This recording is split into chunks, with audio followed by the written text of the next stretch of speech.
Human Leopards, an account of the trials of human leopards before the Special Commission Court, with a note on Sierra Leone, past and present.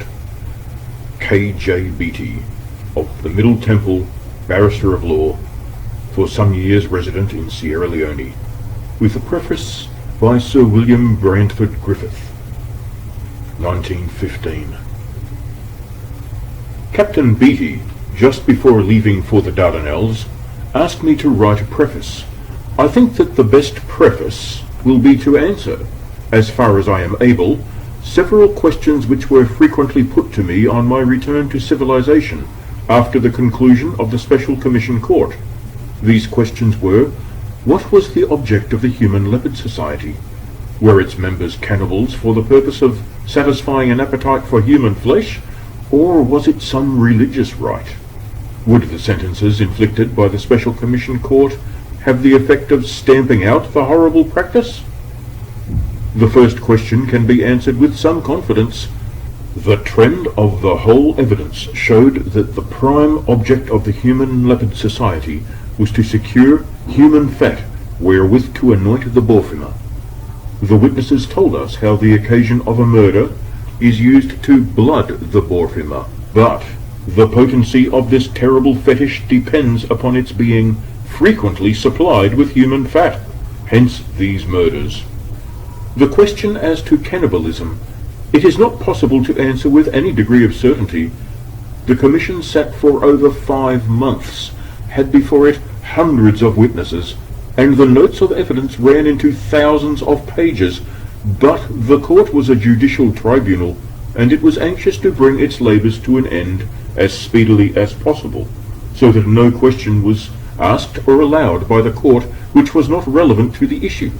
Again and again, answers given by witnesses opened up avenues which it would have been most interesting to investigate, but unless the investigation was relevant to the case in hand, or would have served to elucidate some other part of the evidence which was doubtful, the court could not allow it to be pursued. Nor would it have been seemly for the members of the court to make private investigation into a matter before them judicially. Consequently, we could not probe down and ascertain the reason of things, but had to be content with the bare facts which came out by way of evidence. Moreover, although it was possible to have a fair idea as to whether a witness was generally speaking the truth or not, it was extremely difficult to lay one's finger on any detail and be satisfied as to its reasonable correctness.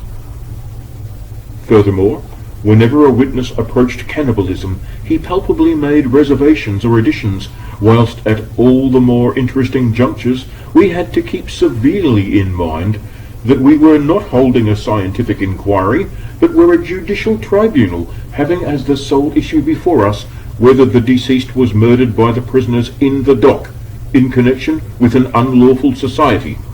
Consequently, notwithstanding the time spent over the different trials, and despite the fact that whenever the subject of cannibalism came up, the court was keenly on the alert to fathom its objects, it is not possible to state definitely why the members of the Human Leopard Society ate their victims.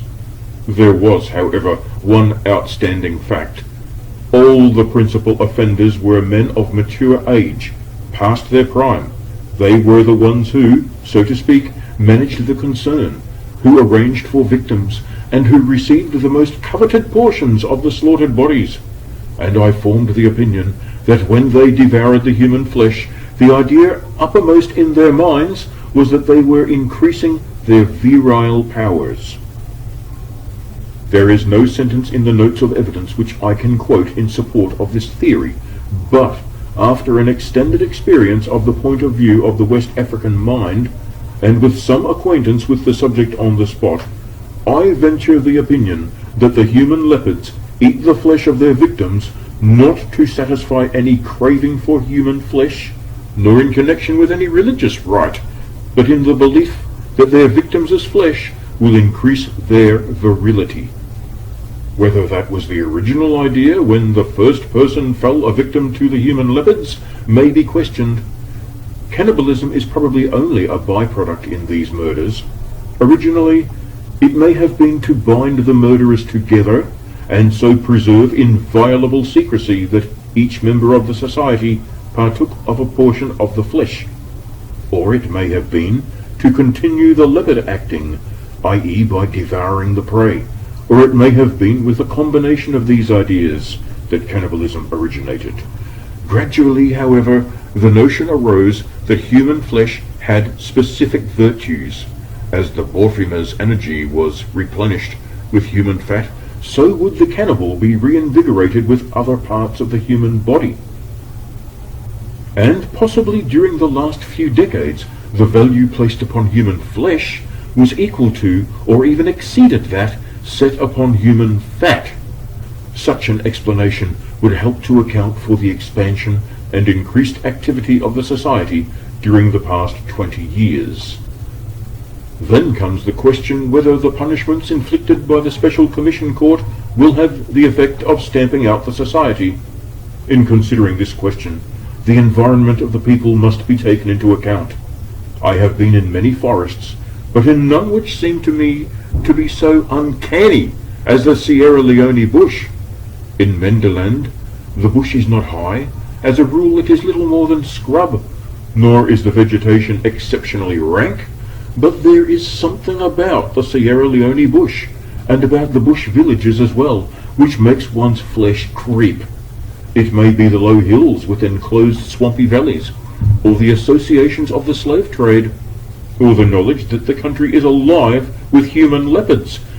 But to my mind, the chief factor in the uncanniness is the presence of numerous half-human chimpanzees with their maniacal shrieks and cries. The bush seemed to me pervaded with something supernatural, a spirit which was striving to bridge the animal and the human. Some of the weird spirit of their surroundings has, I think, entered into the people, and accounts for their weird customs. The people are by no means a low, savage race. I found many of them highly intelligent, shrewd, with more than the average sense of humor, and with the most marvelous faculty for keeping hidden what they did not wish to be known, the result probably of secret societies for countless generations. But beyond such reasoning powers as are required for their daily necessities, their whole mental energies are absorbed in fetish, witchcraft, medicine, such as Borfimer and the like. What they need is a substitute for their bottomless wells of secret societies, for their playing at being leopards or alligators, and acting the part with such realism that they not only kill their quarry, but even devour it. In my opinion, the only way to extirpate these objectionable societies is the introduction of the 4 R's. The fourth, religion, being specially needed to supply the place of the native crude beliefs. No doubt the energetic action of the government, and in a lesser degree the labours of the Special Commission Court, will have a good effect, but, I fear, only a temporary effect. The remedy must go deeper than mere punishment. The Human Leopard Society must be superseded by education and religion. W. Brantford Griffith, 2 Essex Court, Temple, September 1915. Part 1, Chapter 1, Introductory. That there were cannibals in the hinterland of Sierra Leone in former days appears from the observations of William Finch, who visited Sierra Leone in August 1607. This accurate observer states, "To the south of the bay, some 40 or 50 leagues distant within the country, inhabiteth a very fierce people, which are man-eaters, which sometimes infest them." This clearly points to the Mende country, where the Human Leopard Society was lately flourishing. Finch does not, however, refer to anything but pure cannibalism. In 1803, Dr. Thomas Winterbottom, the colonial surgeon, Sierra Leone, wrote an account of the native Africans in the neighborhood of Sierra Leone, and, after quoting and criticizing various authorities who had alleged the existence of cannibalism in different parts of West Africa, states, Volume 1, page 166, as follows. that this horrid practice does not exist in the neighbourhood of Sierra Leone, nor for many hundred leagues along the coast, to the northward and southward of that place, may be asserted with the utmost confidence. Nor is there any tradition among the natives which can prove that it ever was the custom. On the contrary, they appear struck with horror when they are questioned individually on the subject, though at the same time they make no scruple of accusing other nations at a distance, and whom they barely know by name, of cannibalism. Joseph Corey, 1806, hints at human sacrifices, but neither he nor Major Lang, 1822, heard anything of cannibalism, whilst Harrison Rankin, 1834, who appears to have made considerable inquiry into the matter, and who speaks of slavery, cannibalism, and polygamy as being deemed domestic virtues in the wilds of Africa, specifically mentions the only definite and well-ascertained case of cannibalism which came to his notice. It was the case of a liberated resident, i.e. a native African liberated from a captured slaver, who had wandered in the bush and had killed another native for food. Rankin, in conclusion, states, "In the heterogeneous commixture of tribes in the British colony, I discovered none which doubted the practice of cannibalism, but none of the established residents would plead guilty to the charge themselves, or admit it of their own nation. They generally agreed in attributing it to the savages of the River Bonny." The first trace of human leopards appears in the following quotation from Bishop Ingham's Sierra Leone After 100 Years, published in 1894. The bishop writes at page 272, "The Temnes believe that by witchcraft a man may turn himself into an animal, and in that form may injure an enemy. A man was burnt at Port Locco in 1854 for having turned himself into a leopard.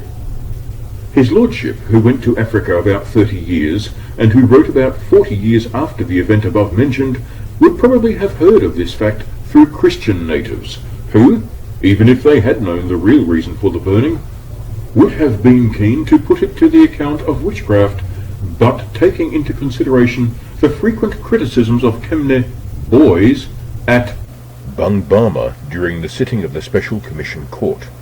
It was absurd to waste so much time over the prisoners, but that we ought to burn all the persons charged with human leopard offences, together with their villages and families, and to stamp out the practice as it had been stamped out in the Temne country. It seems more than probable that the man was burned, not for witchcraft, but as a human leopard." The first definite reference to human leopards is to be found in Banbury's Sierra Leone, or The White Man's Grave, 1888. At page 183 he says, "Secret cannibalism is also prevalent, though the native punishment for this custom is death, and in the Mendi Mission, an American society, they possess the skin of a large leopard with iron claws, which had once been the property of a man who, under this guise, satisfied his horrible craving." This clearly refers to human leopard activity. Mr. Aldridge, who has had a long and intimate acquaintance with the Mende tribes, is of opinion that the Human Leopard Society is of no great age, probably not more than half a century. All, however, that can be said with certainty is that until comparatively lately, the operations of this society, if it existed, were so limited or so secret that the society was unknown to Europeans, or indeed to Africans who were in touch with Europeans. In 1891, the report from the Mende country that a number of cannibals had been burnt to death came as a shock to the executive.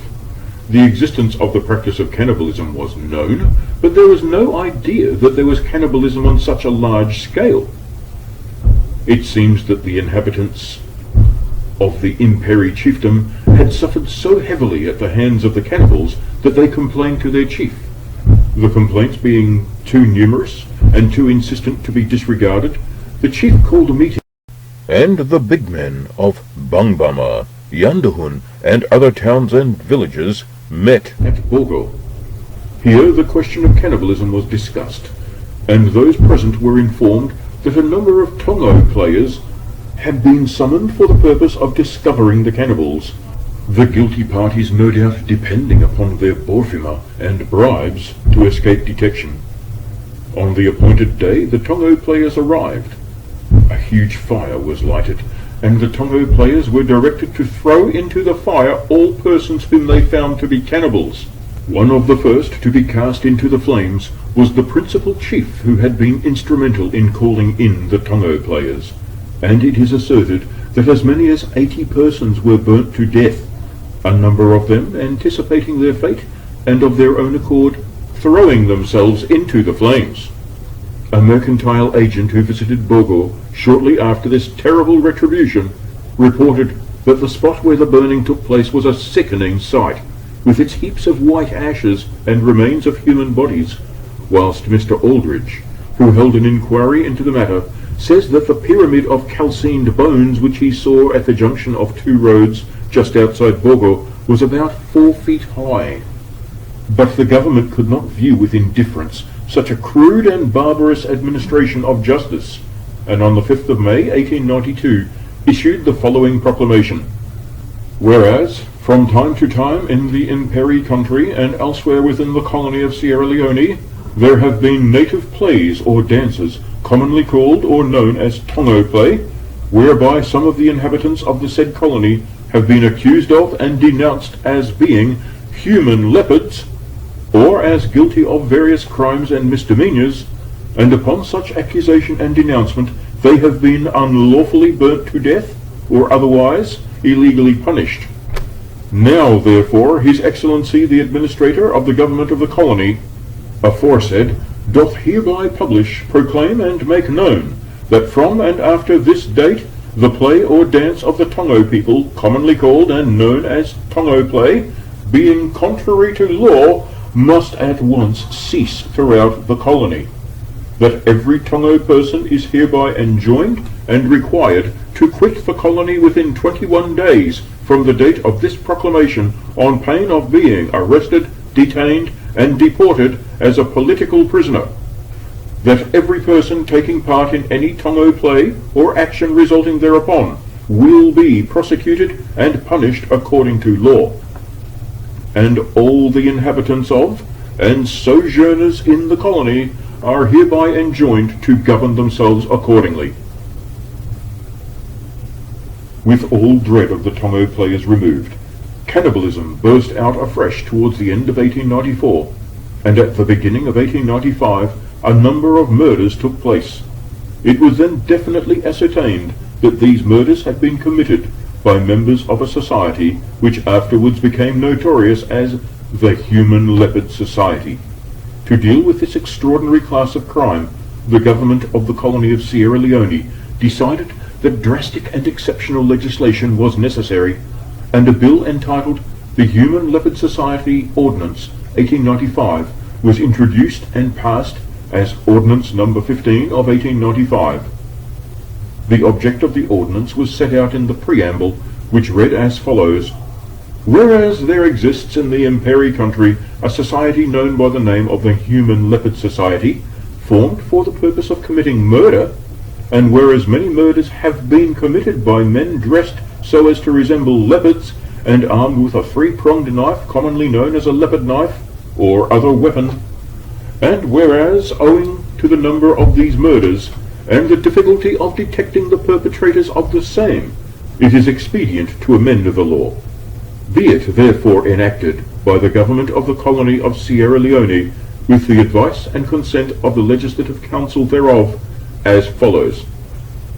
Then followed provisions making it penal for any person without lawful excuse to have in his possession or keeping any of the articles mentioned in the schedule, viz. A leopard skin shaped so as to make a man wearing it resemble a leopard, B. a three-pronged knife, and C. a native medicine known as borfima. And under the ordinance the police were given powers, where there was reasonable ground of suspicion, to arrest and to search without a warrant, and heavy penalties were imposed for obstructing the police. On the 9th of October 1896, a protectorate was proclaimed over that portion of the hinterland of the colony of Sierra Leone which had hitherto been merely under the control of the colonial government. Up to this date, for more than half a century, the government of the colony had claimed and exercised the right of intervention in disputes which led to intertribal wars or which interfered with the trade routes from the interior. But beyond this, and the efforts made to stop slave raiding, there had been very little interference with the hinterland natives. During the same year, it was found necessary further to strengthen the hands of the executive in dealing with crimes committed by members of secret societies, and the Human Leopard Society Ordinance of 1895 was added to, provision being made whereby any chief who was proved to have permitted or who failed to report within a reasonable time any celebration of human leopard customs which had occurred in any place under his control was liable to heavy penalties. Under the amended law, the governor-in-council was given power to order the arrest and detention of chiefs when it was deemed expedient to do so for the preservation of peace and order and the suppression of the Human Leopard Society. Power was also given to the governor-in-council to deport any such chief from the British sphere of influence in Sierra Leone.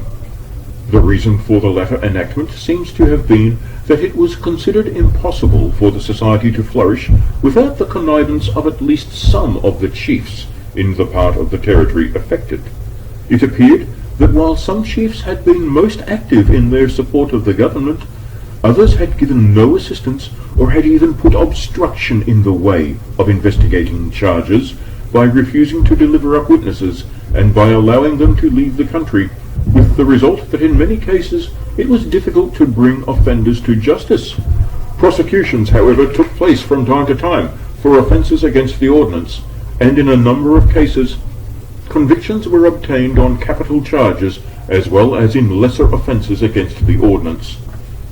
During investigations connected with the offences committed by members of the Human Leopard Society, it came out that another secret society existed, known as the Human Alligator Society. This society appears to have been an offshoot of the Human Leopard Society, and the usual meeting place of this new society was in the vicinity of rivers where crocodiles, or as they are locally called, alligators, abound. Thereupon the law was further amended in 1901, and it was made a felony for any person without lawful authority or excuse to have in his possession, custody, or under his control an alligator skin, shaped or made so as to make a man wearing the same resemble an alligator. During the year 1903, a circuit court, presided over by a judge who sat with assessors, was constituted, and after that date all offences against the Human Leopard and Alligator Society ordinances were tried by that court. From that date up to the middle of 1912, there were before the circuit court 17 cases, in which 186 persons were charged with murder under the above-mentioned ordinances. Of these persons, 87 were convicted and sentenced to death, and in many cases the sentence was duly carried out publicly in the vicinity of the place where the murder was committed. In July 1912, a murder took place at Imperi. The murderers were disturbed at their work. A man who was patently concerned in the murder, but was not one of the actual murderers, was arrested. Upon this man's shoulders the murderers threw the whole burden of explanation. Unable to invent even a plausible explanation, he made a clean breast and gave the names of those implicated in the murder. In the course of his explanation, other murders were referred to, and other names were mentioned, with the result that further arrests were made, whilst other members of the society whom he named turned King's evidence. In this way the authorities obtained information with respect to about 30 human leopard murders since 1907, and between 300 and 400 persons, including several paramount chiefs, or mahawas, and a large number of sub-chiefs, mahawugrus, were arrested. As in many cases, no corroborative evidence was procurable.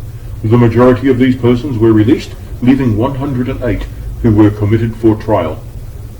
To meet some of the difficulties which had arisen, the government thereupon brought forward 2 bills, one of which extended and strengthened the existing law as to unlawful societies, whilst the other set up a special court for the trial of persons charged with offences connected with unlawful societies.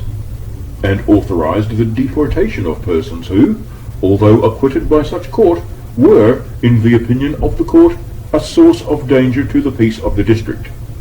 The Attorney General, in introducing the first bill into the Legislative Council of Sierra Leone, said, "It will be within the knowledge of honourable members of this council that the operations of the Human Leopard Societies in the Protectorate, chiefly in the northern Sherbrooke district, have been lately very active.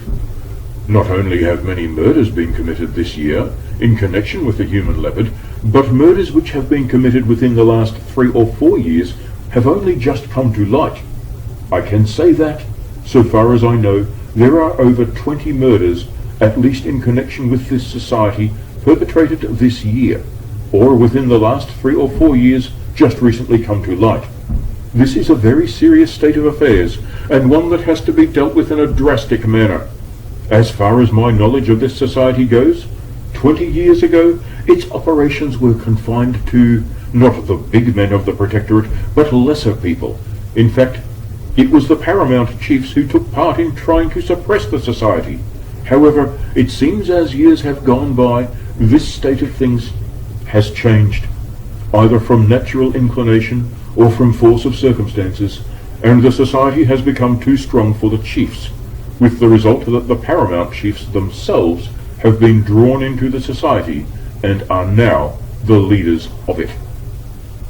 Section 2 of this ordinance gives the governor power, when any murder has been committed in any chiefdom, to declare such chiefdom, or any part thereof, to be a proclaimed district, and gives the district commissioner power to arrest anybody therein. In the past, the government's chief difficulty has been to get evidence to substantiate a prosecution, as it is generally after a long time that people come forward to make statements about these murders. And, owing to the intimidation practiced by the influential chiefs upon possible witnesses, the government have always encountered great difficulty in procuring witnesses to bring to justice the perpetrators of the crime. It will be seen by Section 2, the District Commissioner has power to arrest any person whose arrest and detention he may consider advisable in the interests of justice. The first person he will naturally arrest would be the chief of the district. This power seems drastic, but the circumstances of these murders are so exceptional that drastic powers are required. Honourable members will remember that in the principal ordinance it is a serious offence to be in possession of certain articles. It is proposed to add 3 other articles which will be seen detailed in Section 7. Up to the present, the possession of certain articles has been necessary to enable the District Commissioner to deal with persons who are known to be active members of the Human Leopard Society. It is now made criminal for a man to be a member or to take any part in the operations of this society. These are the 2 chief points in the bill. Another addition is that by Section 5, which gives power to the governor to deport a man who has been connected with this society, and if he is an alien, to banish him permanently from the colony, as the district commissioners have been obliged to arrest a good many persons for whom it may not be possible to formulate any charges. Honourable members will see from Schedule 9 that there is an indemnity clause covering all the arrests which have been made. The 3 articles mentioned by the Attorney General are described in the ordinance as A. A dress made of baboon skins, commonly used by members of an unlawful society. B. A kukoi or whistle commonly used for calling together the members of an unlawful society. C. An iron needle commonly used for branding members of an unlawful society. Article A.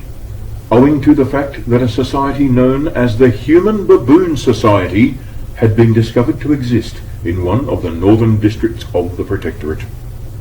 In introducing the Special Commission Court Ordinance into the Legislative Council, the Attorney General said, "This bill gives the Governor power to constitute special courts for the trial of all offences under the Human Leopard and Alligator Society's Ordinance 1909, and also the Ordinance, the Human Leopard and Alligator Amendment Ordinance 1912, which has just been read a second time.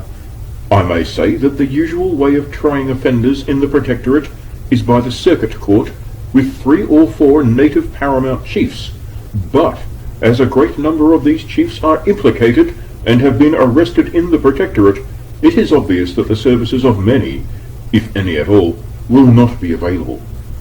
Moreover, there are 64 persons under trial. It will take up too much of the time of the circuit judge if all were sent for trial before the circuit court. The governor has the power to appoint commissioners, usually men who are senior district commissioners. However, it is not desirable to appoint commissioners in the ordinary way to try offences like these. Instead of the prisoners being tried by the circuit judge in the ordinary way, they will be charged before a special court of 3 judges. It is proposed in the bill, which I may point out will only be in operation for 1 year, to appoint a special commission court consisting of 3 persons. Who they are or who they will be I cannot say, but I can say that they must be either judges or barristers of a British court. The bill also provides that there must be unanimity before a prisoner can be convicted. The procedure will be practically the same as that of the circuit court, and all the procedure of the circuit court will be followed. It will be observed in Clause 10 that the same powers of deportation will be given to the governor when dealing with prisoners convicted by the Special Commission Court, as with those convicted by the circuit court. By Clause 11, further power is given to the governor. Unfortunately, it sometimes happens in these cases that there are several persons who are more or less connected with these societies, but against whom there is no evidence. They will be simply ordered to leave the colony and will not be allowed to return. The Colonial Office were fortunate in being able to secure the services of an able and distinguished lawyer and judge in the person of Sir William Branford Griffith, an ex-Chief Justice of the Gold Coast Colony, to be President of the Court, and he arrived in the colony from England on the 8th of December, 1912. Chapter 2. The Poro, Tongo Play, Borfima, Witch Doctors, Oaths. The Poro. Although it is impossible to say that the Human Leopard Society is connected with the Poro, nevertheless any account of that society would be wanting unless accompanied by some reference to the Poro, one of the secret societies by which the natives of the Sierra Leone hinterland are educated and were, until the British government took over the administration of the country, ruled. Mr. Migeot, in the Journal of the African Society for July 1915, ventures the suggestion that Purus Campus, in Ptolemy's map of the 2nd century, may be no other than the Latin for Poro bush, and everything points to the custom being of great antiquity. The earlier writers on Sierra Leone dwell almost exclusively upon the predatory habits of the Poro, and the danger of trespassing into the Poro bush. But Major Lang, 1822, who travelled amongst the hinterland tribes to the north of Sierra Leone, also points to the fact that it was the Poro which governed the country. He says, particular pieces of ground, generally eminences covered with thick wood, are consecrated to the Grigrees and held sacred. I have always seen those enclosures approached with reverential awe, and have been informed that the smallest encroachment upon them would subject the aggressor to the most awful punishment from the Pura, an institution which is much dreaded by the whole of this unhappy country. Their power supersedes even that of the headmen of the districts, and their deeds of secrecy and darkness are as little called in question or inquired into as those of the Inquisition were in Europe in former years. I have endeavoured in vain to trace the origin or cause of formation of this extraordinary association, and have reason to suppose that it is now unknown to the generality of the Timanis, and may possibly be even so to the Pura themselves, in a country where no traditionary records are extant, either in writing or in song. In the early ages of the slave trade, which particularly prevailed in this country, every nefarious scheme was resorted to by the headmen for the purpose of procuring subjects for the markets. It may be conjectured that where liberty was so insecure, concealment not difficult, and the means of subsistence easy to be procured, and when the power of the headmen did not extend beyond the limits of their own town, many individuals, whose safety was endangered, would fly to the woods for protection, and as their numbers increased, would confederate for mutual support, and thus give rise to secret signs of recognition and rules of general guidance. It may further be supposed that in a country divided amongst numerous petty authorities, each jealous of the other, such a confederacy may soon have become too powerful for any probable combination against them, and being possessed of power, would at length employ it in the very abuses to which it had owed its origin. The headquarters of the Poro are in enclosures situated in the woods. These are never deserted by them entirely, and any man, not a Poro, approaching them is instantly apprehended, and rarely ever heard of again. The few who have reappeared after several years of secretion have always become immediately Poro men themselves. Those who do not again appear are supposed to be carried away to distant countries and sold. The Poros do not confine themselves always to the seizure of those who approach their enclosures, but frequently carry off single travellers, and occasionally whole parties who are imprudent enough to pass from one town to another in certain districts without applying for an escort from the body. To ensure safety, one Poro man is sufficient, who, while leading the party, blows a small reed whistle suspended from his neck. At the advice of Bar Kuro, I procured one of these persons as a guide from Ma Bong to Ma Yasu, the intermediate country being thickly inhabited by the Poro. As we passed along, they signified their vicinity to us by howling and screaming in the woods. But although the sounds denoted their neighbourhood, no individual was seen. The Poros frequently make an irruption into towns in the night time, and plunder whatever they can lay their hands upon: goats, fowls, cloths, provisions, men, women, or children. On such occasions, the inhabitants remain shut up in their homes until long after the plunderers retreat. During the time that I was in the interior, I always had a sentry over my quarters at night, for the protection of the baggage. One night, the town in which we slept was visited by the Poro, and my sentinel remained firm at his post. When the Poro came up, an attack was made upon him, but the application of the bayonet kept them at a distance until I made my appearance, when the Poro, uncertain of their power over a white man, scampered off. They were mostly naked and unarmed, but a few had knives. The outward distinguishing marks of the Poro are two parallel tattooed lines round the middle of the body, inclining upwards in front towards the breast and meeting in the pit of the stomach. There are various gradations of rank among them, but I never could ascertain their respective offices. Persons said to be men of rank amongst them have been pointed out to me with great caution, as the Timanis generally do not like to speak of them, but I could learn nothing further.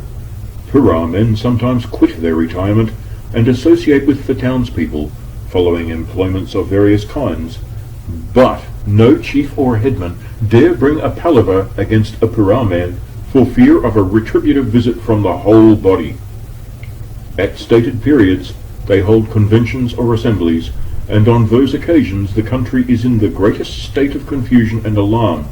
No proclamation is publicly made, but a notice from the chief or headman of the Poro, communicated by signs hung up at different places, with the meaning of which they are acquainted, is a summons to them to meet on an appointed day, at a certain rendezvous.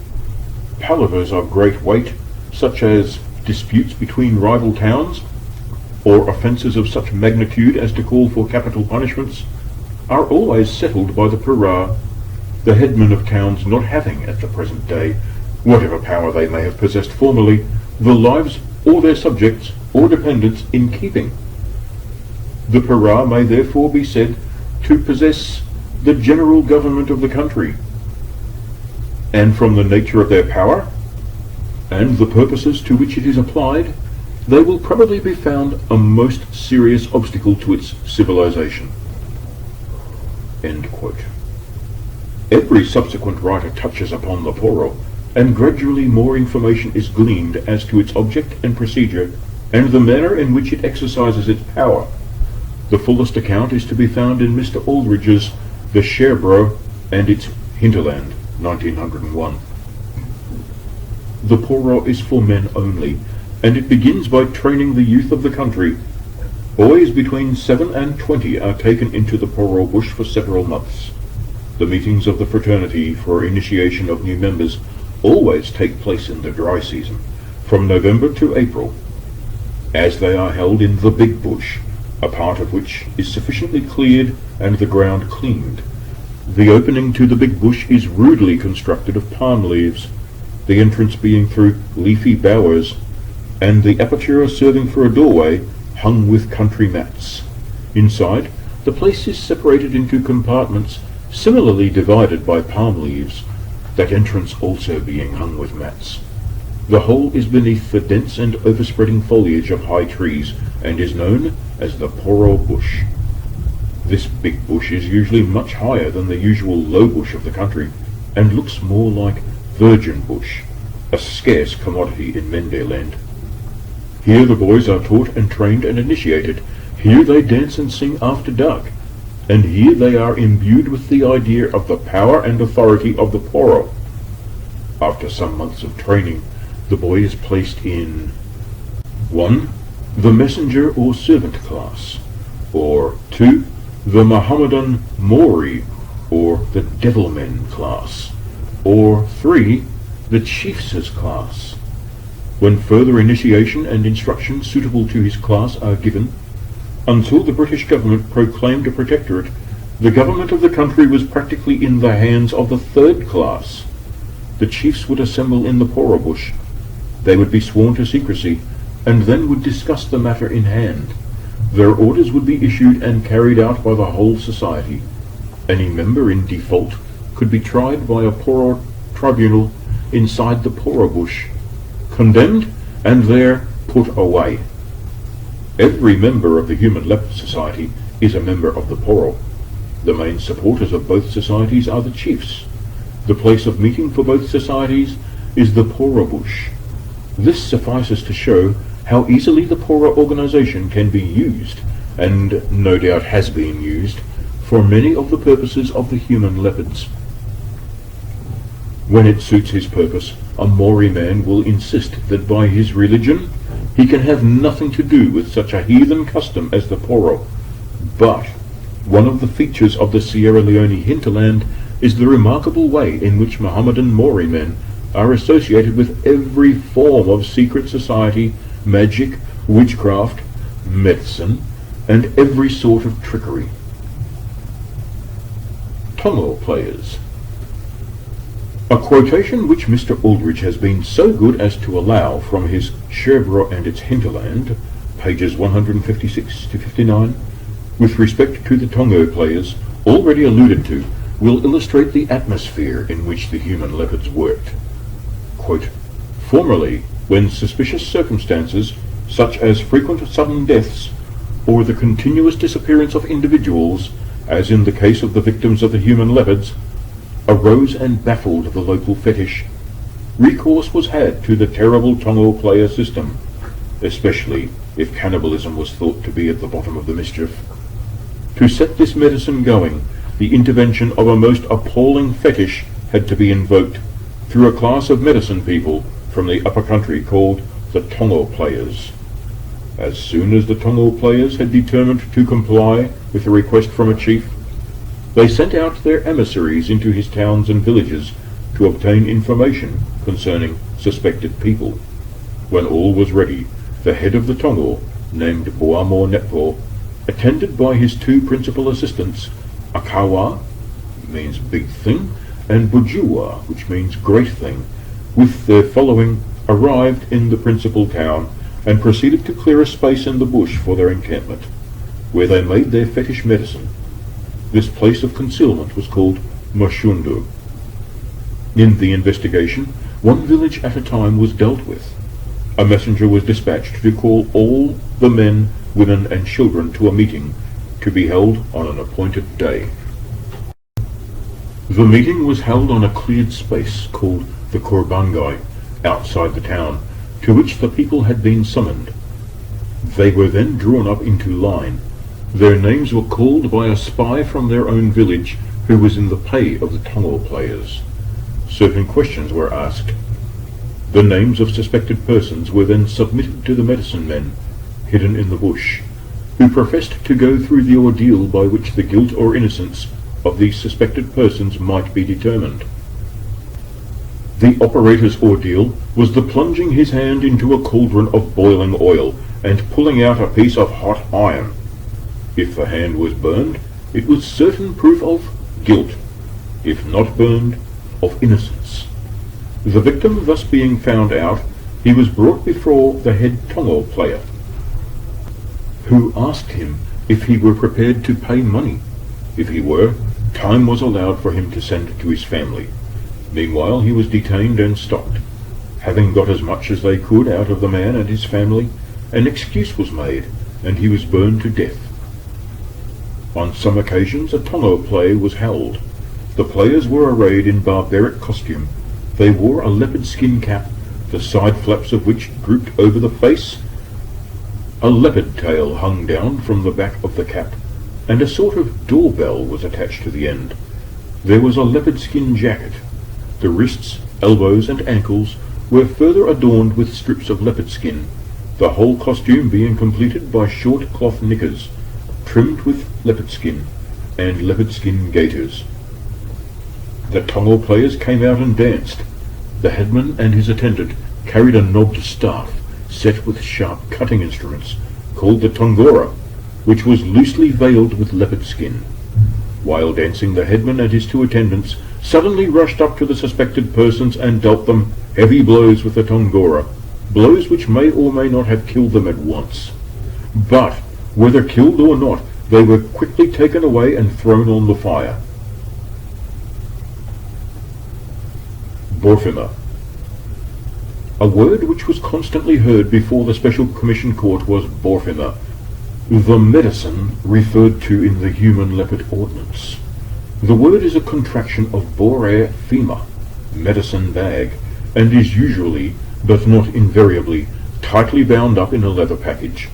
This package contains, amongst other things, the white of an egg, the blood, fat, and other parts of a human being, the blood of a cock, and a few grains of rice. But to make it efficacious, it must occasionally be anointed with human fat and smeared with human blood. So anointed and smeared, it is an all-powerful instrument in the hands of its owner. It will make him rich and powerful. It will make people hold him in honor. It will help him in cases in the white man's court. And it certainly has the effect of instilling in the native mind great respect for its owner and a terrible fear lest he should use it hostilely. An oath administered by the proper person and with due ceremony upon Borfima is of the most binding nature, and it was by means of such oaths that great secrecy was obtained. But the potency of this great fetish apparently soon evaporated. Owners of the Borfima found that their riches did not increase as rapidly as they anticipated.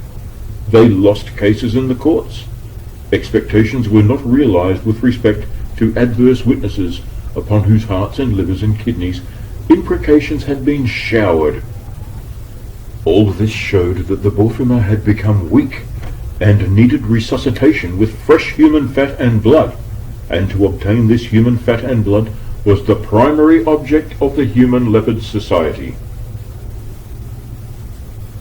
Witch doctors. To give an idea of the mental outlook of the majority of the natives before the court, and so that some of the difficulties under which the prosecution laboured may be appreciated, allusion should be made to witch doctors and oaths. A witch doctor holds a high position in a native community, and is often able to accumulate great wealth. The practice of this profession is usually confined to certain families, the secrets of the profession being handed down from father to son. Only one member of the family practices at the same time, although he may have a number of assistants who are commonly members of his family. Some of these witch doctors profess to be able to name and trace their ancestors back to a remote period. All the followers of this profession are skilled herbalists, and some have knowledge of surgery. Another line of practice in which witch doctors excel is the pulling of swears, the removal of oaths. When an oath is taken upon an ordinary native medicine, it is possible for the oath-taker to be absolved from the consequences of a breach of his oath by engaging a witch doctor who, for a fee proportionate to the potency of the medicine used, will pull the swear. This is accomplished by certain ceremonies performed with other medicines. After the swear has been pulled, the first medicine has, so to speak, its teeth drawn. The medicine on which pagan Mende witnesses were sworn before the Special Commission Court was compounded every Monday morning by the court interpreter, and consisted of a preparation of salt, pepper, and ashes mixed with water. A spoonful of the mixture was taken by each witness when sworn. If there were many witnesses, fresh medicine had to be prepared later in the week. The oath administered in the presence of the court and repeated by each witness was, in its English translation, as follows: I, name of witness, swear by this medicine to speak the truth, the whole truth, and nothing but the truth. Should I tell a lie? If I go to the farm, may snake bite me. If I travel by canoe, may the canoe sink, and may my belly be swollen. I swear by my liver, my lungs, my kidneys, and my heart, that, should I tell a lie, may I never be saved, but may I die suddenly. But they profess to effect cures by the aid of witchcraft. If a native is ill, it is said that he has been caught by some devil, and it is the business of the witch doctors to rid him of that devil. The witch doctor knows that certain devils dislike certain herbs, which, if administered to the sick person, may have the effect of disgusting the devil and making it fly away. A devil is frequently caught and put into a bottle, and then it is for the patient to say whether he will have it destroyed, which can only be done by fire, or whether he will allow it to be released and propitiated by various offerings, and by such means transform it into a friendly devil, which he can make use of to injure some other person. The witch doctor is frequently employed by chiefs or other much-married men to discover whether their numerous wives have been guilty of acts of infidelity. They are also frequently employed to discover the perpetrators of any crime and the place of concealment of stolen property, and it is extraordinary what successes they achieve, particularly in discovering stolen property. Oaths. Chapter 3. The Calais Case. The Special Commission Court, consisting of Sir W. B. Griffith, President, Mr. F. A. Van der Meulen, and Mr. K. J. Beattie, commenced its sittings at Bungbema in the northern Sherbrooke district on the 16th of December, 1912. Bungbema is a town belonging to the Imperi chiefdom, and is situated in the heart of the Mende country, having, within a radius of 10 miles, several towns where murders committed in connection with the Human Leopard Society had recently taken place. The court was held in a large bari, specially erected for the purpose.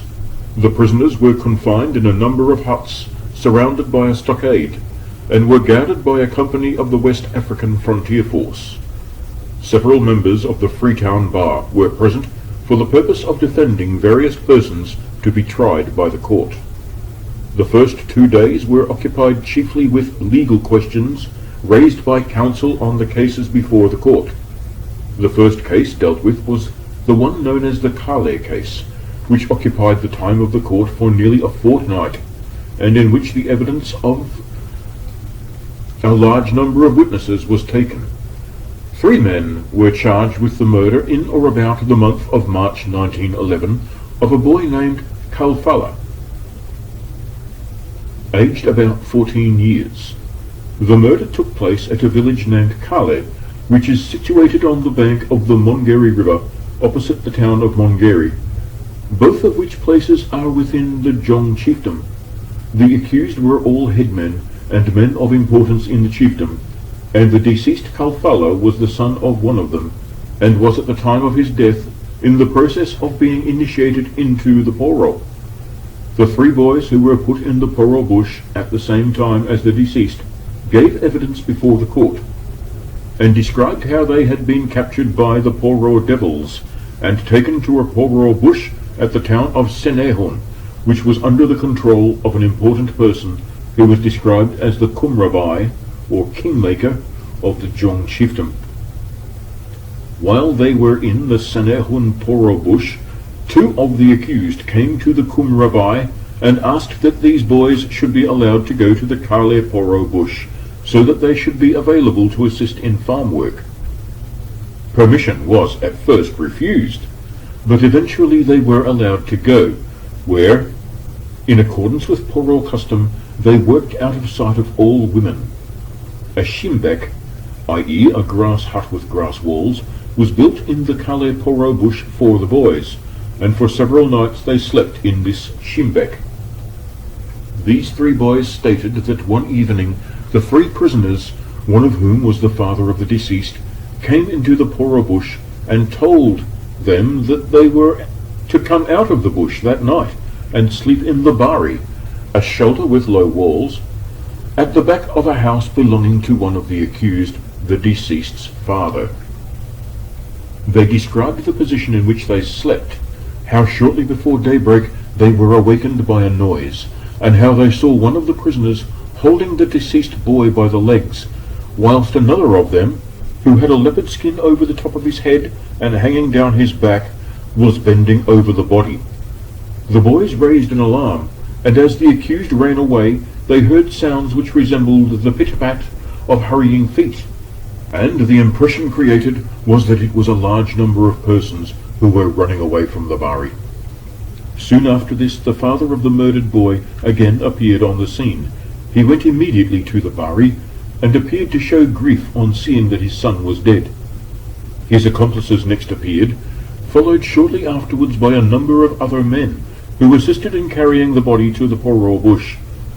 Arrived there the accused, together with some other members of the society, consulted together, or, as the witnesses described it, hung head. It was agreed to bury the body at once, and the boys were threatened that if they spoke about the matter, something bad would happen to them. That if they were ever asked what had happened to the dead boy, they were to say that a snake had bitten him. The eldest boy was also sworn on the Borfima not to reveal what he had seen and heard. This boy described the oath he took, which was to the effect that if he revealed this matter and afterwards went by water, he would drown. If he went into the bush, a snake would bite him, and if he walked on a road, thunder would strike him. He was further sworn on his heart and on his kidneys that both would wither away if he broke his oath. The boys and several witnesses described the wounds on the deceased, 3 of which were in the throat and the other on the chest. From the description given of the wounds, there could be no doubt but that they were caused by some sharp instrument, probably a knife, and could not have been caused by a leopard's claws. The accused, in accordance with native custom, were compelled to report the matter to the Grand Master of the Poro, but contrary to native custom, they did not report until after the body was buried. At this breach of custom, the Kumrabai was annoyed, but he allowed himself to be pacified with a head of money, 7 country cloths, valued at about 30 shillings. 2 witnesses who confessed to being members of the Human Leopard Society were called and gave an interesting description of their initiation into the society. They had joined the society at different times and belonged to different branches of it. One belonged to the branch in the Imperi chiefdom, and the other to a branch in the Galinas chiefdom, several days' march distant, but their descriptions tallied in almost every detail regarding the initiation ceremony and the objects of the sacrifice. A mark is made on a candidate for initiation, usually on the buttocks, so that it will be concealed by the loincloth, the usual and only article of dress worn by the ordinary native in those parts. The mark is made by piercing the flesh with an iron needle, raising it, and shaving off a thin slice of flesh. The wound is then treated with a medicine known as nikori, which apparently has antiseptic qualities and which is made by grinding the bark of the wild ground nut. The blood taken from the wound is put on the borfima, and the novice by this means becomes what is spoken of as joined or married to the medicine, and a full member of the society.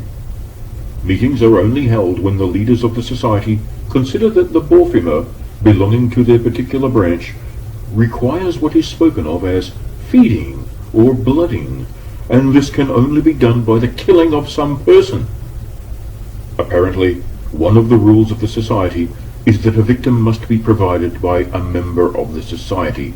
Usually, the person called upon to provide the victim is a member who has received some material advancement, such as becoming a mahawa, a paramount chief, or a mahawuru, sub-chief, as it is considered necessary on such occasions to propitiate the borfima, which is looked upon as all-powerful for good or evil.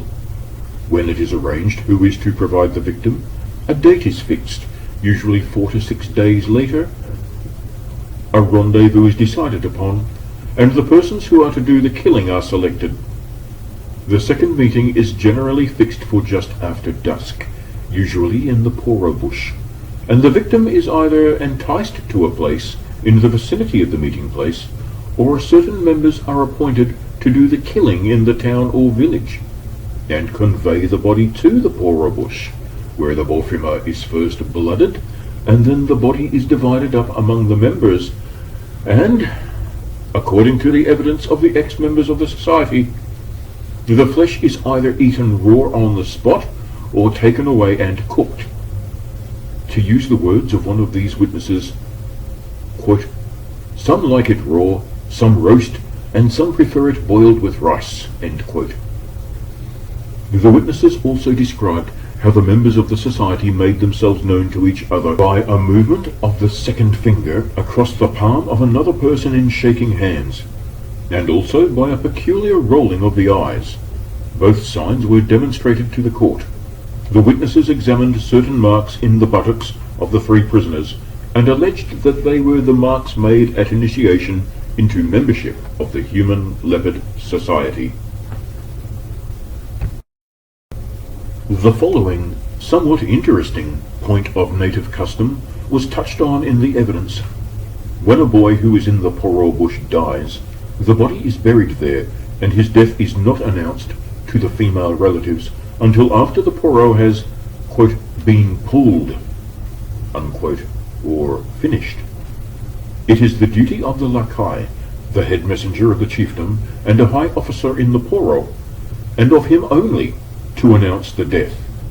When the Poro is about to be pulled, all the women who have sons in the Poro bush are made to stand in a circle at the entrance to the town. The lakai is escorted by his retainers into the midst of them. He carries an earthen pot, and if a death has occurred among the Poro boys, he dashes the pot to the ground and breaks it at the feet of the mother of the boy, and in this way announces to her the death of her son. The women wail for some hours, after which a funeral dance is given by the parents or the nearest relatives of the deceased, and this dance may be kept up for several days and nights, according to the wealth of the family of the deceased, who provide the food and drink for the occasion. None of these ceremonies were performed in connection with the death of the boy Kalfala, but the omission of these rites was not a matter to which much weight could be attached, owing to the difficulty of obtaining reliable information on matters connected with the Poro, and the custom is only mentioned incidentally. The defense of the accused was that a bush leopard had killed the boy. They admitted that they had concealed this fact and had given out that it was a snake bite which had caused the death of the deceased, but they said that their reason for doing so was in order to save the father of the deceased, the first accused in the case, from certain penalties which he would have incurred had it come to the ears of the Poro headman that he had allowed a bush boy, who was still in the Poro, to sleep in an open place outside the Poro bush. The position, shape and character of the wounds were emphasized to show that it must have been a bush leopard which had caused them, and it was pointed out that it was an offence against the law of the country for anyone to sleep in an open place exposed to danger, such as the Bari, where the boys had been permitted to sleep. The accused alleged that these bush boys should not have been allowed to sleep out of the Poro bush, and that it was an aggravation of the offence that they had been allowed to sleep in an open place like a Bari, that the first accused, as head of the family, was the person on whom the blame would have fallen, and that he, for these reasons, persuaded the others to give out that it was a snake bite which had caused death. If this was accepted, they urged, they would not be called on to show the spot where the boy was injured, and they added that the burial was hurried so that people should know as little about it as possible. Had the burial been delayed, the women might have got to know, and that would have been a further offence against Poro law. It was also submitted that it was contrary to nature that the first accused would have murdered his own son in such a cold-blooded manner. The prisoners were ably defended, but the arguments put forward for the defence did not create doubt as to the main facts deposed to by the witnesses for the Crown.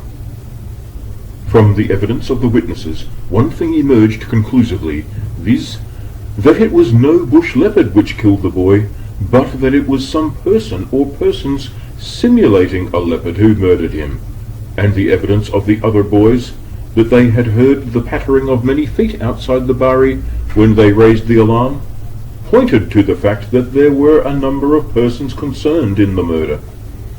The court could come to no other conclusion than that the murder was committed in connection with the Human Leopard Society, and that the first and second accused were the actual murderers of the boy Kalfala.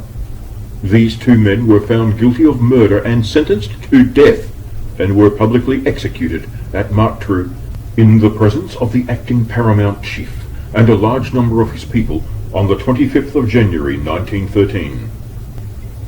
The third accused, who had taken a prominent part in concealing the murder, and who was proved to be a leading member of the Human Leopard Society, was found guilty of being an accessory after the fact to murder, and was sentenced to life imprisonment. Chapter 4. The Imperi Case. The second case dealt with was one known as the Imperi Case. 54 persons were charged with the murder of a boy aged about 20 years. They were also charged with being accessories after the fact to murder, and further with being members of an unlawful society, to wit, the Human Leopard Society. The murder took place on 13th of July 1912.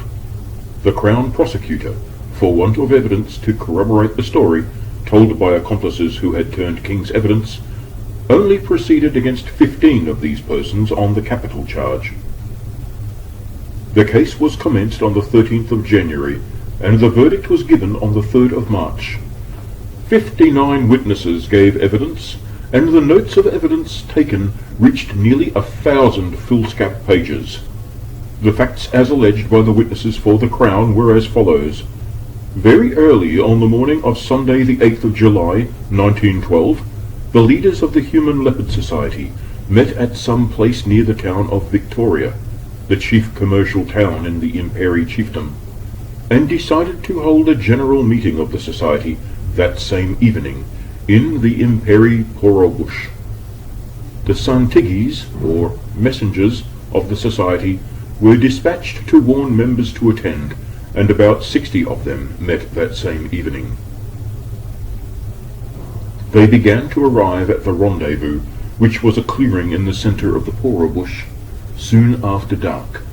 There was only one path leading into this clearing, which was surrounded with dense bush, and on this path were stationed certain executive members of the society, who passed the members along after they were satisfied as to their membership.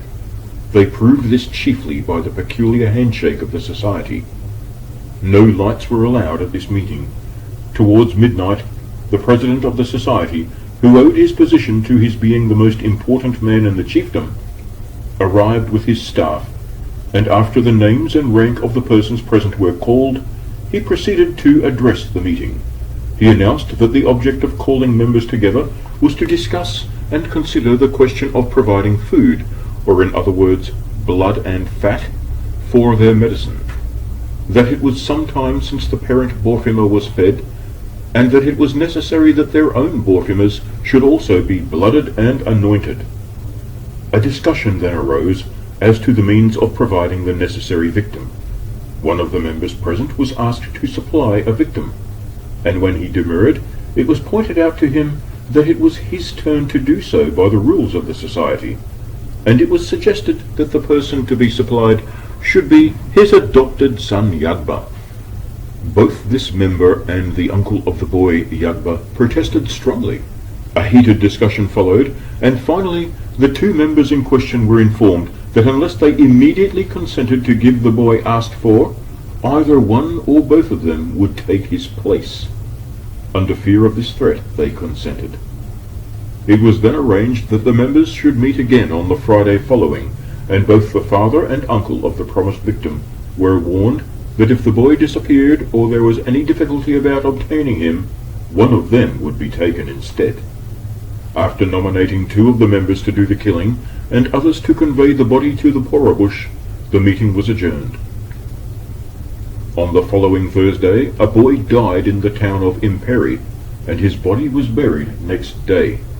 In the ordinary course of events, there would have been a funeral dance that evening, but fearing that it might interfere with their projects, some of the members of the Human Leopard Society secured its postponement. As it grew dark that evening, the members of the society gathered together in the Poro bush. The members deputed to do the killing were dressed in their regalia of leopard skin. As the evening wore on and the time for sleep came, the boy Yagba, under instructions from his uncle, spread his mat on the veranda of the latter's house and lay down and eventually went to sleep. About midnight, the two murderers arrived and crept on all fours up to where Yagba was lying. One of them held him while the other stabbed him in the neck with a knife.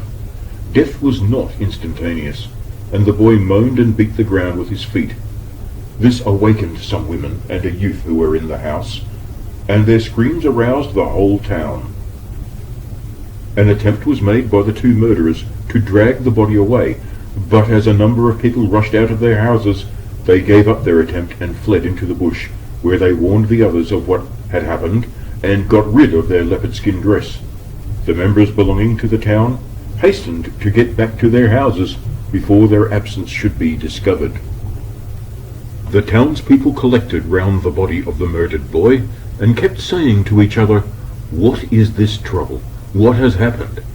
The uncle of the boy, who had been beside him the whole time, and who appeared to be very upset at seeing the body, said in reply to the questions on all sides that Coribra, leopard people, had killed him. He was taken aside by some of the accused, and the seriousness of his admission pointed out to him. He was told to say that owing to distress of mind he did not know what he was saying, that what he really meant to say was that it was a bush leopard that had killed the boy, and that he himself had seen two leopards rushing out of the town after the alarm had been raised. He was promised a sum of money if the matter was hushed up, on the basis of the death being attributed to a bush leopard, but it was incidentally mentioned to him that if he did not succeed in creating this belief, the town would in all probability lose another of its citizens, as their Borfima had not yet been fed, and they would, in a certain event, know where to look for a victim. The story was then circulated that it was a bush leopard that had killed the boy, and there was some confirmation of this story by the statements of some women and boys who said they saw what looked like a leopard running away after the alarm had been given. From the evidence, it appeared that these people had mistaken the murderers in their dresses of leopard skins for real leopards, which are numerous in the vicinity. About 6:30 the following morning, the clerk to the district commissioner overheard a man at the town of Bang Bama tell a friend that a bush leopard had killed someone at the town of Imperi the night before. The clerk immediately proceeded with some police, or, as they are called in the Protectorate, court messengers, to the town of Imperi, and arrived there soon after 8 a.m. They were met by the chief men of the town and taken to view the body of the boy Yagba, several of the accused being present and volunteering the information that a bush leopard had killed the deceased. The court messengers, as a preliminary step, took into custody all the people who occupied the house where the deceased had been killed, including the uncle of the boy. Meanwhile, a vigorous search was prosecuted to find the spoor of a leopard, but none was to be found in or about the town. His uncle was then taken on one side by the clerk and court messengers, and in view of the nature of the wounds and the fact that there were no signs of any leopard, was asked to explain how the boy had come by his death. It was clear, owing to the nature of the wounds, that no leopard had killed the boy, and, faced with this fact and his admission of the night before, he gave an account of the murder and the names of the persons concerned in it. As many of these persons as could then be found were forthwith taken into custody, the others being subsequently arrested, and after a preliminary examination before the district commissioner, all were committed for trial. The chief testimony against the accused was that of two accomplices who had turned informers. These men confessed to being members of the Human Leopard Society, and as having been present at the murders of several victims of the society.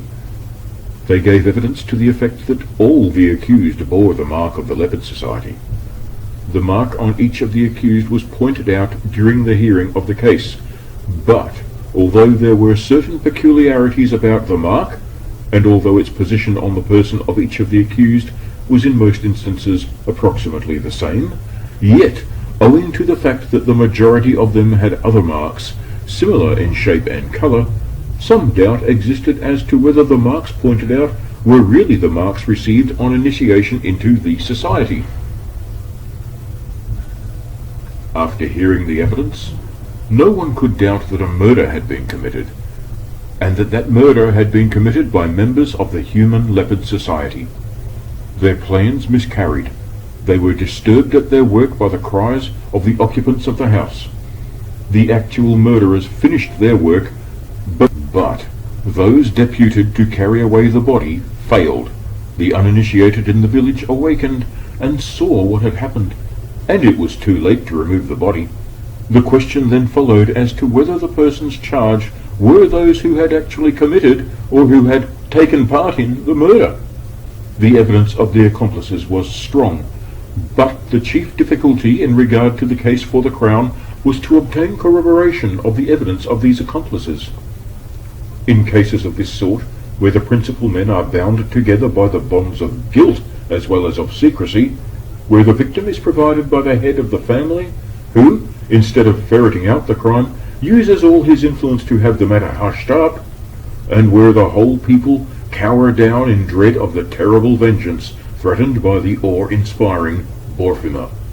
It is not to be wondered at that it is exceptional to be able to procure independent evidence. The relatives, even the mother of the victim, will not come forward willingly. And when such witnesses are forced to give evidence, they will only say what they think is non-committal, and from that they will not budge. They look upon the medicine as being responsible, and hold the view that the members of the society are forced into killing a victim in order to feed the Borfima. In this case, however, many of the non-committal statements pieced together formed important corroborative evidence, and that, together with other evidence, satisfied the court as to the guilt of 6 of the accused, who were found guilty of murder. The sentence on 4 of them was publicly carried out at the town of Imperi on 18th of April, 1913. The 5th and 6th, who were domestic slaves, were also found guilty of murder and sentenced to death, but the sentences, on the recommendation of the court, were afterwards commuted by the governor in council to life imprisonment. The Lavari to the principal accused was found guilty of being an accessory after the fact to the murder, and was sentenced to life imprisonment. There is little doubt that but for the chance overhearing by the district commissioner's clerk that a boy had been killed by a leopard, this crime would never have been brought to light.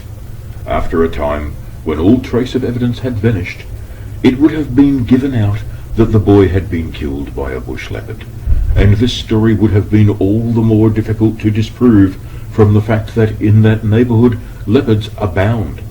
Within a few hundred yards of where the court sat was a leopard trap, whilst during the hearing of this particular case, at least 2 leopards were shot within a mile of the court, Barry.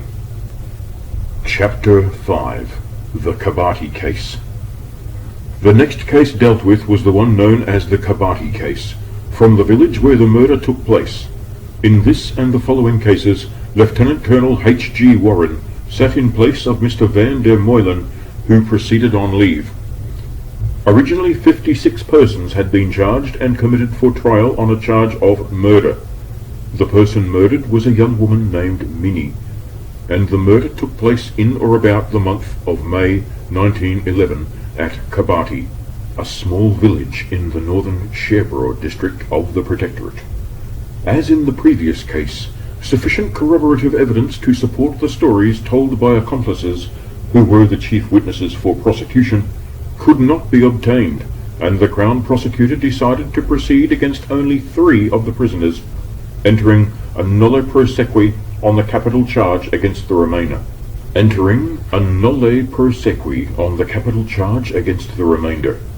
These latter were subsequently prosecuted, and a number of them were found guilty of being members of an unlawful society.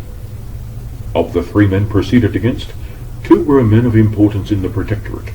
The first accused was a paramount chief, or Mahawa, and the second was a sub-chief, or Mahawuru, the third accused being a brother of the Mahawuru.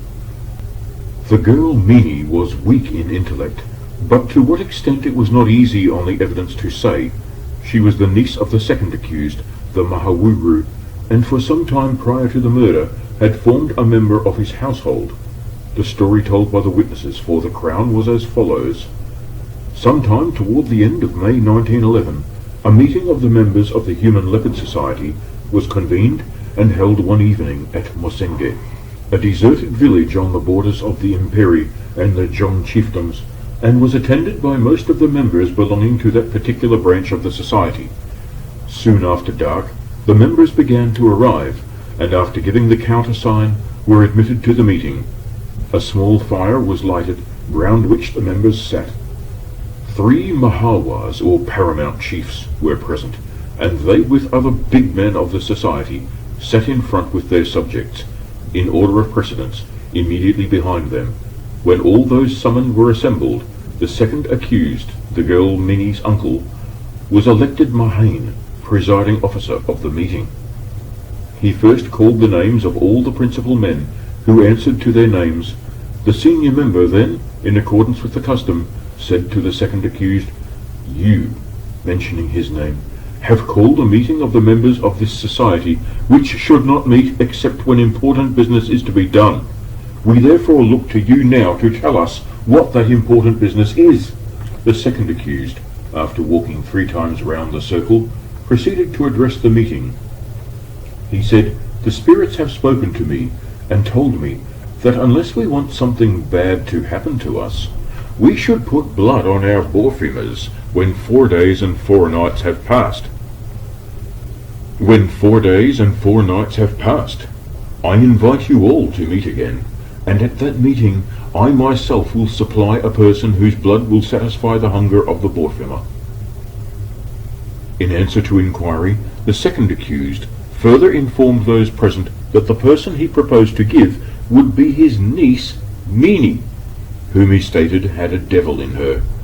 Then, after some discussion as to how the murder was to be carried out, and after details had been arranged, the meeting broke up. On the evening of the 4th day after this, the members of this society reassembled at Mosenge, and about 60 persons were present. When all the expected guests had arrived, the second accused, who was still Mahane, called over as before the names of those present. It was arranged that they should remain at Mosenge until it was sufficiently late for ordinary villagers to have retired for the night. Towards midnight, a move was made in the direction of Kabati, which was about 3 miles distant, and on their arrival at the outskirts of the village, they were led to some bush, where they were told to sit down. The second accused, who was the Mahawuru of Kabati, and his brother then went into the village, and were quickly followed by members wearing the regalia in the form of the leopard skin of the society.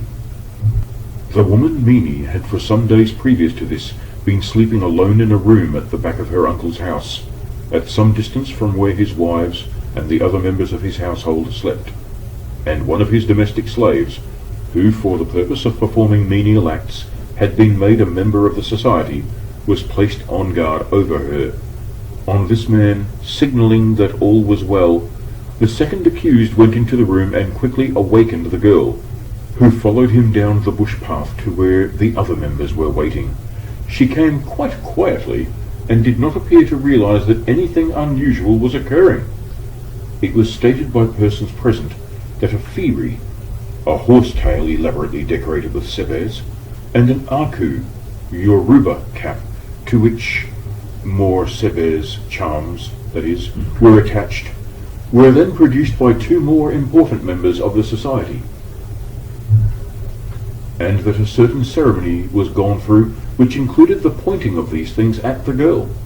It was then announced that members present need not feel any alarm in regard to what was going to happen, as the ceremony performed would have the effect of warding off suspicion and would assist them in concealing what was going to happen that night.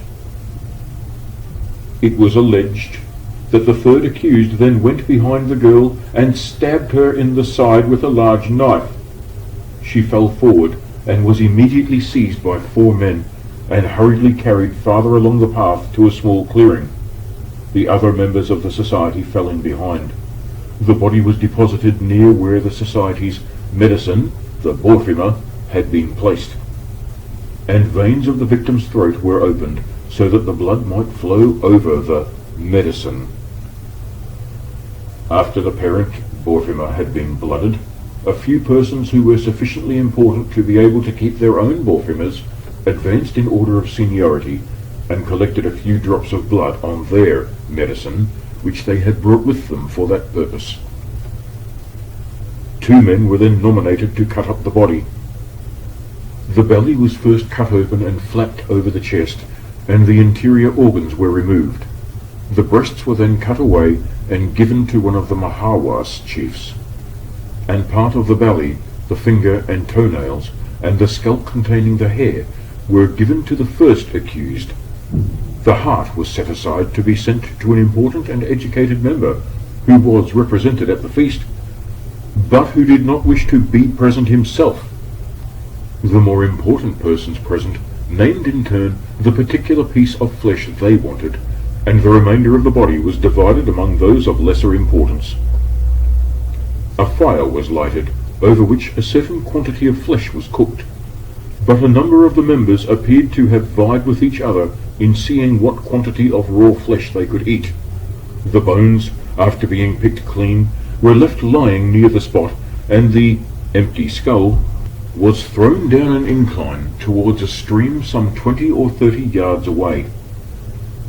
On the 30th of May, as near as could be calculated by the phases of the moon, as described by the witnesses, the Lavari of the second accused approached him and mentioned that he had a matter to discuss with him in the presence of the other big men of the town.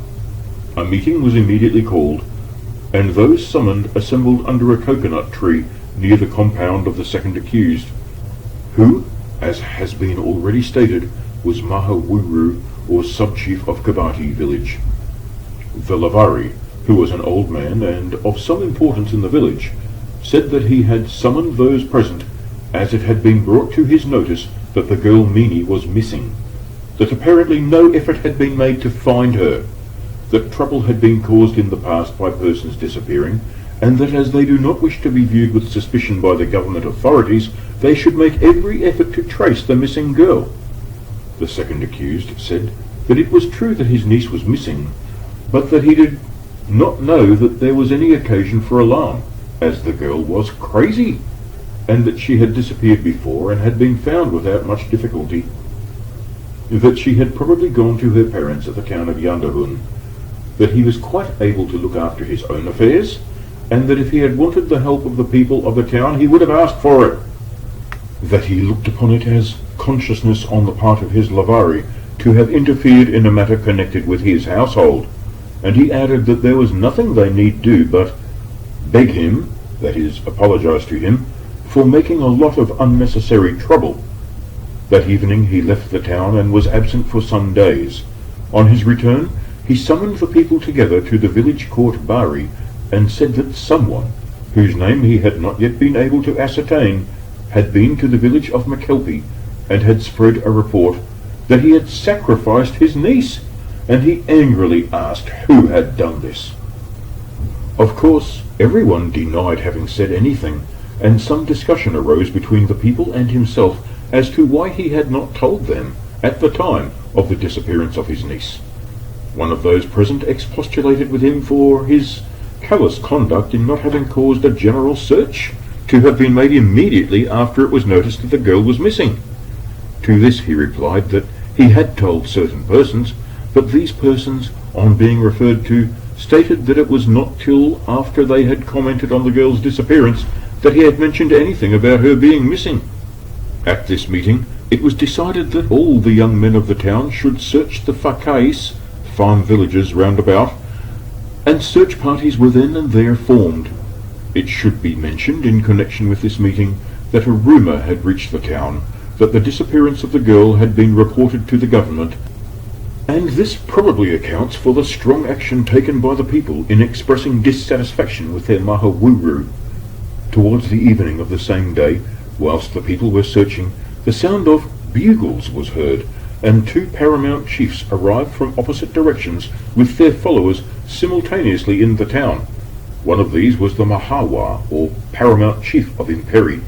The other was the Mahawa, or paramount chief of Jong, and was the first accused.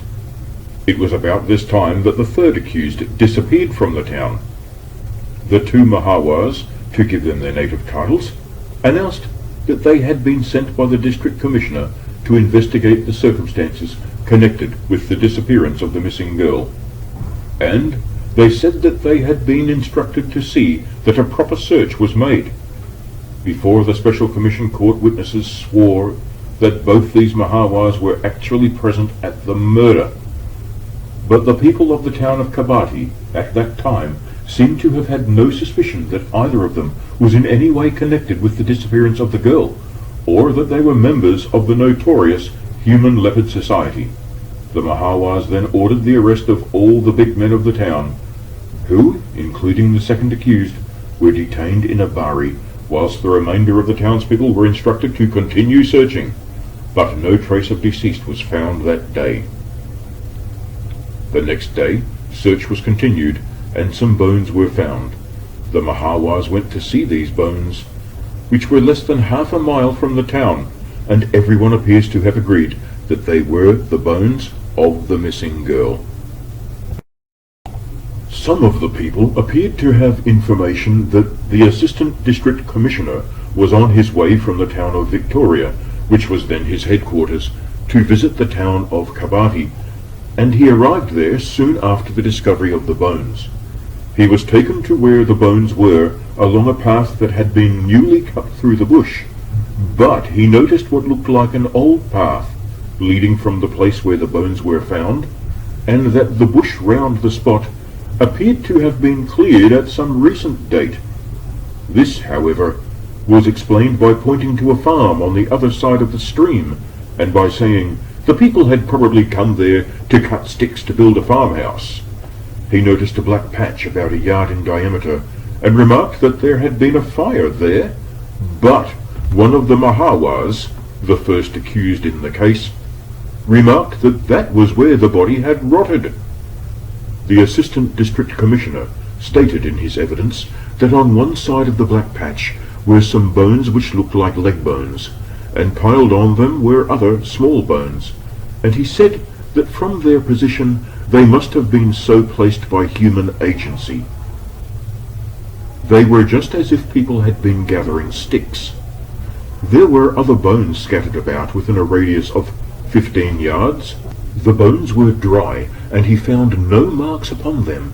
He thought that the thigh bones were attached to the pelvis, and the greater portion of the spinal column was intact.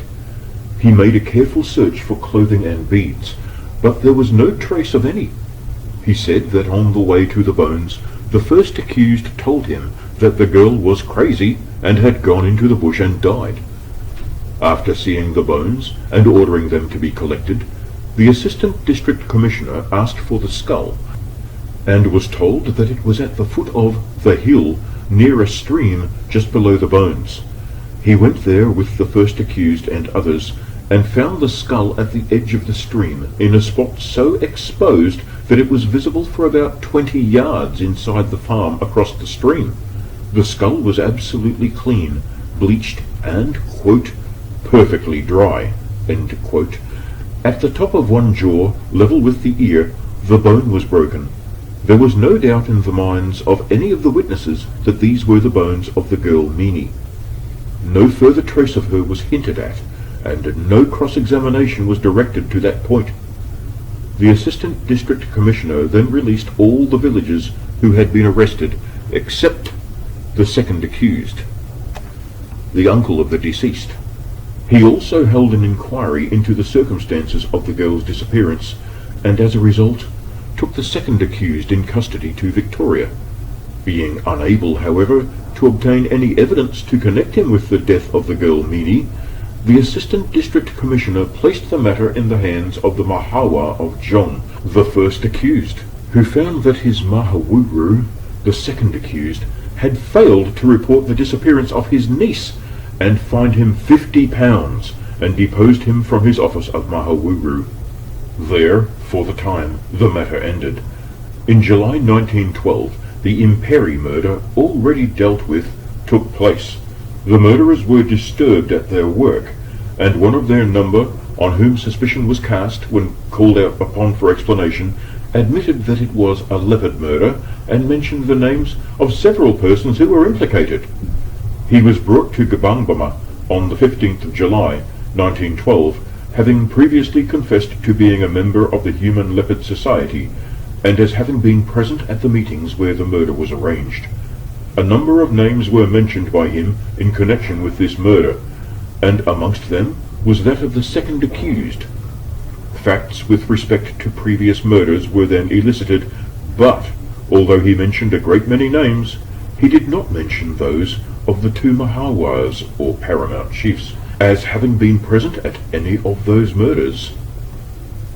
This mentioning of names continued up to the 25th of July, when his various statements were reduced to writing. This writing was witnessed by the two Mahawas concerned, who, up till that time, had retained the confidence of the government officers.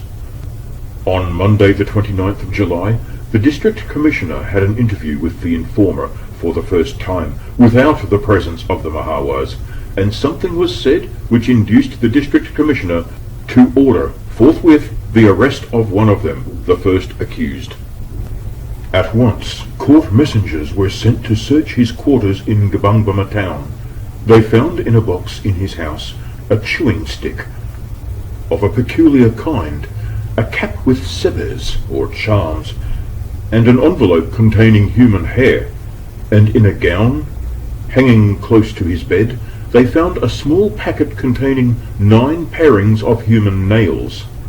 His house at Matru was also searched, and there was found a firi, i.e. a horse tail with cloth wrapped round the handle, and another packet containing 18 pairings of human finger and toenails.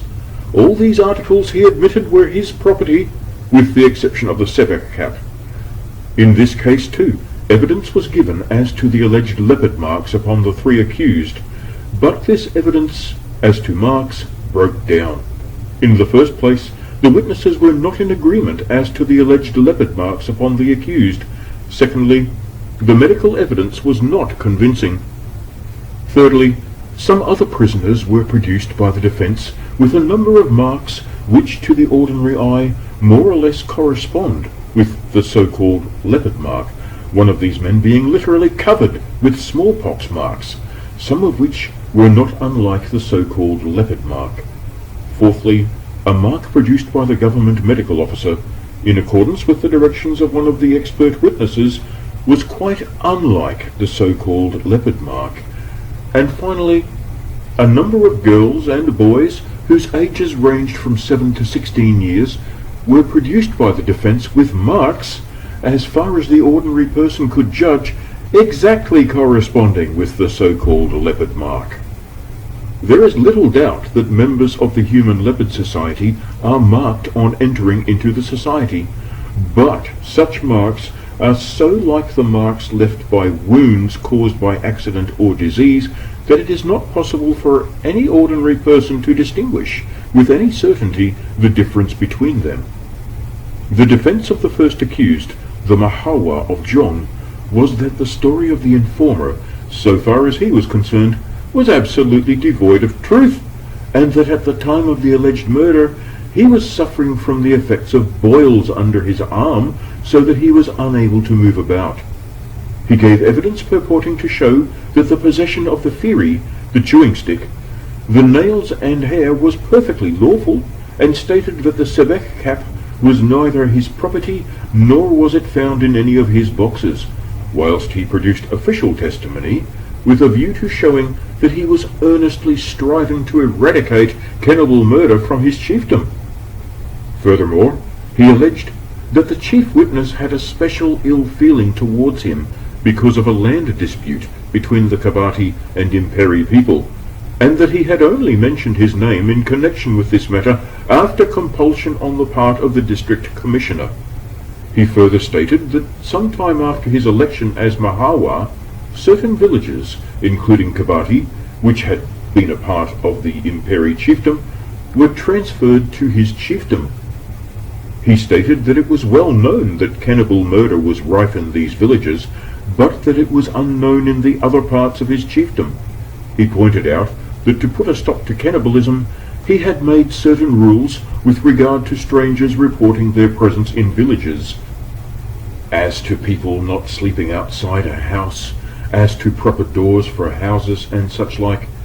He had also assisted the government in the Mochach murder about September 1910, and in the Sawura murder in 1911, and had done what he could, at the request of the district commissioner, to elucidate the facts in this very case.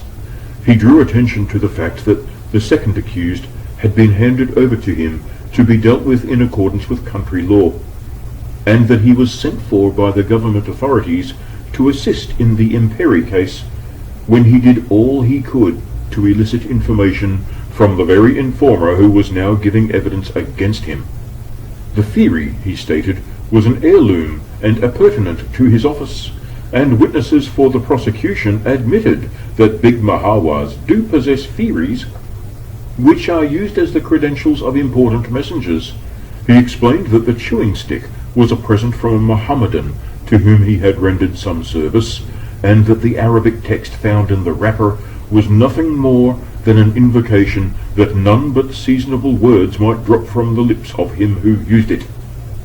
As to the hair found in his house, it seemed clear that many persons, even educated persons in Freetown, have a superstition about their hair being left about, and take precautions to have it disposed of in such a way that nobody can get possession of it. Strong medicines are supposed to be made with human hair, and with this medicine injury can be inflicted on the person from whom the hair was obtained. He said that soon after he arrived at Kabangma, he had his hair cut, and that he kept it pending his return to Matru, where he intended to have it destroyed. Finger and toenails also appear to be capable of malevolent use, and should not be left lying about.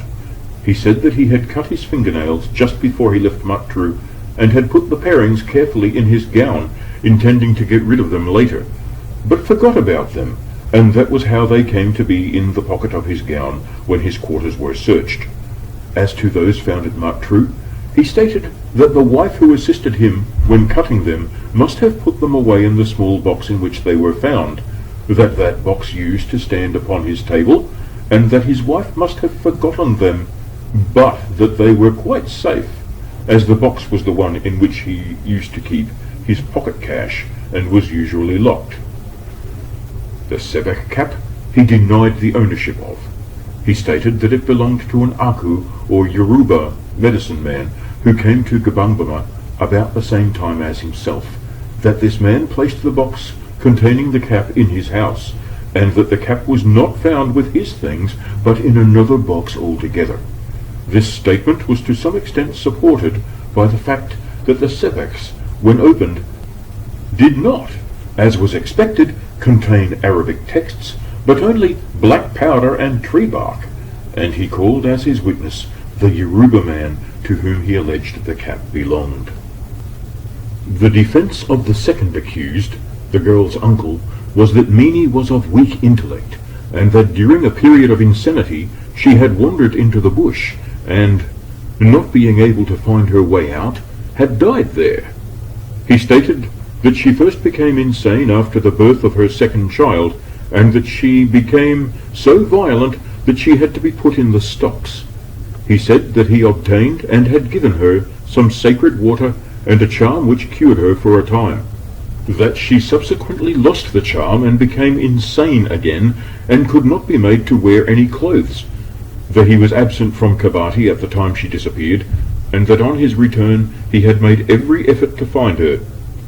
The third accused's defense was that he had left Kabati about 6 weeks before the girl's disappearance, and was absent in another chiefdom at the time of her disappearance, that on the 10th of June 1911 he arrived at Yandahun, where he had a wife, and then for the first time heard of what had happened in Kabati, whither he immediately returned.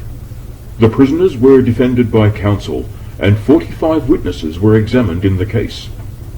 The chief witness for the Crown was the accomplice who had turned informer. His evidence on 1 or 2 points one could not help regarding with suspicion, though on the other hand he gave his evidence freely. He was quite open, there was little hesitancy, he did not shelter himself under generalities, but was always prepared to go into details. In view of the fact that he had given evidence upon so many different occasions, and that he had to keep in mind so many different meetings, one was struck with the small number of inconsistencies, and every now and then it was noticeable how 2 unconnected details fitted in with the rest of the evidence. Then the further he was cross-examined, the more truthful did his narrative appear. Matters which seemed doubtful at first were cleared up, and at the end his evidence seemed stronger than at the beginning, and formed a marked contrast to the evidence of many of the other witnesses. Finally, an inspection of the locus in quo tended to confirm his testimony, but this witness being an accomplice, corroboration of his evidence as to each of the accused was necessary before the question could be considered as to whether or not the accused were guilty of murder. There was ample corroboration as to the circumstances of the murder, and that it was committed by members of the Human Leopard Society, but, in addition to this, it was necessary that there should be corroboration of the evidence of the accomplices as to the identity of each of the persons charged. On the question whether it was proved that the first accused, the Mahawa, or paramount chief, took part in the murder of the girl Meenie, the court was divided, and the majority were in favour of a verdict of not guilty. This man was, however, deposed from the chieftainship, and has, on the recommendation of the majority of the court, in accordance with the provisions of the Special Commission Court Ordinance, been expelled from the colony and protectorate of Sierra Leone. There was ample corroboration, as well as strong circumstantial evidence, against the second accused, the uncle of deceased, and he was found guilty of murder and publicly executed at Imperi on the 2nd of June, 1913. There was some doubt as to the identity of the third accused. Another person of the same name appears to have figured prominently in the conferences of the society. He was therefore found not guilty and discharged. Chapter 6. The Yandahun Case. This case was one which created exceptional interest locally by reason of the fact that the accused was a minister of religion. and a man well known in the colony and protectorate. He was connected with the United Brethren in Christ mission, and had been a minister of religion since 1878. The accused, who was defended by 4 members of the Freetown bar, was first charged with the capital crime of murder, but after some evidence had been given, the Crown prosecutor realized that he had not sufficient evidence to secure a conviction on that charge, and intimated that he proposed to call no further evidence, whereupon a formal verdict of "not guilty" was recorded. The accused was then proceeded against on the following charges: 1. Of being a member of the Human Leopard Society on or before the 5th of November 1912, the date of the Human Leopard Amendment Ordinance 1912, and 2. With having taken part in the operations of an unlawful society on the 17th of October 1909. The accused had apparently been well educated, and whilst he was in the witness box, it was difficult to conceive how a man of his stamp could possibly be connected with a cannibal society. On the other hand, it was undisputed that he had permitted himself to be elected Mahawa, paramount chief, of one of the chiefdoms in the protectorate, and had acted in that capacity from 1899 to 1905, which connotes much, and he stated that he only ceased to be Mahawa after his trial upon a charge of cannibal murder, which took place before a judge and jury in Bonte in 1905. The case for the prosecution depended chiefly upon the evidence of 2 informers. Upon the depositions, their testimony was corroborated by the evidence of 2 witnesses, one of whom was a petty trader and the other a teacher in another branch of the United Brethren in Christ mission.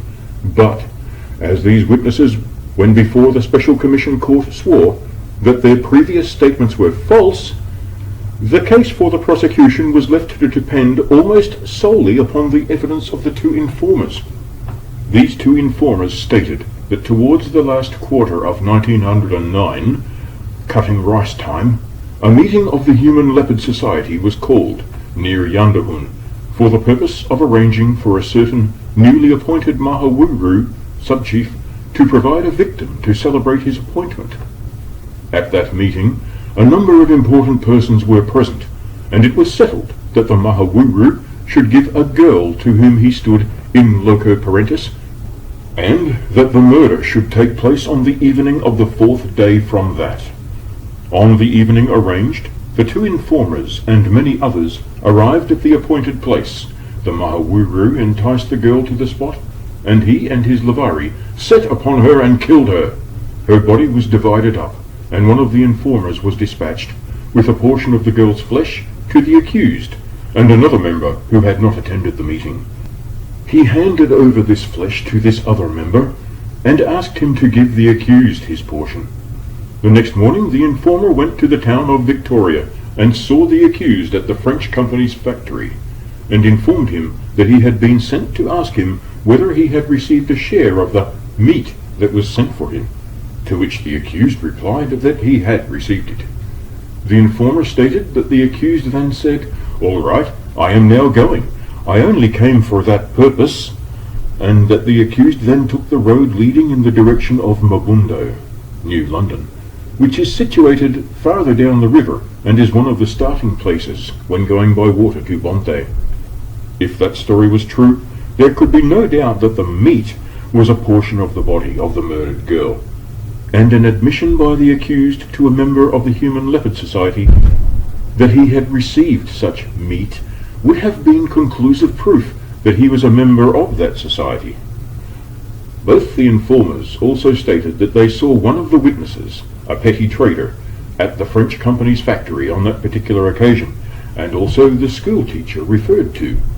That was practically all, apart from proof of the girl's disappearance at the time in question, that the prosecution could prove at the trial. Upon the depositions, however, the case was much stronger. At the preliminary investigation in the District Commissioner's Court the previous September, the petty trader referred to stated that about 2.5 years before September 1912, early one morning, he saw one of the informers and the accused coming out of the French company's store. He further said that he got the school teacher referred to write a letter to a person in Mayamba, but he did not actually connect this letter with the day on which he saw the informer and the accused together. He admitted that the school teacher had written a letter for him, and that he took this letter to a person at Mayamba, and that just before he started for Mayamba with that letter, he went to the French company's store to get some provisions. But he denied, when before the Special Commission Court, having seen either the informer or the accused there. The school teacher, in his depositions at the preliminary investigation in September 1912, gave important corroborative evidence. He said there that the accused came to Victoria on the 17th of October 1909 and stayed the night with him, that the accused went out about 9 p.m. and returned about 10 p.m. with two persons who had since been executed for leopard murder, and that these two stayed with him for about a quarter of an hour. That next morning the accused went to the French company's factory and came back to the house, that he asked the accused to stay and preach for him, but the accused said no, that he was in haste, as the government, since his previous trial, never allowed him to come to Victoria, and the witness fixed the date by saying that the petty trader came to him the same morning to have the above-mentioned letter written. This letter was produced and identified, and was dated 18th of October 1909. At this preliminary investigation, this witness, when cross-examined by counsel for the accused, said further, "I am certain that the accused slept at Victoria on the night of October 17th, 1909. He also said in cross-examination that he was certain that accused came there only for the purpose of collecting subscriptions for the mission to which he belonged, and that on this occasion he got a subscription from at least one other person besides himself. But before the Special Commission Court, all this was changed. The keystone of the accused's defence was that his collections at Victoria were made on or about the 17th of December 1909, and that he only paid this one visit to Victoria during the year 1909, and these two witnesses, when before the Special Commission Court, made their evidence fit in with this defence. The school-teacher witness was married to a niece of the accused, and both he and the petty trader witness admitted to having gone back on their statements about seeing the accused in Victoria in October 1909, after an interview with the son of the accused, who was also connected with the United Brethren in Christ mission. The introduction of outside influences to vary the evidence of important witnesses for the prosecution gave rise to grave suspicion, but the net result so far as the actual charges were concerned was that the prosecution was left without corroboration of the evidence of the accomplices. Had the only issue before the court been the charges recorded, it is possible that counsel for the defence would not have called any witnesses, but would have claimed a verdict upon the evidence. But the court drew attention to Section 11 of the Special Commission Court Ordinance 1912, which declared that notwithstanding an acquittal, if the court is of opinion that it is expedient for the security, peace, or order of the district that the acquitted person should be expelled therefrom, the court shall report to the governor, who may expel such person from the colony and protectorate accordingly. Counsel for the defence therefore decided not to let the matter rest there, but to call evidence, so as to exonerate the accused completely if it were possible to do so. The accused himself first went into the witness box, and proved by letters to persons connected with his mission in Freetown that, in September 1909, he had arranged to make a tour of his district early in October. He gave evidence to the effect that he started on the 20th of October, proceeded up certain rivers some distance from Victoria, and that he remained in those parts, preaching and giving magic lantern entertainments, with the object of obtaining subscriptions for his mission, until early in December, when he came to New London, Mabundo, which he reached on the morning of the 7th of December 1909. He related how he had gone to the school teacher's house at Victoria, and then to the French company's factory, and then to one King, and how he had got subscriptions, only spending an hour or two at Victoria. He stated that he then walked to the outlying villages and obtained subscriptions from persons named Nicol and Cole. That he had then returned to New London, where he picked up his boat and started home for Bonthe, which he reached early on the morning of the 8th of December. In corroboration of his story, he produced the subscription book which he kept during the tour, and in which there can be little doubt that the names of King, Powell, Nicol and Cole, written by themselves, appear in their due places after the subscriptions given during the earlier period of the tour. These subscriptions seemed to be perfectly genuine. The entries of the names seemed perfectly genuine. The whole book bore every appearance of being quite genuine. King and Nicol, two respectable traders, proved their signatures in the book and said that they put them there in December 1909. In some details, the evidence of King was inconsistent with that of the accused and his boatman, but this pointed to little more than that there had been no collusion. Several servants of the accused were also called as witnesses for the defence, and a number of discrepancies were found to exist in the various accounts given of the circumstances connected with the trip to Victoria, a matter not without importance, as one at least of these servants would probably have accompanied the accused if he visited Victoria in October as well as December. One thing was quite clear, viz. That the accused was at Victoria in or about December 1909, and that he then collected subscriptions. The question therefore naturally arose as to whether his presence in December was inconsistent with his presence there on the 17th and 18th of October. There could be no doubt that it was not. It is true that he had produced evidence that he was only at Victoria once during the year 1909, but this evidence was not of high value. There was nothing to prevent the accused having been at Victoria on the 17th and 18th of October. His letters to Freetown showed that he had intended to begin his tour early in October, but his start was delayed until the 20th. The first Human Leopard meeting at Yandoun was, according to the prosecution, on the 13th of October. Prominent members of the society would have had notice of this meeting prior to the 13th of October. Assuming that the accused had such notice, he would have received it just about the time he had originally meant to start, and this would account for his start being delayed until the 20th of October, and the view that he made a surreptitious visit to Victoria for unlawful purposes was strongly supported by the fact that the witnesses for the Crown who testified to his visit had been tampered with. Then the chain of facts worked out by the prosecution, connecting the witnesses and the letter of 18th of October with the accused's visit, though not sufficient to be of itself corroboration, was significant confirmation of the story of the informers. The court in giving judgment stated that, as the accused was a man of education and a minister of religion connected with a missionary society, they had been slow to form an opinion adverse to him, but that after careful and anxious consideration they were unwillingly forced to the opinion that he was so connected with the Human Leopard Society that it was expedient for the security, peace and order of the district that he should be expelled from the colony and protectorate of Sierra Leone, and this was accordingly done. This man, who was born in America, successfully raised his American citizenship on the previous occasion when he was indicted for cannibal murder. The trial of a person residing in the protectorate for an indictable offence ordinarily takes place before the circuit court judge and assessors, who take the place of a jury, the assessors being usually native chiefs who sit with the judge and advise him on questions concerning native law and custom.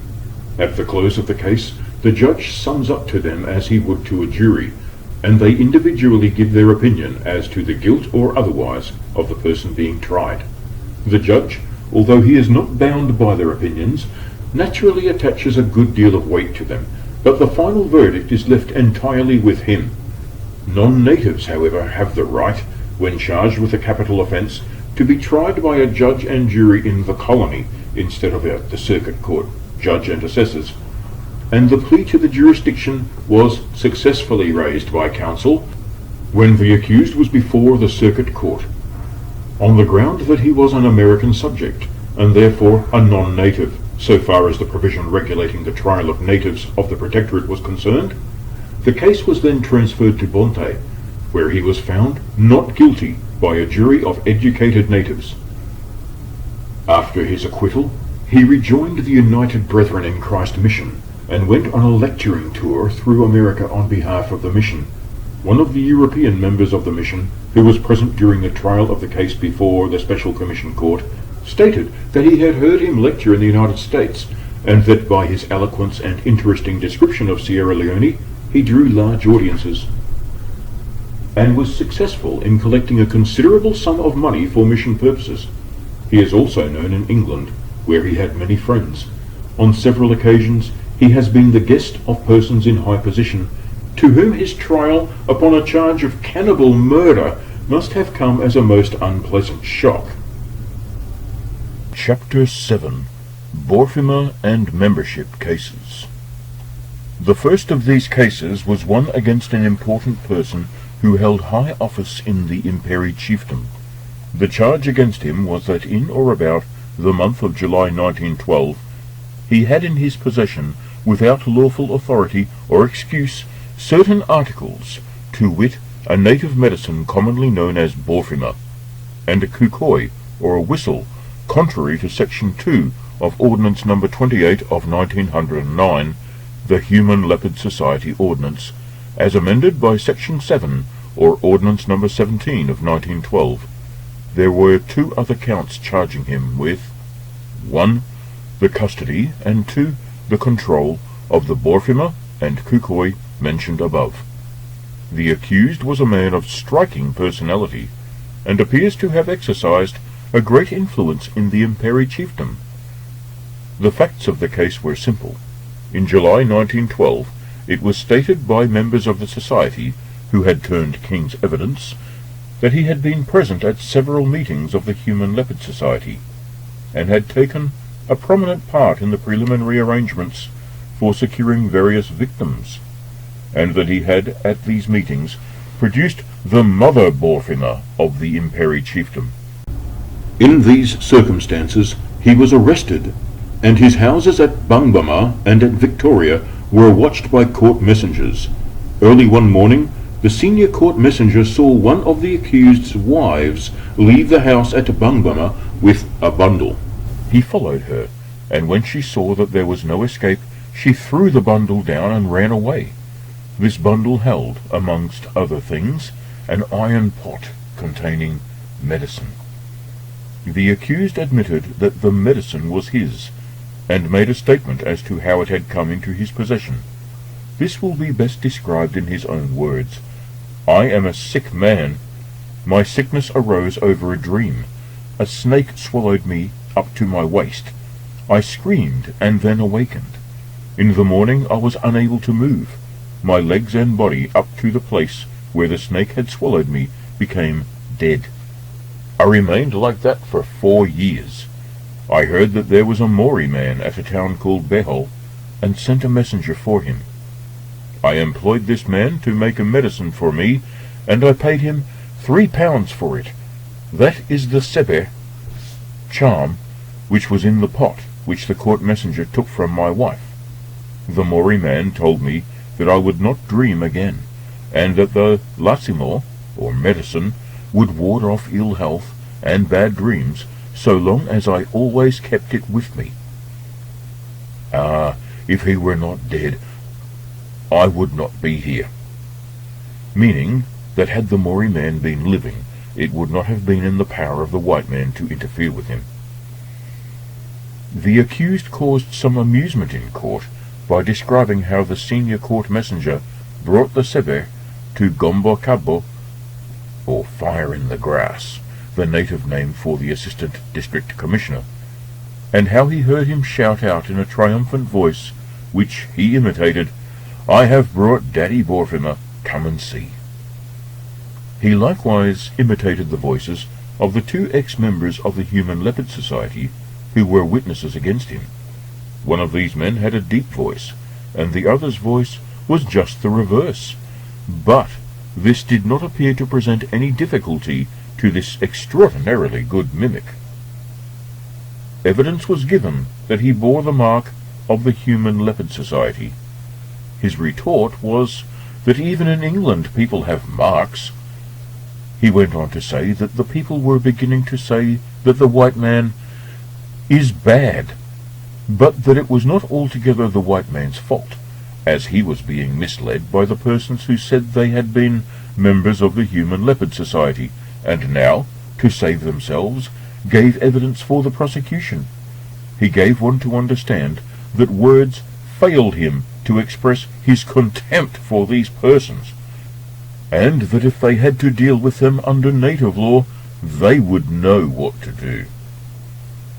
He described how the district commissioner had forced him to throw the Borfima into a fire made for that purpose, and how he had protested against this, stating that he had lost good money over its destruction. He went on to pay a subtle compliment to the court by saying, "We were thinking in this country that there were no judges in England until you daddies arrived." Although the accused very ably defended himself, there was no doubt from the evidence of the witnesses that the medicine in question was Borfima. It was also proved very clearly that he was one of the leaders in the Human Leopard Society. Found guilty, and asked if he had anything to say why sentence should not be passed on him, he replied, "I am the cow with the short tail. God will drive the flies away. The judges, you represent God. You didn't believe when I spoke of those men who said they belonged to the Leopard Society? I see the result now." A sentence of 14 years' imprisonment with hard labour was passed on this man, who, even after the passing of the sentence, had a last word of protest and pathetic appeal. As he was leaving the court, he burst out, "I am an old man. 14 years is a longer time than I will live. Judges, if you must have my life, take it at once. The soldiers are there with their guns to shoot." The military guard round the courthouse, when the court was sitting, that is. It may be mentioned in connection with this case that the prisoner, without any family influence, had gained an ascendancy over the people of the chiefdom unequalled by even the chief himself. Some years ago he was tried for leopard murder, but was acquitted, and from that date he appears to have been marked out as a person of distinction. It was asserted that his medicine was sufficiently strong to guard him against all bad trouble that might be put upon him, and he was selected as the custodian of the chief medicine of the Human Leopard Society, known as the Mother Borfima. When fresh Borfima was made, it was necessary that a small portion should be taken from the parent Borfima, and this formed the foundation for the new Borfima. Another interesting native was brought before the court, in the person of a chief from the southern portion of the protectorate near the Liberian frontier, charged with a similar offence. The district commissioner obtained information that this man had in his possession the medicine belonging to a branch of the society, and court messengers were detailed to search his house, with the result that a large quantity of medicine of various sorts was discovered and produced before the court. The accused in his defence stated that he had been one of the leaders of the War Boys, who operated with the British force during the 1898 rebellion, and that the medicine procured had been seized by the War Boys from the rebels and was afterwards deposited for safekeeping in his house, that the War Boys had never returned to claim these curiosities or trophies, and that the bags in which the medicine had been kept had never been opened up until their seizure by the court messengers. There was reliable evidence that a portion of the medicine was Borfima, and it was apparent that some of the leather wrappings round it had recently been repaired. From the evidence, it was clear that the prisoner had made use of the medicine for unlawful purposes, and he was therefore found guilty. But as he had been a great warrior and had rendered valuable service to the government during the 1898 rebellion, a comparatively light sentence was passed on him. Another chief from yet another part of the country was indicted for being in possession of Borfima without lawful authority. There was also a second charge against him, of having in his possession a kukoi, a special kind of whistle used for calling together members of the Human Leopard Society. Information reached the District Commissioner of the island of Cherbourg during the month of August 1912 that the accused had Borfima in his possession. This man was known to be of a rather truculent disposition, and it was considered desirable that there should be some show of force when his chief town was visited for the purpose of effecting his arrest, as otherwise some resistance might have been met with by the officers detailed for this duty. An armed party of the West African Frontier Force accordingly made a surprise visit and surrounded his house, and effected his arrest without any resistance being offered. His house was then searched, and a quantity of medicines found, which were produced in court. The accused admitted that the medicines belonged to him, but stated that they had been left to him by his predecessor, and that during his absence on one occasion, while he was in Freetown, they had been put in his dwelling house, and that he, fearing these medicines, had kept them locked up in a leather bag. He further denied that any of the medicines was Borfima. The witnesses for the prosecution all stated that a portion of the medicines was Borfima, and it was apparent that the wrappings of this particular medicine had been recently repaired. The court, in delivering judgment, pointed out that the accused, by keeping this medicine in his possession, gave himself and others the opportunity of using it, and that there was satisfactory evidence to show that it was not kept for curiosity, or for any legitimate object, but for an unlawful purpose. However, as there was no evidence to show that the Borfima had been taken to the scenes of any of the recent murders, and there was no reason to believe it had, the court took this into consideration in deciding on the punishment to be imposed on the accused. The sentence imposed was a term of 2 years' imprisonment with hard labor. The evidence regarding the kukoi or whistle was not considered reliable, and on this charge he was found not guilty. A number of other cases besides those mentioned occupied the time of the court for some weeks, and among them were a number of cases in which prisoners were charged with being members of the Human Leopard Society. As there were so many persons under arrest on this charge, the Crown decided to proceed only against the important men concerned. Most of these men were defended by counsel, who examined the witnesses for the prosecution at great length, but in many cases they were unable to shake their evidence. A number of these prisoners were proved to have been present at various meetings of the society, at which the details of several murders had been arranged, and the court, in giving judgment, stated that on the facts proved such persons were really accessories, before the fact, to these murders, and might on the evidence have been found guilty on the capital charge had they been prosecuted for it, and in those cases the court felt compelled to pass the maximum sentence of 14 years' imprisonment with hard labor. The only other case of interest was one in which a man of some importance in his chiefdom was charged with having in his possession, without lawful authority, a certain article, to wit, an iron needle of a peculiar shape, used for marking on initiation members of the Human Leopard Society. The possession of this article is made an offence under the Human Leopard Society Ordinance, punishable with imprisonment up to 14 years. The case resolved itself chiefly into a discussion on a point of law, the arguments in the case all turning on the word branding. The case for the prosecution was that iron needles, made specially for the purpose, were used in the following way. The needle was inserted under the skin. The skin and flesh were raised. A razor then cut under or over the needle in such a way as to make a small wound from which blood flowed. A preparation called nikori was then placed on the wound. and the result was a peculiar scar or mark.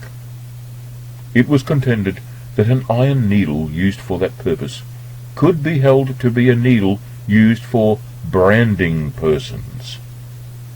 For the defense, it was argued by counsel that branding a person meant applying a hot iron to his person, and that marking a person was not the same as branding him, that the word branding by itself contained the idea of burning, that the statute was a highly penal statute, giving exceptionally large powers to the executive, and imposing a heavy punishment for breach of its provisions. It was further argued that the needle was not even for marking members, that it was the razor which actually made the mark, that although the needle might be used in the process of marking, it was no more used for marking the person than the hand which held it. The court held that the needle could not be held to be used for branding, and found the accused not guilty, and he was discharged. The Crown Prosecutor entered a nolle prosequi in the case of a number of other prisoners who had been committed for trial, but against whom he did not consider that he had sufficient evidence to justify him in proceeding further, and these men, so far as the charges on which they were committed for trial were concerned, were discharged from custody. This completed the work of the Special Commission Court, which, after sitting continuously from the 18th of December 1912, concluded its sittings on the 15th of May 1913. Chapter 8. Other Cases of Leopard Murder. The Human Baboon Society. Although the work of the Special Commission Court was completed on the 15th of May 1913, there were at that date a large number of persons still in custody who had not been committed for trial, and who therefore did not come within the purview of that court. It was decided that the District Commissioner should hold an inquiry under the Protectorate Ordinance, and report whether, on the evidence given against any of these men, he considered such persons to be a danger to the peace of the community. The first inquiry made was in regard to charges preferred against a number of men of the Imperi and Jung chiefdoms of being connected with the Human Leopard Society. Evidence was given by informers that all these men were members of or connected with the Human Leopard Society, and mention was made of a number of murders by the society previously unknown to the authorities.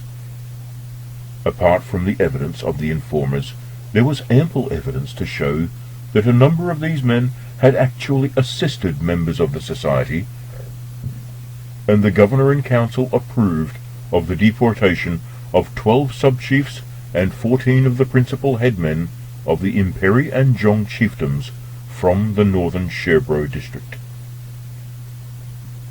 The next inquiry was in regard to charges made against 36 sub-chiefs and principal men of the Gallinas chiefdom.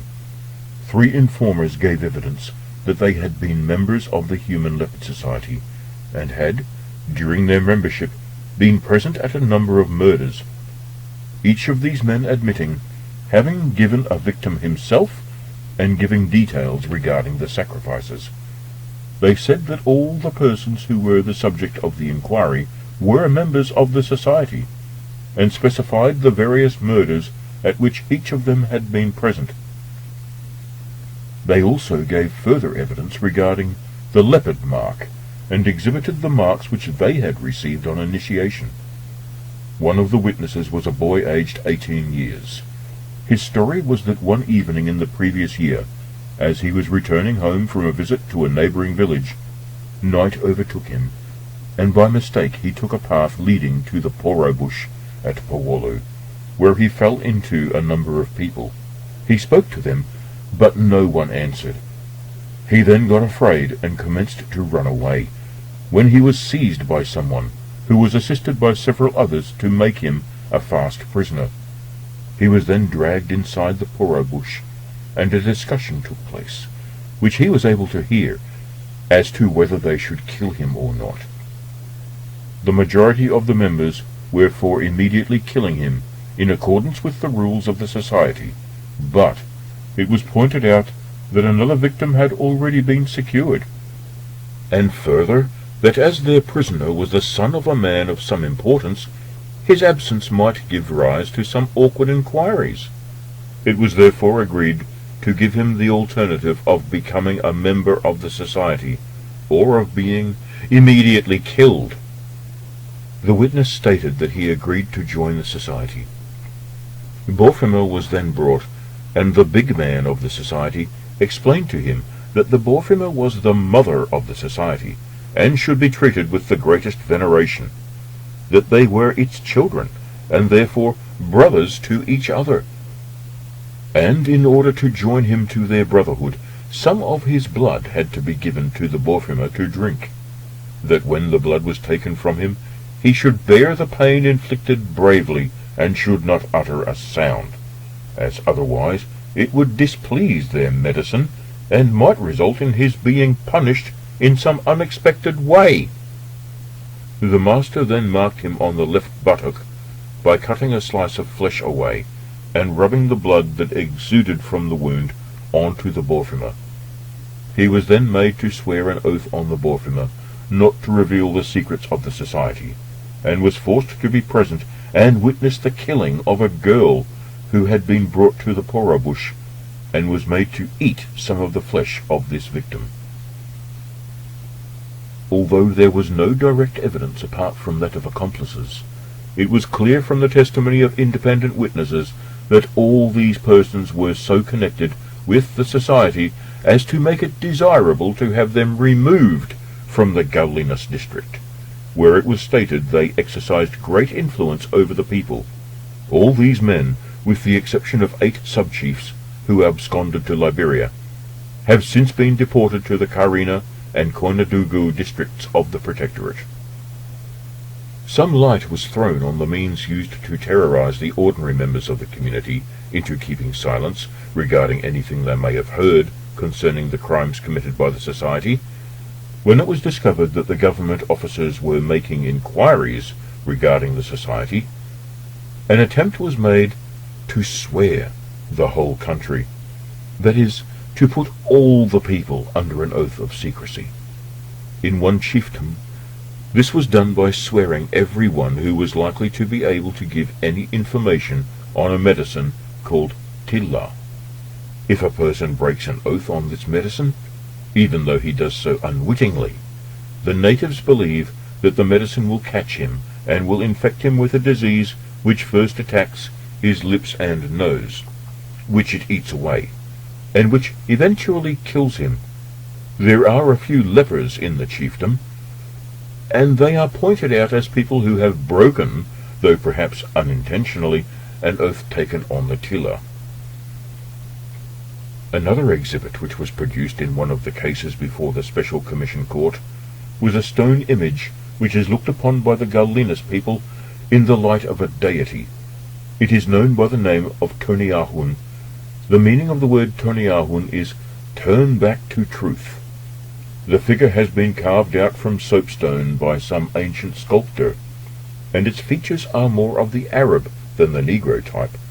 No woman will look at this image for fear of becoming sterile, and they cover their eyes if they approach it. This figure, notwithstanding its name, was apparently also used for swearing persons on, i.e. to force them to state that they knew nothing of the Human Leopard Society. And so great is the fear of the society, and the various medicines employed by it, that even the parents of children who have been seized as victims cannot be induced to assist the authorities in bringing the guilty parties to justice. Prior to July 1912, no case of human leopardism or cannibalism had ever been reported to have taken place in the Gaulinus country, and the authorities had no reason to suspect that any had taken place. It was not until after a number of arrests had been made in other districts that it was brought to light that a flourishing branch of the Human Leopard Society had existed in that district for many years, and details of about a score of murders were given by members of the society who had turned informers. Although the existence of the society must have been known to hundreds of people, many of whom went about in terror of it, the fear of the medicines of the society acted as a sufficient deterrent to keep the matter from the ears of all Europeans in that part of the country, thus demonstrating the fear that an ordinary native has of doing or saying anything which might bring him into collision with the members of the Human Leopard Society, who might, with the aid of their medicines, punish him in some fearful and unexpected way.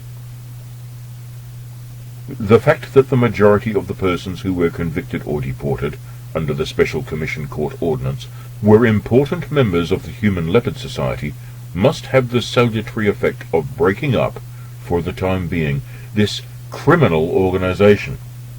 Nevertheless, unless vigorous measures are pursued, and unless that part of the country is more effectively policed, it is more than probable that the killing of an occasional victim in order to renew their fetishes will be continued. It must be a gradual evolution, which will be brought about by the natives of those parts coming more in touch with European influence, and gradually losing faith in the potency of their medicines. While the Special Commission Court was sitting, 3 murders occurred in the Koinadugu district, which hitherto, as far as official knowledge goes, was entirely free from cannibalism of any kind.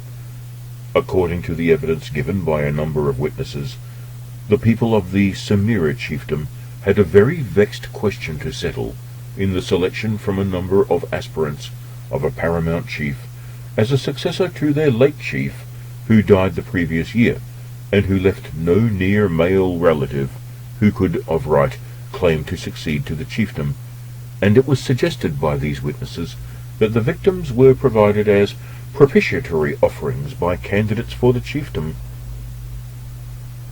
A small girl aged about 7 years was killed at Nerakora toward the end of December 1912. 2 days later, another small girl about 12 years of age was killed at Bafai. And early the following month, another girl, aged about 12 to 13 years, was killed at Nerakora. All these deaths were at first attributed to attacks by bush leopards, but the evidence given by various witnesses was to the effect that these 3 girls were murdered by members of the Human Leopard Society. Another secret society, known as the Human Baboon Society, which exists in one of the northern districts of the Protectorate, first came to notice about 5 years ago, when a number of persons were charged before the circuit court with the murder of a small child. During the investigation connected with the death of the child, it came to light that a number of persons in the vicinity of Port Loko, in the Karina district, had banded themselves together and had formed a society which has since become known as the Human Baboon Society.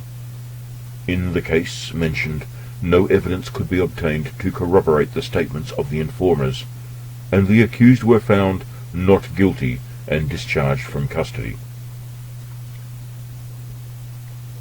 During the month of May 1913, a small girl was killed near the village of Bokamp, and according to statements made by persons who turned informers, she was murdered by members of the Human Baboon Society.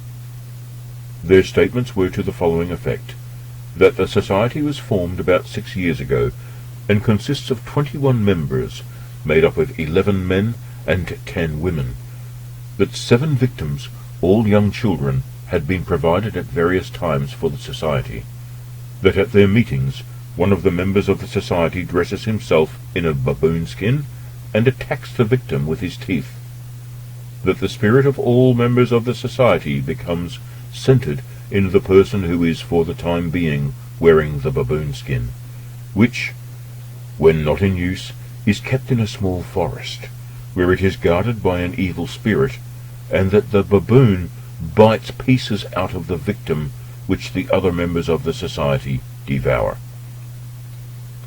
The only explanation that the informers could or would give as to the objects of the society was that the founder of it had quarrelled with his tribal ruler, who he alleged liberated one of the founders' slaves and placed him in authority over him, that he, the owner of the slave, became so incensed that he turned himself into a witch and induced others to join him in doing evil things. Objects and reasons other than those given by the informers probably exist, but it is doubtful whether they will ever be discovered. The information in the hands of the authorities, however, appears to be sufficient to allow of effective measures being taken to put an end to the existence of this society. End of Part 1. Part 2, Chapter 9. A note on Sierra Leone, past and present. In acknowledging the congratulations of the people of Sierra Leone on the occasion of his coronation, King George V referred to the colony as "my ancient and loyal Sierra Leone." There is no question about the colony being an ancient one, and one of the earliest, though perhaps not one of the brightest jewels, of His Majesty's now mighty colonial empire. The harbour of Sierra Leone was discovered by the Portuguese towards the end of the 14th century, and was named by its discoverers Sierra Leone from supposing the mountains to abound in lions, although it has been asserted also that the name was derived from the noise of the surf on the shores, which resembles the roar of a lion. At the present day there are no lions to be found along the coast of tropical West Africa, but it is not improbable that they were numerous in the days of the early Portuguese explorers, and roared a challenge to these ships when they put into land. The following lines by T.B. Rhodes in his Bombastus Furioso, apropos of Colonel Titus's speech in the House of Commons on the Exclusion Bill on the 7th of January 1681, shows that it was generally accepted as a fact that lions abounded along the coast of West Africa, which was the only part of tropical Africa known to Europeans in those days. So have I heard on Afric's burning shore a hungry lion give a grievous roar. The grievous roar echoed along the shore. So have I heard on Afric's burning shore another lion give a grievous roar, and the first lion thought, the last a boar. The coastline and the rivers of Sierra Leone were explored by Pedro de Sintra, a distinguished Portuguese navigator, in the year 1462, and this constituted one of the last of the Portuguese discoveries carried on under the direct influence and authority of Don Henry, the founder and father of modern maritime discovery, who died the following year. The record of the voyage, so far as it affects Sierra Leone, is described as follows. On quitting St. Jago, we steered southerly by Rio Grande, which is on the north of Ethiopia, beyond which we came to the high mountain of Sierra Leone, the summit of which is continually enveloped in mist, and out of which thunder and lightning almost perpetually flashes, and is heard at sea from a distance of 15 to 20 leagues. In 1481 the King of Portugal sent Susu, his ambassador, to Edward IV of England, claiming title under the bull of the Pope, and requested Edward to forbid his subjects to navigate along the coast of Africa. England first began to take an active interest in this part of Africa about the middle of the 16th century. In 1551, in the reign of Edward VI,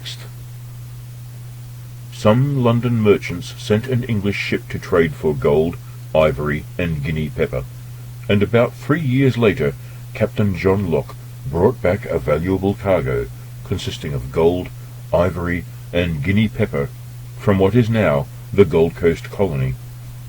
Sir John Hawkins landed at Sierra Leone on the 8th of May 1562, and it is recorded of him that he was the first Englishman who gave public countenance to the slave trade, which the Portuguese had been carrying on for some years. He brought 3 ships and took cargoes of slaves from Sierra Leone and other parts of West Africa, and sold them to the Spanish settlements in America. After Captain Hawkins returned to England from his first voyage, Queen Elizabeth sent for him and expressed her concern lest any of the African negroes should be carried off without their free consent, which she declared would be detestable, and would call down the vengeance of heaven upon the undertakers. But it is recorded that in the 30th year of her reign she was induced by the subtle persuasion of some of her subjects to grant patents for carrying on the slave trade from the north part of the Senegal to 100 leagues beyond Sierra Leone. Sir John Hawkins made 3 voyages from the coast of Africa to the West Indies and Spanish America with cargoes of slaves, and the good Queen Bess, having overcome her scruples regarding this lucrative trade, fitted out, as a private enterprise, 2 ships and sent them under the command of Hawkins, who lost the whole of her money, the ships being taken by the Spaniards. Sir Francis Drake, who at that time had command of the bark of 50 tons called the Judith, escaped and returned to England. It is not surprising that the name of the great Elizabethan hero, Hawkins, is not held in reverence by the inhabitants of Freetown, who assert that, far from being a national hero, if he had lived in the present day, he would have been hanged for some of the acts committed on their forebears. In this connection a story is told of a prominent Sierra Leonean who, on hearing the words "Britons never shall be slaves" sung, remarked with some feeling to a near neighbour, "But they have been. Julius Caesar took them as slaves to Rome." Captain Keeling, who visited Sierra Leone in August 1607, wrote the following account of his visit. About 7 p.m. we anchored in 20 fathoms on hard sand, the south part of Ilha Verde bearing east, and the Cape of Sierra Leone, which is a low point north by east, about 8 leagues distant. But the land over the cape is very high, and may be seen 15 leagues off in clear weather.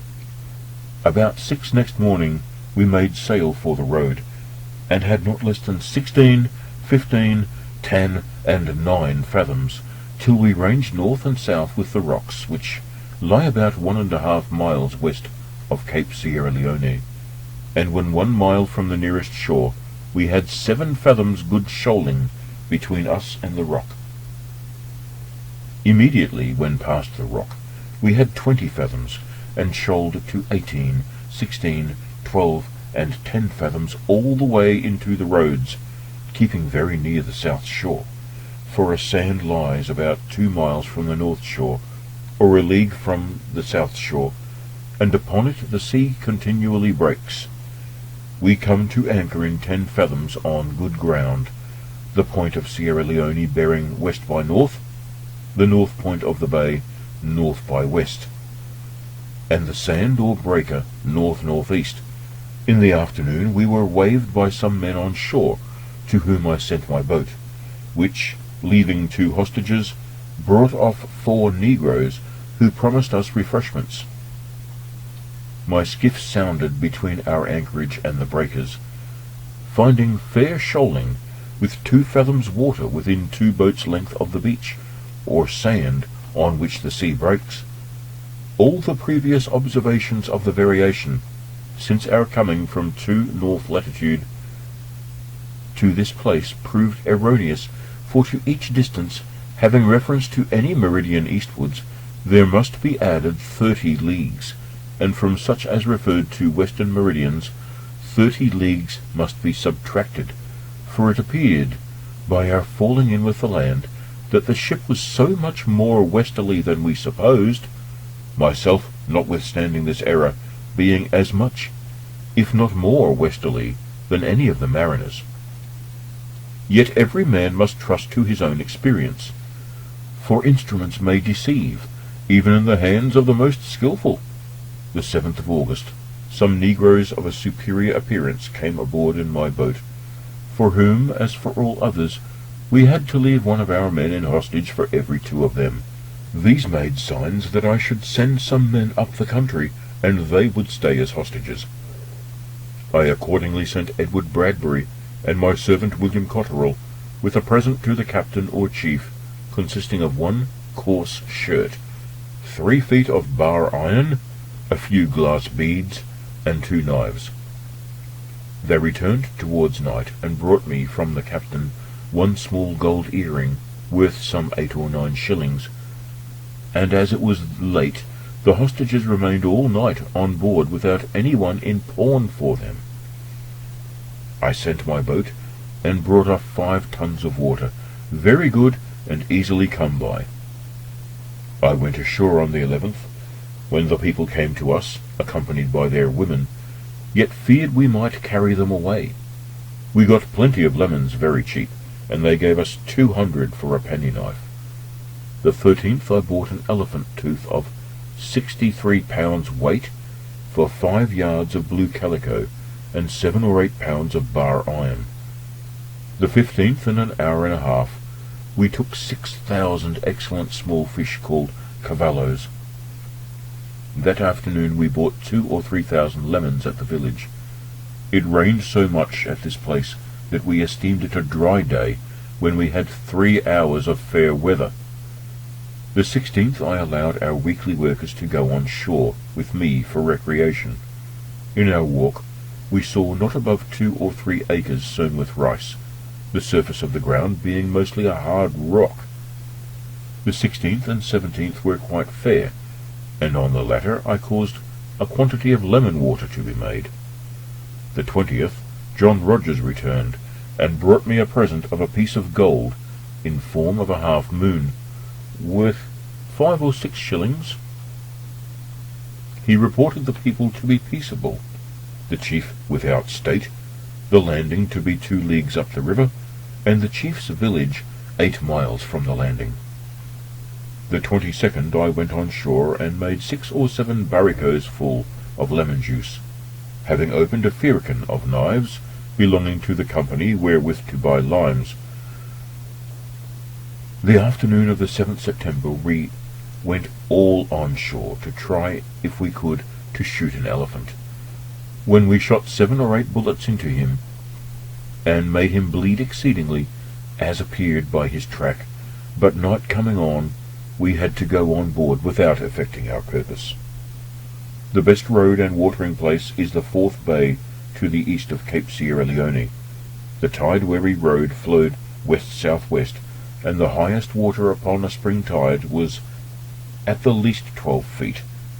I made no observation of the sun in this road, neither aboard nor on shore, though I proposed to have so done several times, but the master made the road where we lay 8:36 north, Cape Sierra Leone being west a league or 4 miles off.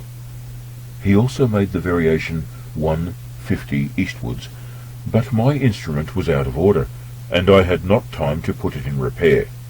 We weighed from Sierra Leone the 14th September, with the wind all easterly, but it soon fell calm, and we drove to the north, but drifted again, southwest by south, with the ebb, and when the flood again made, we anchored in 15½ fathoms. Cape Sierra Leone bearing northeast by east, about 7 leagues off. We had not less than 10 fathoms all this day. The 16th we found the current setting north by west. William Finch, a British merchant who also visited Sierra Leone during the year 1607, wrote the following lengthy and interesting account of his visit. The island which we fell in with hath some 10 leagues south from the bay of Sierra Leone, in latitude 8 north, has no inhabitants. Neither did I learn its name. It has some plantains, and, by report, good watering and wooding for ships, but about a league from the shore there is a dangerous ledge of rock, scarcely visible at high water. The bay of Sierra Leone is about 3 leagues broad, being high land on the south side, full of trees to the very edge of the water, and having several coves in which we caught plenty and variety of fish. On the farther side of the 4th cove is the watering place, having excellent water continually running. Here on the rocks we found the names of various Englishmen who had been there before. Among those was Sir Francis Drake, who had been there 27 years before, Thomas Candish, Captain Lister, and others. About the middle of the bay, right out from the third cove, lieth a sand, near about which there are not 2 or 3 fathoms, but in most other parts 8 or 10 close in shore. The tide flows east-southeast, the highest water being 6 or 8 feet, and the tide is very strong. The latitude is 8:30 north. The King of Sierra Leone resides at the bottom of the bay, and is called by the Moors Borea, or Captain Caran, having other petty kings or chiefs under him. One whom he called Captain Pinto, a wretched old man, dwells at a town within the second cove, and on the other side of the bay is Captain Bologna.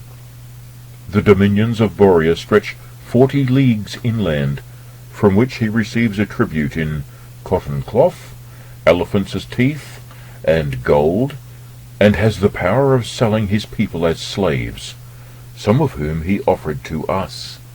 Some of them have been converted to Christianity by the Portuguese priests and Jesuits, who have a chapel in which is a table inscribed with the days that are to be observed as holy. The king and a few of his principal attendants are decently clothed in jackets and breeches, but the common people have only a slight cotton cloth round their waists, while the women have a kind of short petticoat or apron down to their knees, all the rest of their bodies, both men and women, being quite naked, the young people of both sexes having no dress whatever. All the people, both men and women, have all parts of their bodies very curiously and ingeniously traced and painted, and have their teeth filed very sharp. They pull off all the hair from their eyelids. The men have their beards short, black, and cropped, and the hair on their heads strangely cut into crisped paths or cross alleys, while others wear theirs in strange jagged tufts, or other foolish forms, the women's heads being all close-shaved. Their town contains not more than 30 or 40 houses, all irregularly clustered together, all thatched with reeds, yet each has a kind of yard enclosed, with mud walls like our hovels or hog-sties in England.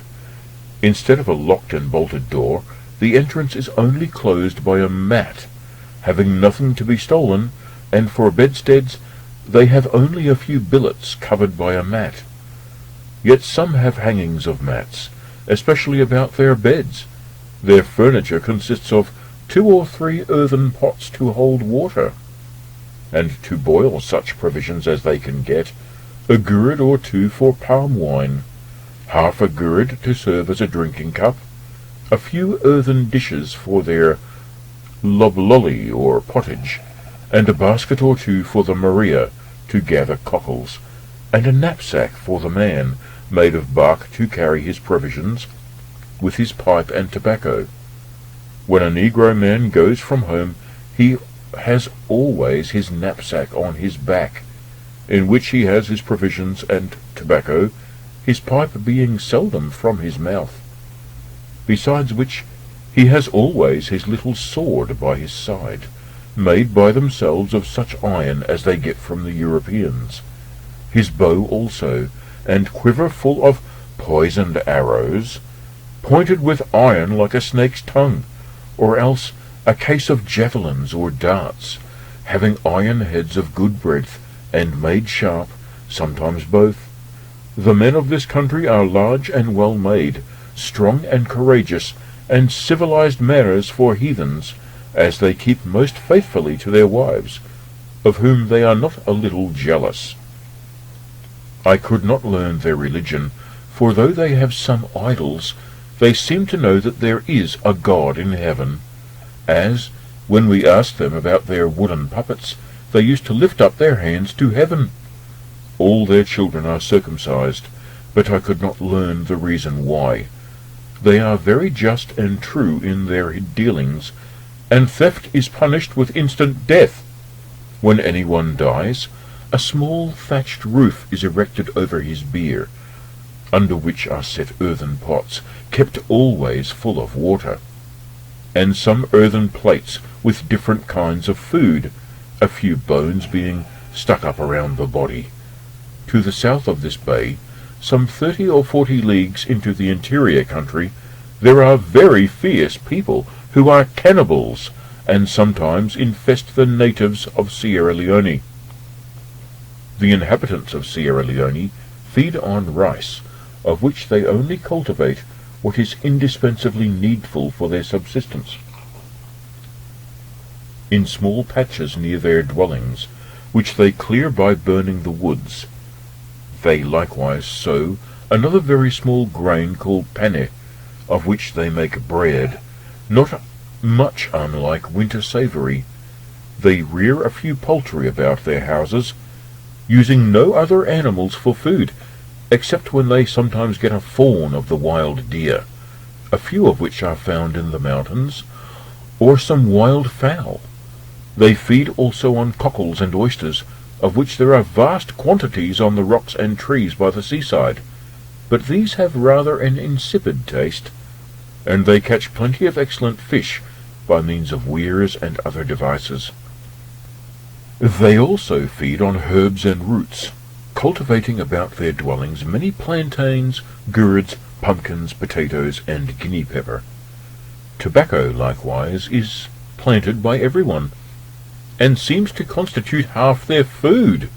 The bowl of their tobacco pipe is very large, and made of clay well burnt, into the lower end of which they thrust a small hollow cane 18 inches long, through which they suck the smoke, both men and women swallowing most of it.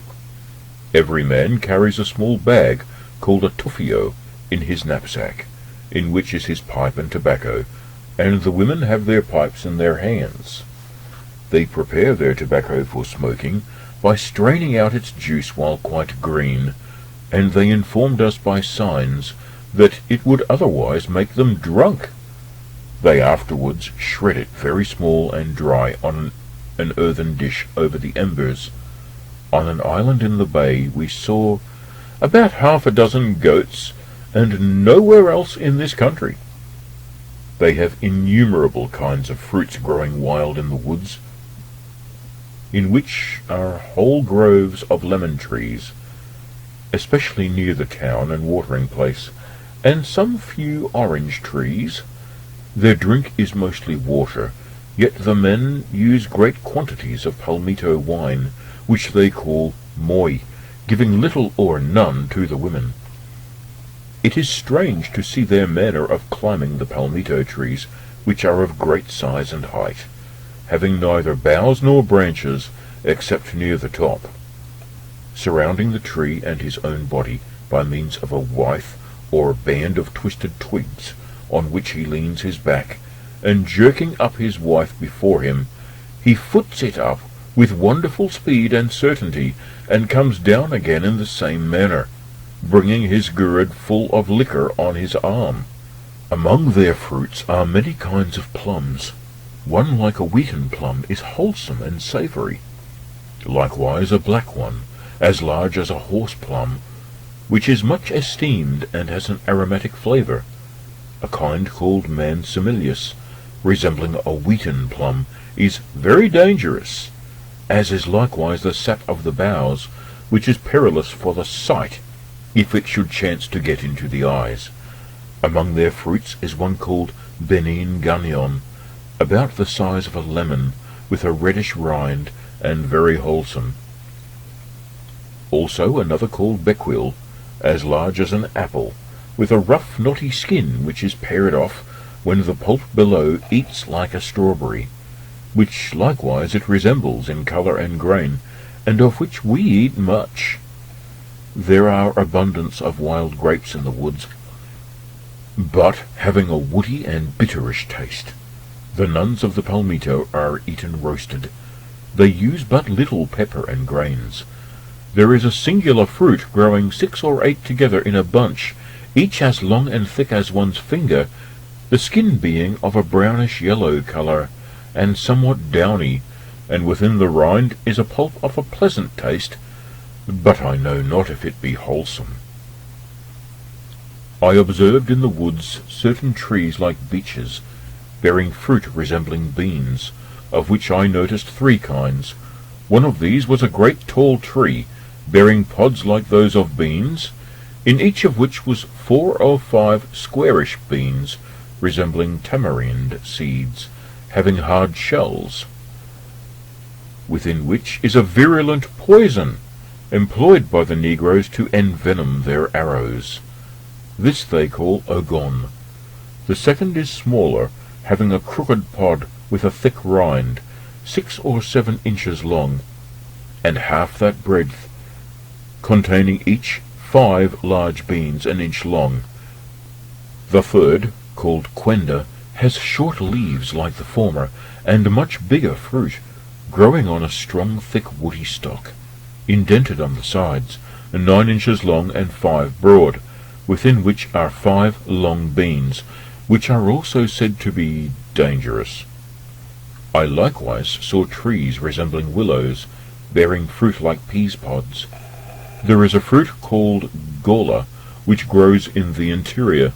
This fruit, which is enclosed in a shell, is hard, reddish, bitter, and about the size of a walnut, with many angles and corners. The negroes are much given to chew this fruit along with the bark of a certain tree.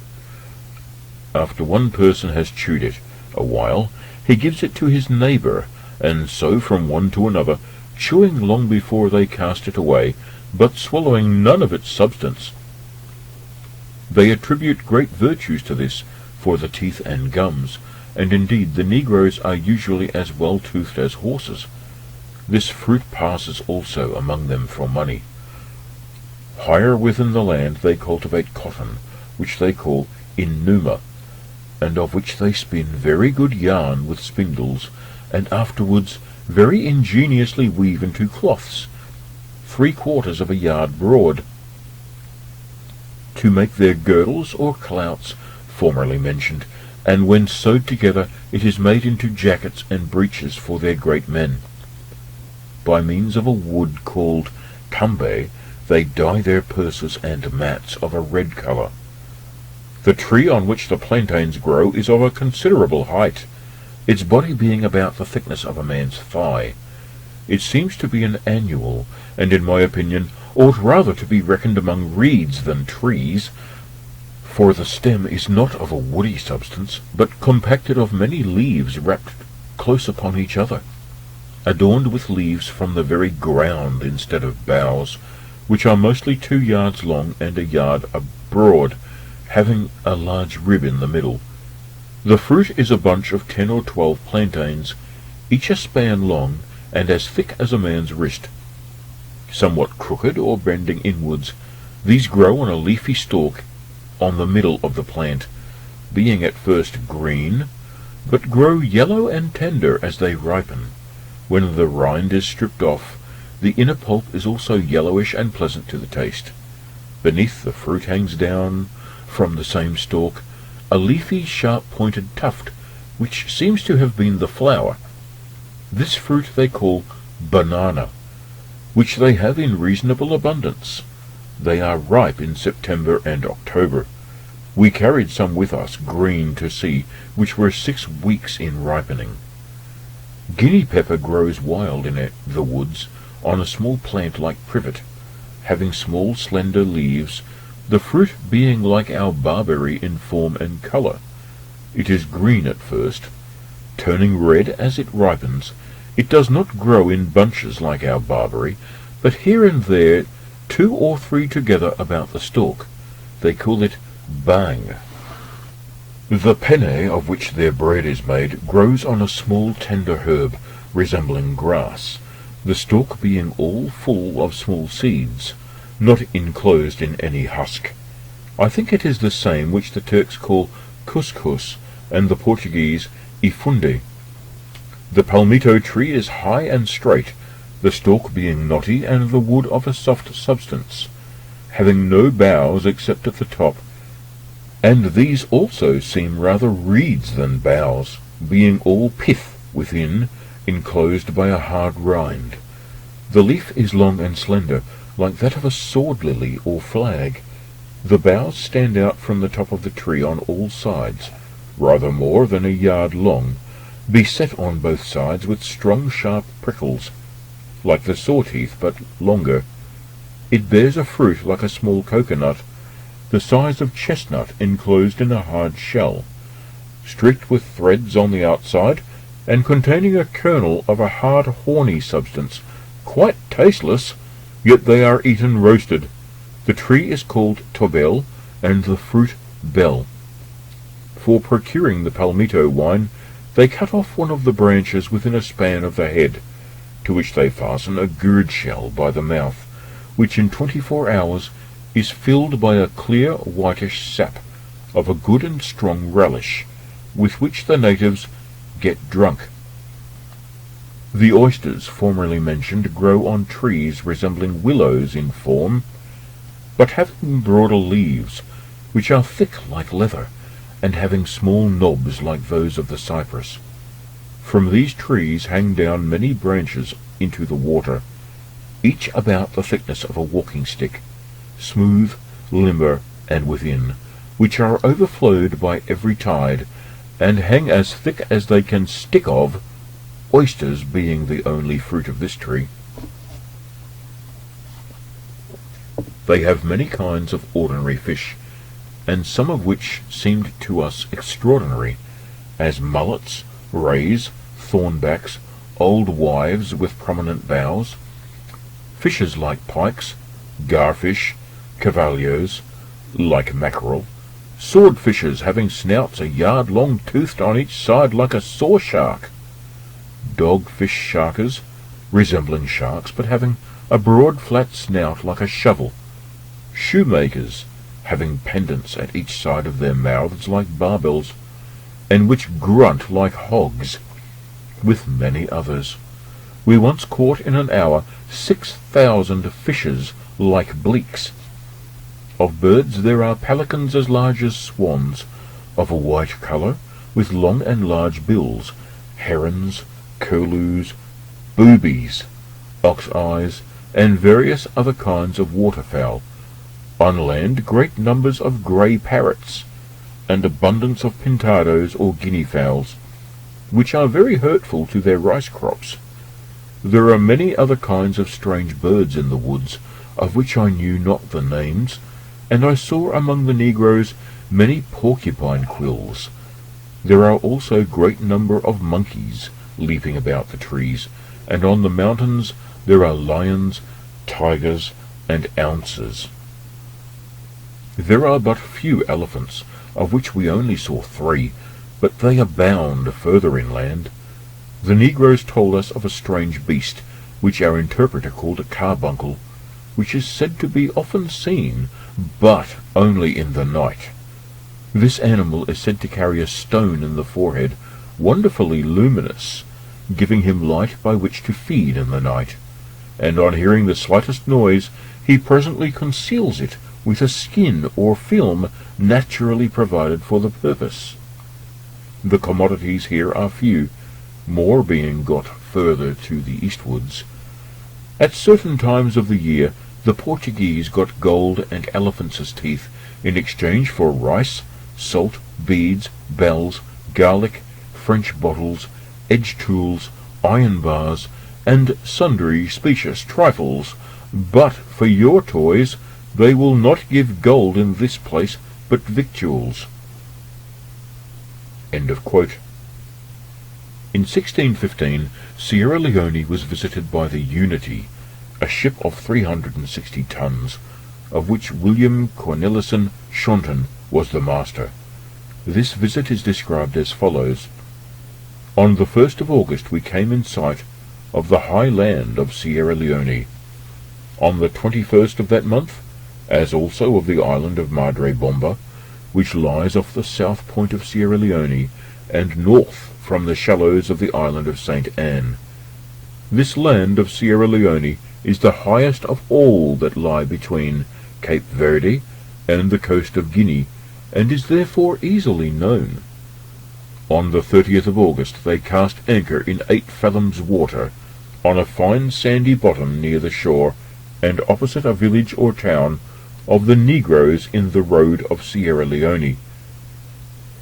This village consisted only of 8 or 9 poor thatched huts. The Moorish inhabitants were willing to come on board to trade, only demanding a pledge to be left on shore for their security, because a French ship had recently carried off 2 of the natives perfidiously.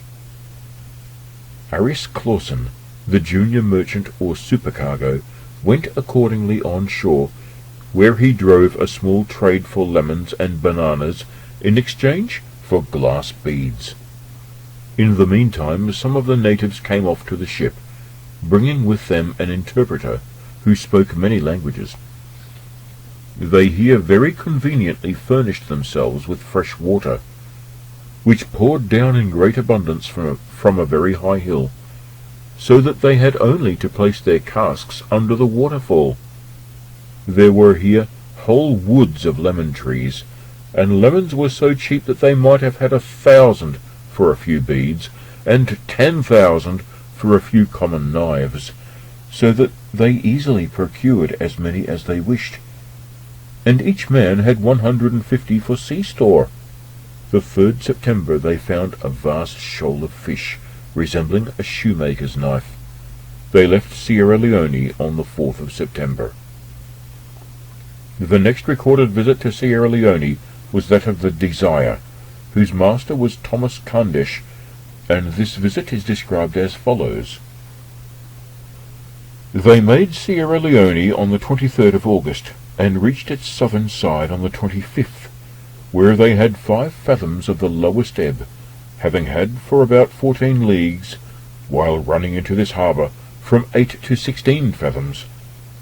At this place they destroyed a negro town, because the inhabitants had killed one of their men with a poisoned arrow.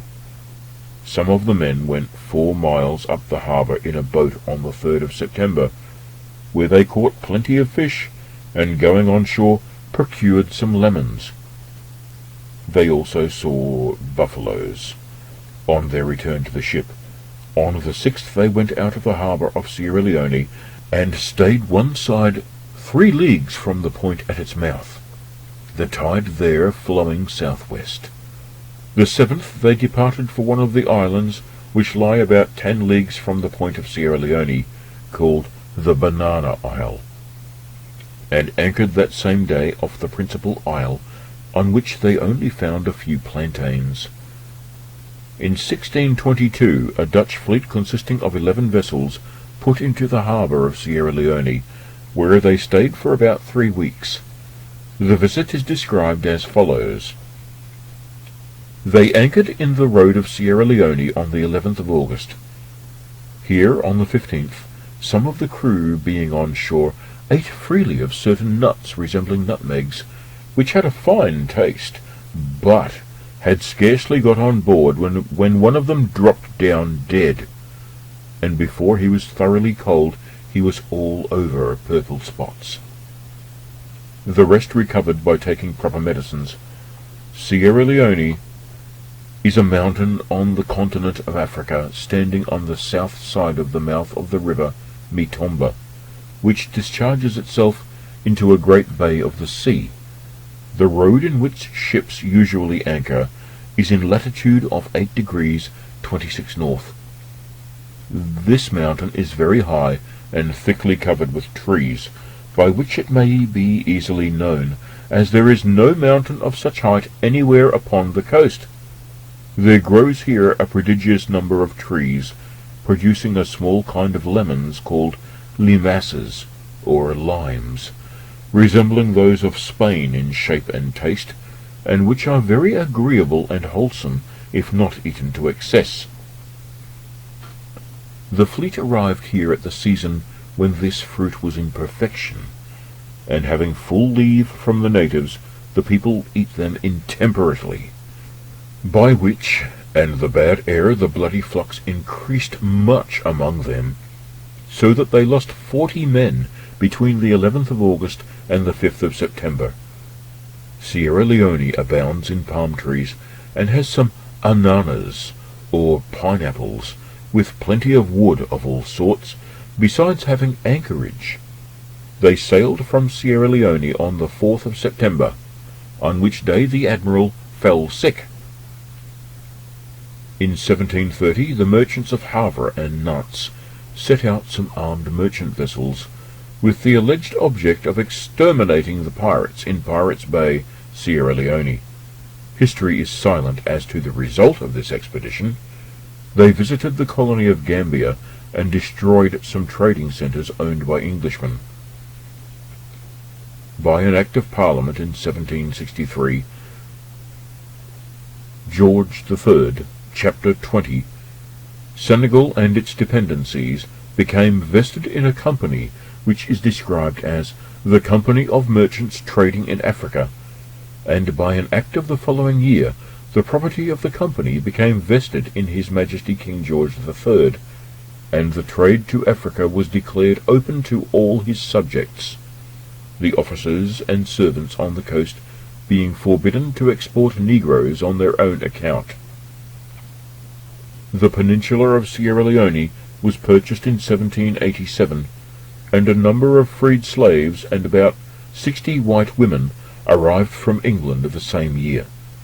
The Sierra Leone Company, which had been formed for philanthropic purposes, was established by Act of Parliament 31 George III, Chapter 55, of the 1st of July 1791, for a period of 31 years, and annulled on the petition of the company by an act transferring to His Majesty certain possessions and rights vested in the company, and for shortening the duration of the said company, and for preventing any dealing or trafficking in buying or selling slaves within the colony of Sierra Leone on the 8th of August 1807.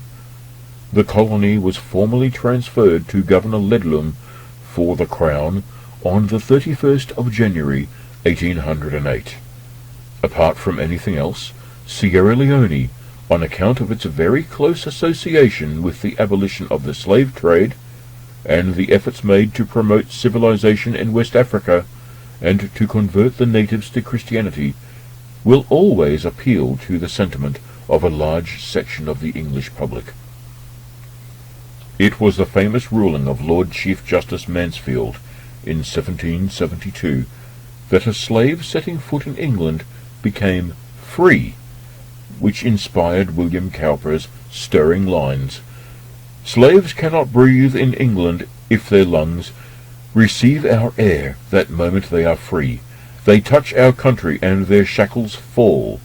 Freedom has 1,000 charms to show, that slaves, however contented, never know." Although the slave trade was abolished over a century ago, slavery still exists in many parts of West Africa, and it was in great measure due to the raids by the Sofas and intertribal wars for the purpose of obtaining slaves that a protectorate was in 1896 declared over the territory adjacent to the colony of Sierra Leone. Domestic slavery still exists, but it is a kind, patriarchal sort of slavery, and slaves are allowed to purchase their freedom by paying, in the case of an adult, a sum not exceeding £4, and in the case of a child, a sum not exceeding £2. Many of them prefer to remain as domestic slaves or retainers, or, as they describe it, sit down to some person, who makes himself responsible for their welfare. Their position is somewhat similar to that of the serf under the Old English feudal system. All dealing in slaves has been made unlawful, and heavy penalties are provided for any breach of this provision, whilst every slave or other person who shall be brought or induced to come within the limits of the protectorate, in order that such person shall be dealt or traded in, sold, purchased, or transferred as a pledge or security for debt, is declared to be free. The principles underlying the administration of the protectorate have been to recognize, as between natives, the use of native customs and laws, and to preserve the authority of the native rulers, while preventing any acts of aggression on their part. The Protectorate Courts Jurisdiction Ordinance 1903 provides that in the court of the district commissioners or the circuit court, judicial cognizance may be taken of any law or custom not being repugnant to natural justice. Courts of native chiefs are also recognized by the above ordinance, and such courts are declared to have jurisdiction according to native law and custom to hear and determine all civil cases arising exclusively between natives, other than a case involving a question of title to land between two or more paramount chiefs, and all criminal cases arising exclusively between natives other than murder, slave raiding, cannibalism, and a few other of the more serious offences, provided that the chief shall in no case be permitted to inflict punishment involving death, mutilation, or grievous bodily harm. Formerly, it was the custom to hand over the wrongdoer to the injured party, who could take his life, or keep him as a slave, until such time as he or his family paid a sufficient sum to have him redeemed. The administration by the native rulers is kept under close observation, and they are encouraged to educate themselves in the application of their own code. Each chief has his advisers or counsellors, some of whom are selected by himself, and others elected by the people. When a chief dies, it is not customary to announce the fact at once. His chief speaker would announce first that he was suffering from a bad sickness, and was therefore unable to attend to the affairs of state. Later he would announce that he had gone to Futar Jalu, being in the eyes of the natives a land rich in cattle and everything that they most desire. Steps would then be taken to elect a new chief.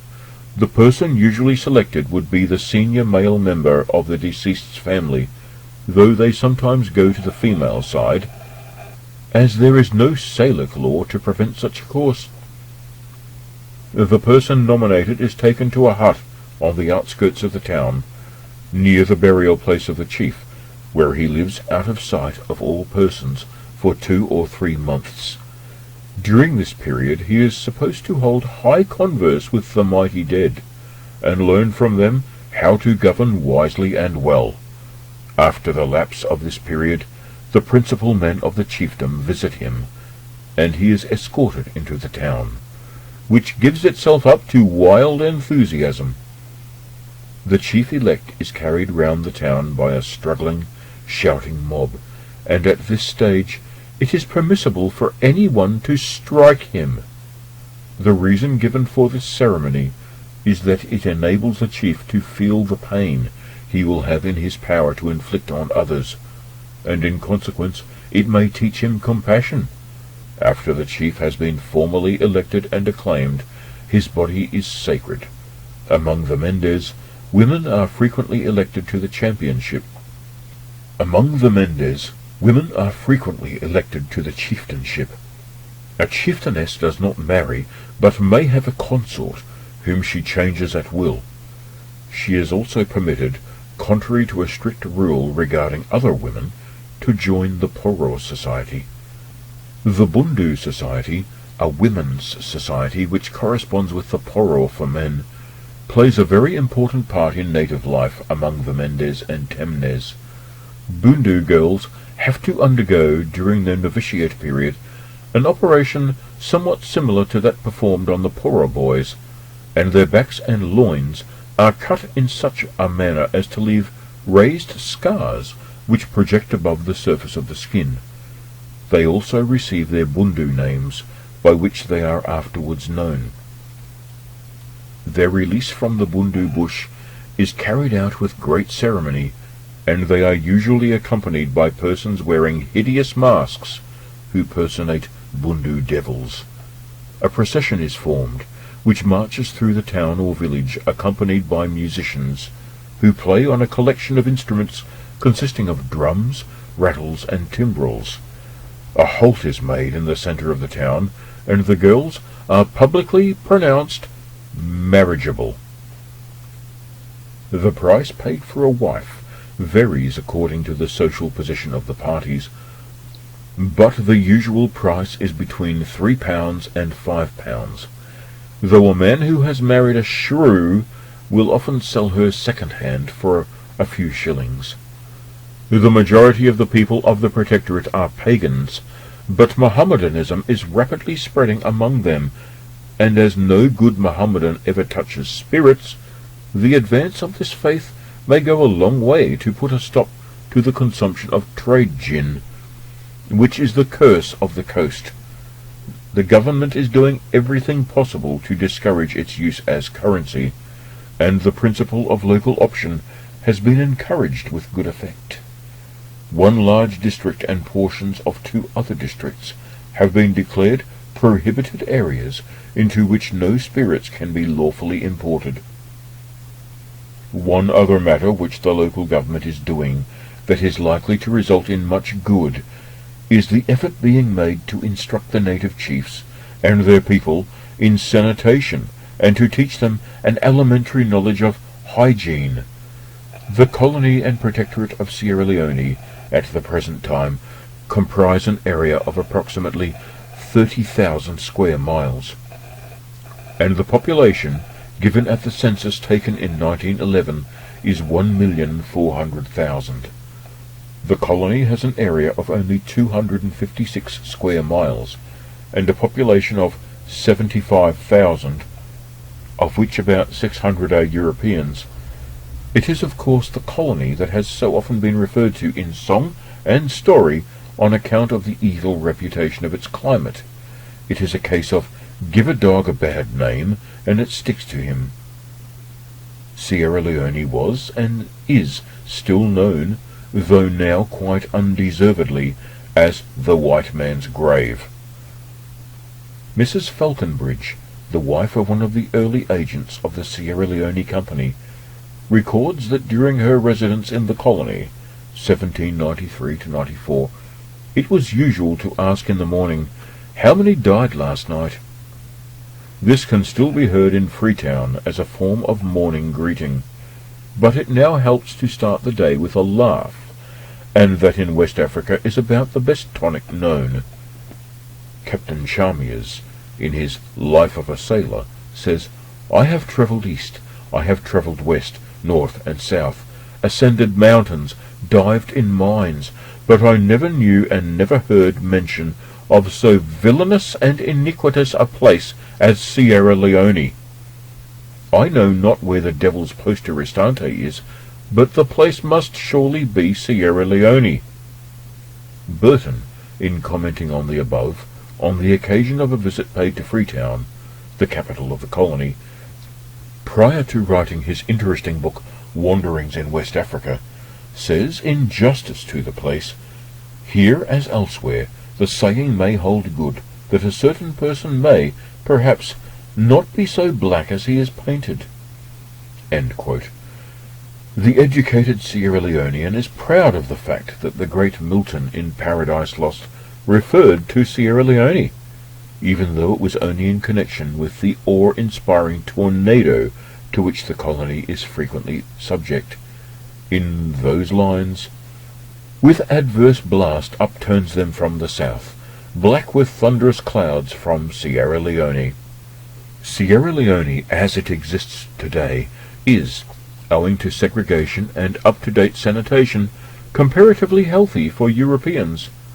The progress of the colony has been phenomenal during the last 15 years, and the credit is chiefly due to 2 energetic and far-seeing governors in the persons of Sir Frederick Cardew and Sir Leslie Probyn, who foresaw the great benefit that would accrue by opening up the protectorate. And this has been done by building lines of railway into the rich palm kernel belts, and encouraging the natives to gather the natural products of the colony for export. The revenue of the colony, which in 1898 was only £117,000, had increased to £618,000 in 1913, and although the expenditure has proportionately increased, the finances of the colony may be looked upon as satisfactory. Freetown, the chief port and seat of the government, is a city with a population of about 35,000 inhabitants, of which about two-thirds belong to a class known as Creoles, the majority of whom are the descendants of the liberated slaves.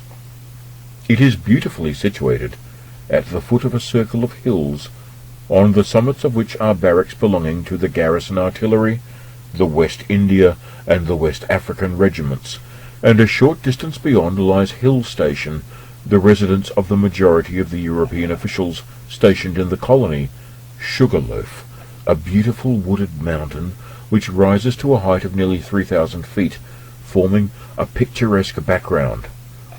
Altogether, the native beauties of Freetown and its surroundings are many, though it is frequently asserted by the jaded or bored temporary resident that to enjoy the view really must one see it from the stern of one of Messrs.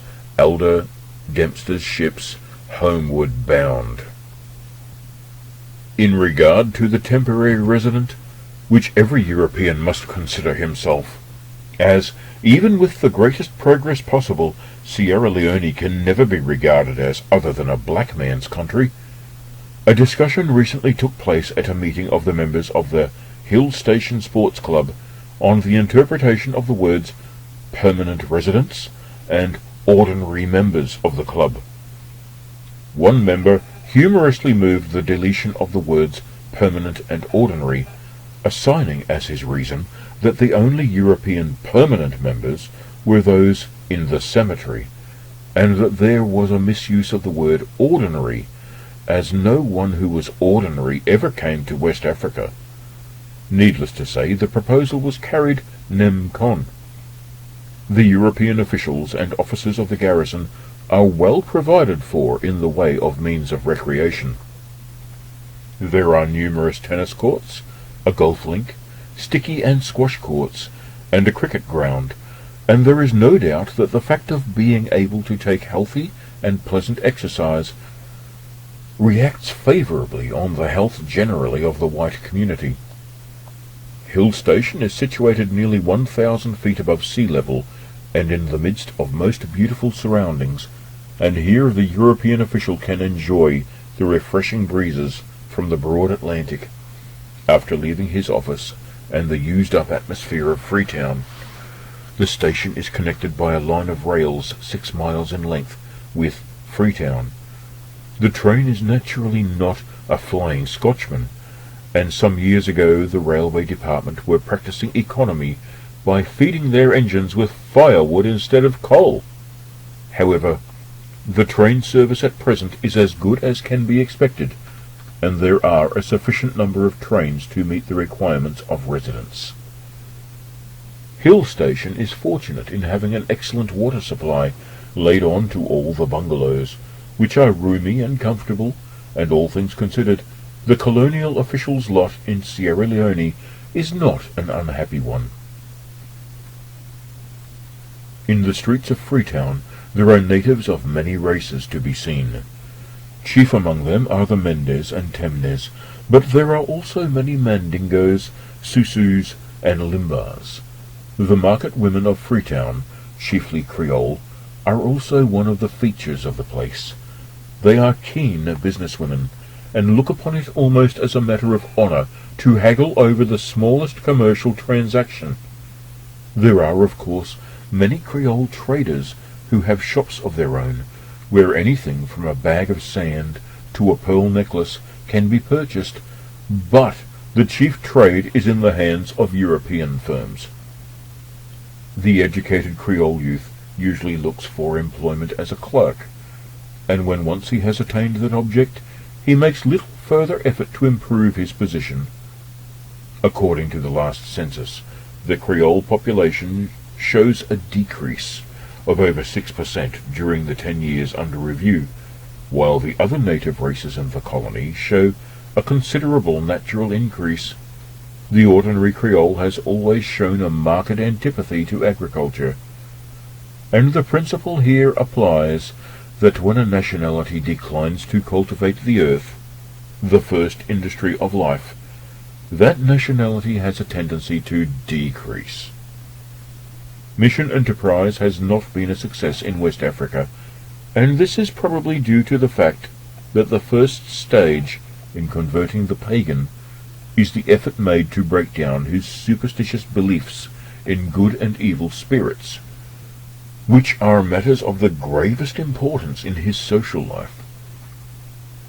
Witches and vampires are still in fashion among them, and belong to the good old-fashioned variety, which come to your bedroom in the dead of night, sit on your chest, and suck your blood. It is not unusual to hear even the more or less educated native complain that he has passed a most unpleasant night because witches have visited him. It is certainly no compliment to call a lady in this country a witch. She is liable to be maltreated and even beaten to death, and it is not uncommon for the police to be asked to protect a Freetown lady who is suspected of being a witch. It would appear from the criminal statistics that Freetown has a demoralizing effect on the Aboriginal native who comes from the Protectorate to trade or obtain employment, and this is probably due to the fact that he is free from tribal authority and that his superstitious belief does not present any obstacle to his helping himself to the white man's property. There is very little stigma attached to imprisonment, which, after all, is the chief deterring factor in civilized countries. It does not necessarily follow that a scale of punishments suitable for offences committed by a civilized people is suitable for offences committed by an uncivilized people, and there are strong arguments in favour of allowing corporal punishment to be inflicted as well as imprisonment for offences committed by uneducated natives. Imprisonment to the educated native is of course a real punishment, though the social consequence following it would not be as serious as in the case of a European. Commercially, the importance of Sierra Leone is small as compared with its easterly neighbours, the Gold Coast colony, with its hinterland dependencies of Ashanti and the Northern Territories, and the huge new colony of Nigeria, made up of 3 older colonies. But of all our West African colonies, Sierra Leone is probably the best known to the British public, and with the fine harbour and important coaling station at Freetown, its capital, Sierra Leone is a valuable link in the great chain of imperial communication. Appendix. Dispatch from the Governor of Sierra Leone reporting on the measures adopted to deal with unlawful societies in the Protectorate. The Governor to the Secretary of State. Received 21st of July 1913. Government House, Sierra Leone. 9th of July 1913. Sir, I have the honour to transmit, for your information, a report on the steps taken to deal with unlawful societies in the Protectorate. I have, and etc. E. M. Merriweather, Governor. Enclosure. Report on the measures adopted to deal with unlawful societies in the Sierra Leone Protectorate. For a number of years past, the Northern Sherbrooke District has been the principal field for the operations of an organization which goes under the name of the Human Leopard Society. It has not yet been decided whether the object of the society is merely to satisfy the craving which some savages have for human flesh, or whether the eating of human flesh is only part of some ceremony which is believed to have the effect of increasing the mental and physical powers of the members of the society. Whatever the object is, the result is a very powerful and widespread secret organization to which most, if not all, of the principal men of certain districts belong. 2. Several cases of murder committed by the society have at various times come before the circuit court, and convictions have been obtained, but the full extent of the society's operations was not brought to light until last year, when the district commissioner received information that from 20 to 30 murders had been committed since the year 1907. the Imperi subdistrict, and the country round Pujehun being the principal centres of the trouble. 3. The District Commissioner reported the matter to the government at the end of July, and proceeded to arrest the persons who appeared to be implicated. By the middle of October, 336 persons had been arrested, including several paramount chiefs and leading men from the different chiefdoms. A company and a half of the West African Frontier Force were sent down to the northern Cherbourg district to preserve order and assist in guarding the prisoners. 4. The only direct evidence against the persons arrested was found in the statements of certain of their number who turned King's evidence. These men admitted that they themselves were members of the Human Leopard Society, and described what had taken place at the various murders in which they had taken part. 5. In many cases there was no corroborative evidence, and all attempts to obtain such evidence proved fruitless, a very strong oath of secrecy having clearly been imposed on all the people, even the relatives of the victims, who were in most cases young boys and girls, were afraid to give information. 6. It soon became clear that, although the District Commissioner and his assistants relied on being able to prove a special mark indicating membership of the society, there was not sufficient evidence against many of the persons arrested to justify their being committed for trial. Accordingly, in order to assist the District Commissioner, who was overwhelmed with work, the Solicitor General was sent to the northern Cherbourg district with instructions to go into the cases with him and ascertain in how many there was a sufficiently strong prima facie case against the accused. 7. The result of the Solicitor General's inquiry was, out of 336 persons who were detained in custody at Pujehun and Jbangbama, 42 were committed for trial, 3 turned King's evidence, and 291 were discharged after the preliminary inquiry had been held. Later on, 66 other persons were arrested, all of whom were committed for trial on various charges. The total number committed was, therefore, 108. 8. The state of things disclosed by the reports of the District Commissioner was so serious, and the pernicious influence of the Human Leopard Society appeared to be so widely spread, that it was considered necessary, in order to deal adequately with the situation, to give the government special powers. The Human Leopard and Alligator Society's Ordinance of 1909 was accordingly amended in the following particulars. A. The 2 societies were declared to be unlawful societies. B.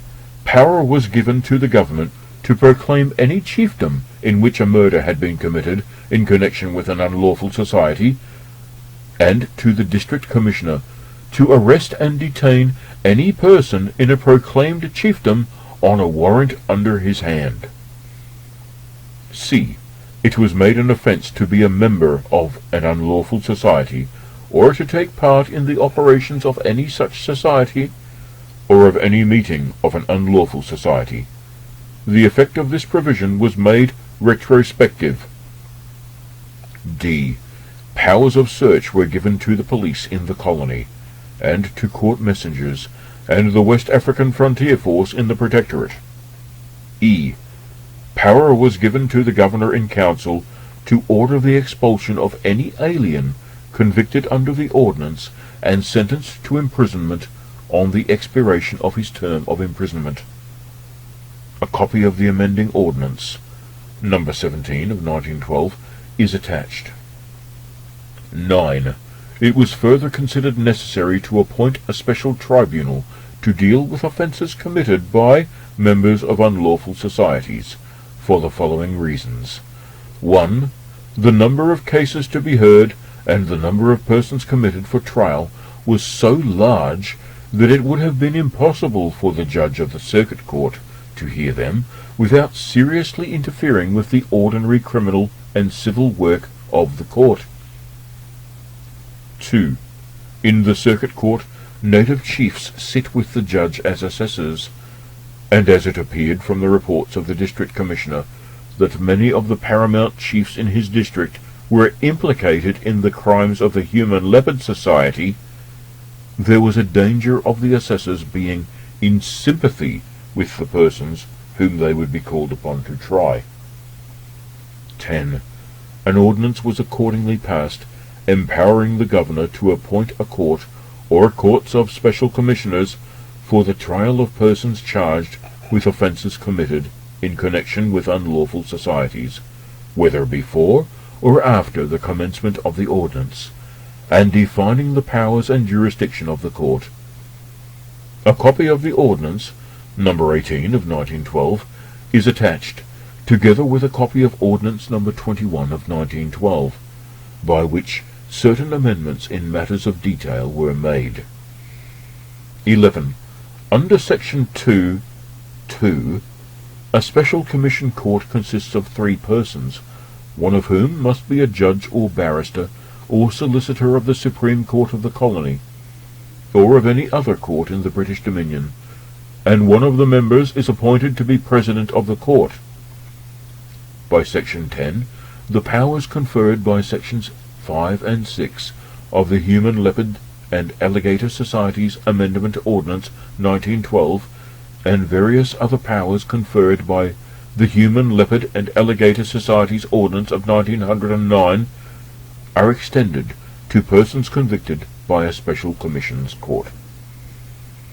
12. It was recognized that, in view of the terror inspired by the society, and the oath of secrecy which was believed to have been imposed on the people of the district, there would be great difficulty in obtaining evidence, and that persons of whose connection with the society there was no moral doubt whatever might be acquitted for want of sufficient evidence to satisfy legal requirements. Section 11 of the ordinance accordingly provides that in any such case, if the court is of opinion, after hearing all the evidence, that it is expedient for the security, peace, or order of the district, that the accused person should be expelled from the district, the court may, notwithstanding his acquittal, send to the governor a report of the case, and thereupon the accused may be expelled from the colony and protectorate. 13. The importance of having an officer of high legal attainments, and one who had had previous experience of West Africa, as president of the court, was obvious, and the government was fortunate in being able to secure the services of Sir William Branford Griffith, late Chief Justice of the Gold Coast.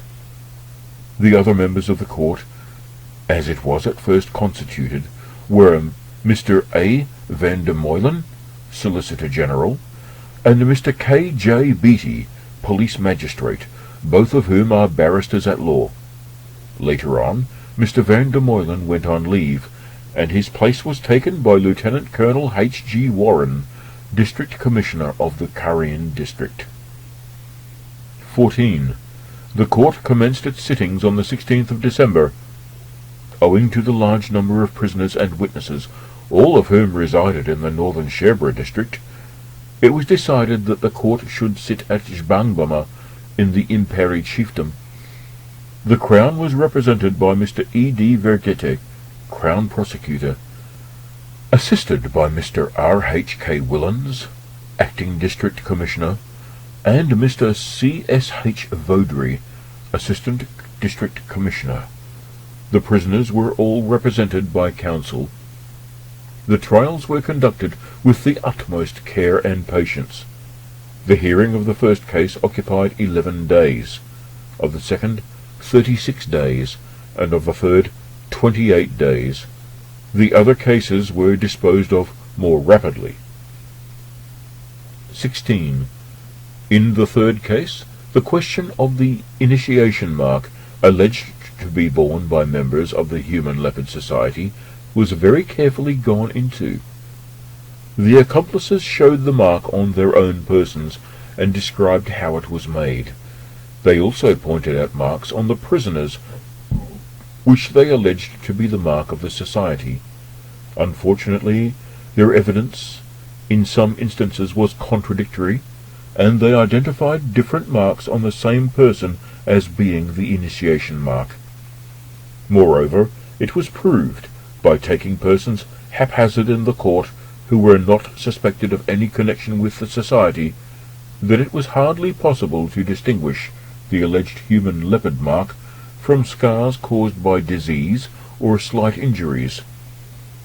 The court was therefore unable to accept the mark as evidence of membership of the society.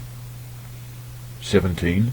In view of this ruling, it was obviously useless to proceed with cases in which the alleged mark formed the only corroboration of the evidence of accomplices, and it was decided to enter a nolle prosequi in such cases.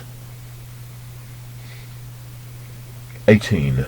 Out of 108 persons committed by the District Commissioner, 34 were brought to trial.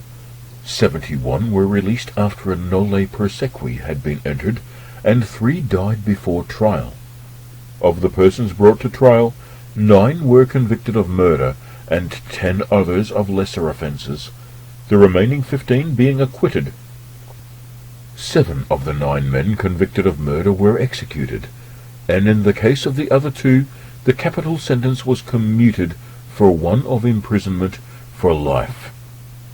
Of the 15 persons who were acquitted, 11 have since been expelled from the colony, and Protectorate, on the recommendation of the court, and by arrangement with the government of southern Nigeria, those who have been sentenced to imprisonment will be transferred to Lagos to undergo their sentences there. 19. While it is permissible to believe that the action taken by the government has had the effect of checking the activities of the Human Leopard Society, at all events, for the time being, it would be by no means prudent to assert that this criminal organization has been broken up. Many persons of whose connections with the society there is little or no doubt are still at large, and probably there are not a few others who have hitherto not come under the notice of the authorities. 20. The blind belief of the natives in the efficacy of their medicines, concocted by the society, especially that known as Borfima, the power and authority enjoyed by the possessors of these medicines, the fact that periodical human sacrifices are considered to be necessary in order to renew the efficacy of the medicines, and a tendency on the part of some natives to cannibalism pure and simple. All these causes will contribute to the survival of this baneful organization. It has held sway for many years, possibly for centuries, and the task of stamping it out will undoubtedly be one of great difficulty. E. M. Merriweather, Governor, Government House, Freetown, 9th of July, 1913. An Ordinance to amend the Human Leopard and Alligator Society's Ordinance of 1909, Number 17 of 1912. Be it enacted by the Governor of the Colony of Sierra Leone, with the advice and consent of the Legislative Council thereof, as follows. 1. This ordinance may be cited as the Human Leopard and Alligator Society's Amendment Ordinance 1912. 2. 1. Whenever it appears to the Governor that a murder has been committed in connection with an unlawful society in any chiefdom, it shall be lawful for him, by proclamation, to declare such chiefdom, or any part thereof, to be a proclaimed district. 2. In a proclaimed district, it shall be lawful for a district commissioner to order the arrest and detention in custody of any person whose arrest and detention he may consider desirable in the interests of justice. A warrant under the hand of a district commissioner shall be sufficient authority to the person named therein to detain any such person in such place as shall be mentioned therein. 3. For the words the/any Human Leopard Society and/or Alligator Society, wherever they occur in the Human Leopard and Alligator Society's Ordinance 1909, hereafter called the Principal Ordinance, shall be substituted the words any unlawful society. 4. 1. Every person who, knowingly, a. is or has before the commencement of this ordinance been a member of an unlawful society, or b. takes or has before the commencement of this ordinance taken part in the operations of an unlawful society, or of any meeting thereof, shall on conviction be liable to imprisonment, with or without hard labour, for a term not exceeding 14 years. 2. A magistrate or district commissioner, on sworn information, may authorize any member of the Sierra Leone police force, or West African frontier force, or a court messenger, to search any person whom there is good reason to suspect of being a member of an unlawful society, or of having taken part in the operations of an unlawful society, or of any meeting thereof, and for this purpose may authorize any of the aforementioned persons to enter any premises at any time, and, if need be, by force, on Sundays as well as on other days, and if any person wilfully hinders, molests, or obstructs any of the aforesaid persons in searching such suspected person, every such person shall be liable, on summary conviction, to a fine not exceeding £50, or to imprisonment, with or without hard labour, for a term not exceeding 12 months. 5. For Section 12 of the Principal Ordinance shall be substituted the following section. 12. When any person shall have been convicted of complicity in any murder committed in connection with an unlawful society, whether before or after the commencement of this ordinance, and the governor shall have decided to grant a pardon to such person, on condition of his undergoing a term of imprisonment with or without hard labour, or when any person shall have been convicted of complicity in any murder aforesaid not involving the punishment of death, or when any person shall have been convicted of an offence under this ordinance, or any ordinance amending the same, and shall have been sentenced by the court to undergo a term of imprisonment, with or without hard labour, the judge before whom such person was so tried and convicted shall forthwith send a report of such case to the governor, and it shall then be lawful for the governor in council to direct that such person, not being an alien, shall be deported from the colony, or protectorate, to any other British colony, there to serve such term of imprisonment in such prison as the governor of such colony may direct. 6. 1. In the case of a convicted person who is an alien, it shall be lawful for the governor in council, after the completion of the term of imprisonment awarded to such convicted person, to make an order, in this ordinance, referred to as an expulsion order, requiring such alien to leave the colony or protectorate within a time fixed by the order, and thereafter to remain out of the colony and protectorate. 7. If any alien in whose case an expulsion order has been made is at any time found within the colony or protectorate in contravention of the order, he shall, on conviction, be liable to imprisonment, with or without hard labour, for a term not exceeding 10 years. 3. Any person aiding or attempting to aid any person in whose case an expulsion order has been made to return to the colony or protectorate, and any person harbouring such person, shall be guilty of a misdemeanour, and shall, on conviction, be liable to imprisonment, with or without hard labour, for a term not exceeding 2 years. 7.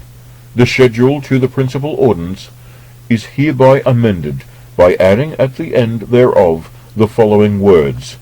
6. A dress made of baboon skins commonly used by members of an unlawful society.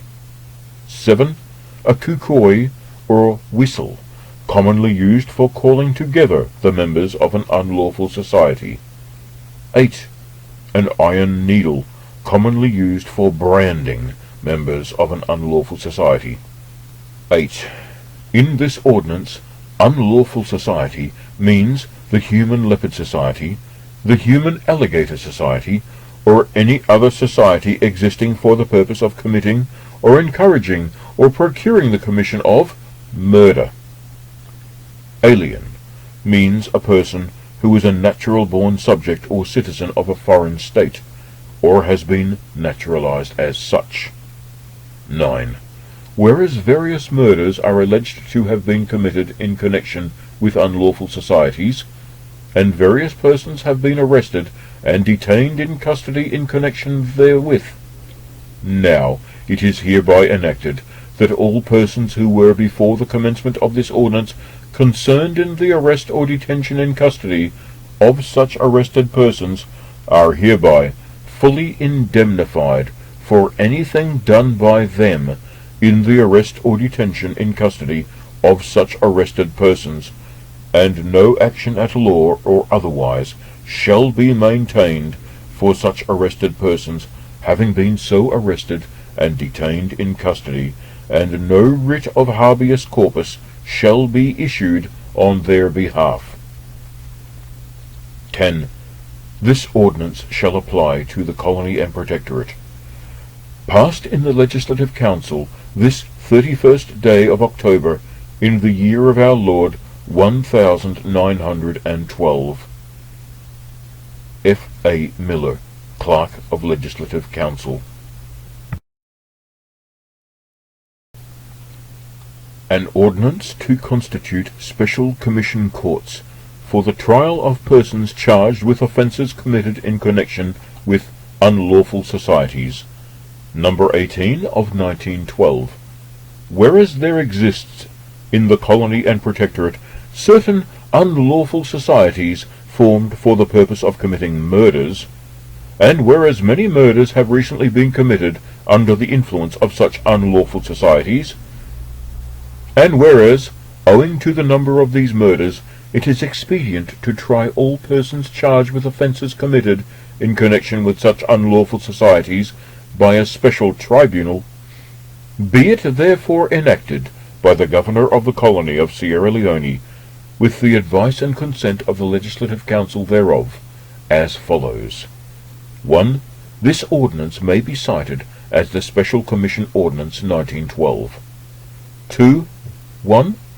The Governor may from time to time direct a commission or commissions to be issued for the appointment of a court or courts of special commissioners for the trial in manner provided by this ordinance of persons committed for trial before the Supreme Court of the Colony or the Circuit Court of the Protectorate for any of the following offences committed in the Colony or Protectorate, whether before or after the commencement of this ordinance, that is to say, A.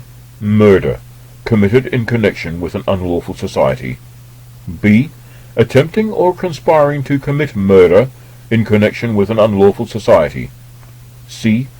Any of the offences under Section 2 of the Human Leopard and Alligator Society's Ordinance 1909, or under any ordinance amending that ordinance. And the Governor may by warrant assign to any such court of special commissioners, in this ordinance referred to as a special commission court, the duty of sitting at the place named in the warrant, and of there, without a jury, and not assisted by any native chief, or non-native, or native assessors, hearing and determining, according to law, the charge made against the person so committed for trial and named in the warrant, and of doing therein what to justice appertains. 2. A special commission court shall consist of 3 persons to be named in such commission, of whom one shall be a judge or barrister or solicitor of the Supreme Court of the colony, or of any other court in the British dominions, and they shall try in open court, according to the tenor of a warrant under this ordinance, all persons named in the warrant who may be brought before them for trial. The governor shall appoint one of the members of a special commission court to be president thereof. 3.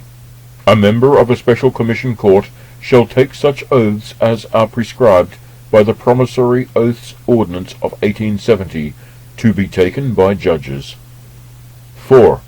The evidence taken on a trial before a special commission court, and the reasons, if any, given by the members of the said court in delivering judgment, shall be taken down in writing by the president of the said court. 5.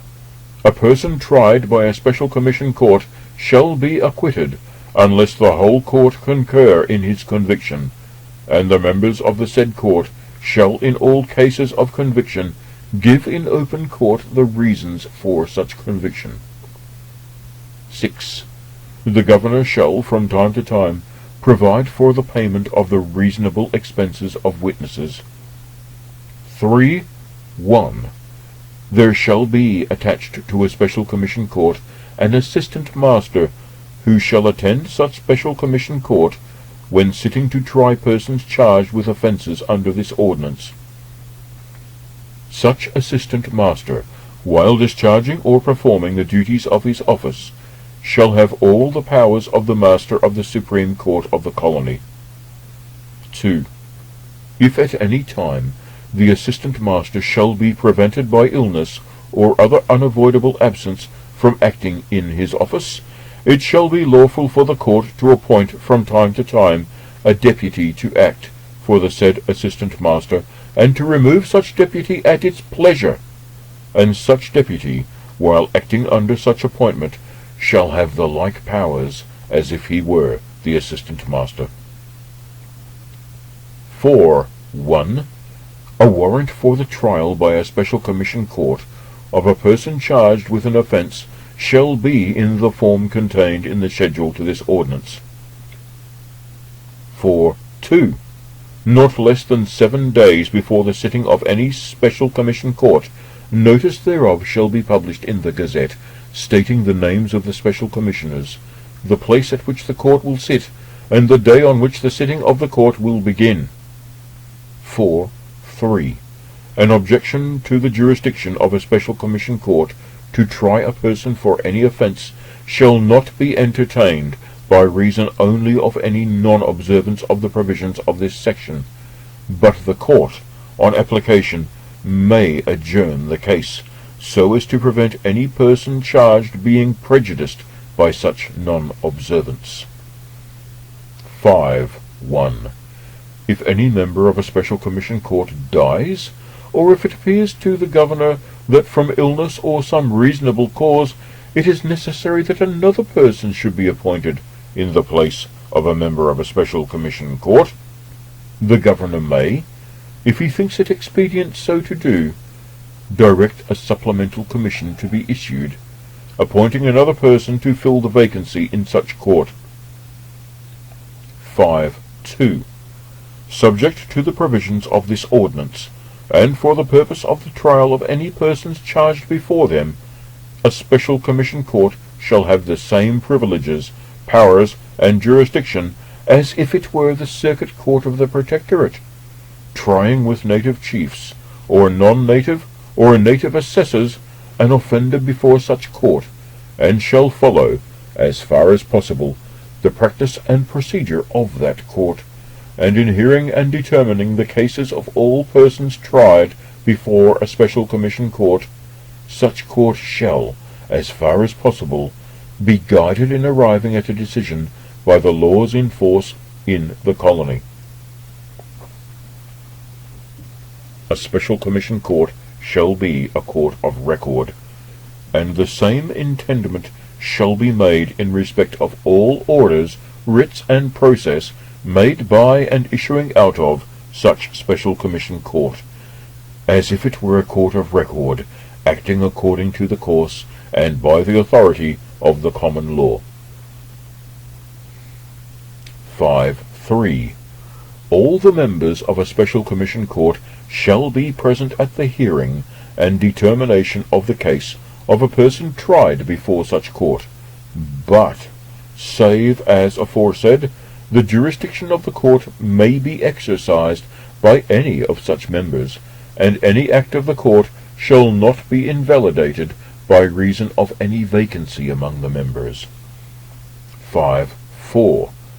The trial by a special commission court of a person in pursuance of a warrant under this ordinance shall begin as soon as may be, but it shall be lawful for the court to postpone such trial on the request of such person, or on account of the illness or absence of a witness, or on account of a vacancy in the court, or of the illness of such person, or some other sufficient cause, and to discontinue a trial of a person when commenced, on account of a vacancy in the court, or the illness of such person, or some other sufficient cause.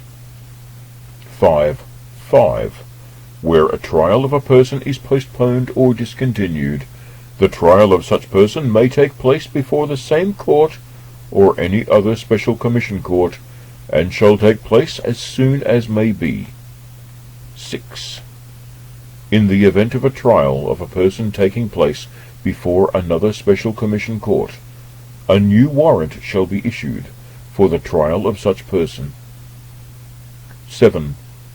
A commission appointing a special commission court shall not be superseded or affected by the issue of another like commission, nor shall the sitting or jurisdiction of such court be affected by the sitting of any such commission, or of the Supreme Court of the colony, or the Circuit Court of the Protectorate. 5.8. A special commission court shall be a court within the meaning of the Perjury Ordinance 1896, and the Children Criminal Law Amendment Ordinance 1910. 9. The provisions of the Supreme Court Amendment Ordinance 1912 shall not apply to a trial of a person by a special commission court. 5.10.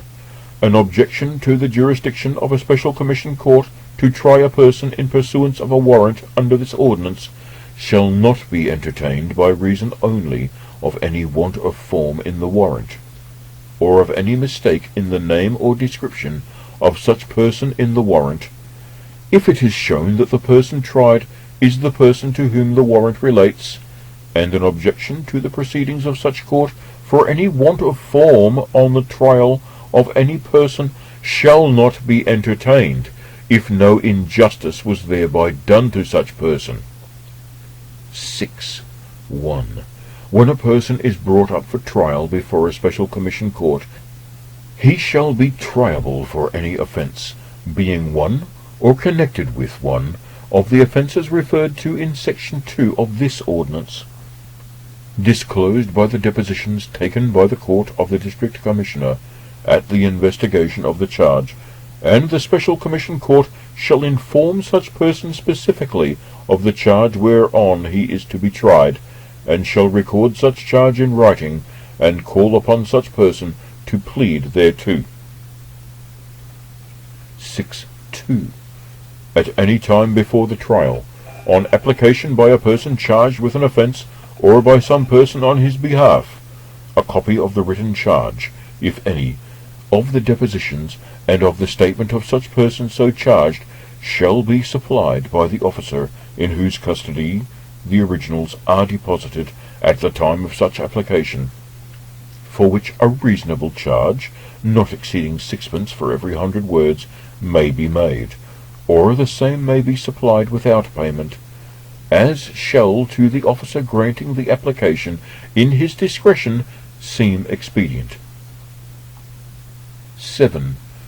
The deposition of any witness taken by the Court of the District Commissioner at the investigation of the charge in the presence of the person charged, such person having had full opportunity of cross-examining such witness, may be given in evidence before a special commission court if the witness be dead, or if the court be satisfied that for any sufficient cause his attendance cannot be procured. 8. Barristers and solicitors of the Supreme Court of the colony, and officers appointed by the governor to prosecute, shall be allowed to appear and be heard at the trials of persons charged with offences before a special commission court. 9. A special commission court shall have power in capital cases to inflict punishment of death, and when a sentence of death has been passed, all the proceedings in the case shall, with the least possible delay, be forwarded, together with a report from the special commission court, to the governor, and no sentence of death shall be carried into effect except upon the warrant of the governor, and in the mode and in the place directed by him, and such warrant shall be the authority for carrying the same into effect. 10. A special commission court shall send to the governor a report of the cases of all persons convicted by such court, and thereupon the power of deportation and expulsion conferred by sections 5 and 6 of the Human Leopard and Alligator Society's Amendment Ordinance 1912 shall extend to persons convicted by a special commission court, and all the applicable provisions contained in sections 13, 14, and 15 of the Human Leopard and Alligator Society's Ordinance 1909, and in section 6 of the Human Leopard and Alligator Society's Amendment Ordinance 1912, shall extend to all persons deported or expelled under this ordinance, and to all persons aiding or attempting to aid such deported or expelled persons unlawfully to return to the colony or protectorate, and to all persons unlawfully harbouring such deported or expelled persons. 11.1. If a person tried by a special commission court shall be acquitted, but the court shall be of opinion that it is expedient for the security, peace, or order of the district in which the offence with which such person was charged took place, then such person should be expelled from such district. The said court shall send to the governor a report of the case, and thereupon it shall be lawful for the governor and council to make an order, in this ordinance referred to as an expulsion order, requiring such person to leave the colony or protectorate within a time fixed by the order, and therefore to remain out of the colony and protectorate.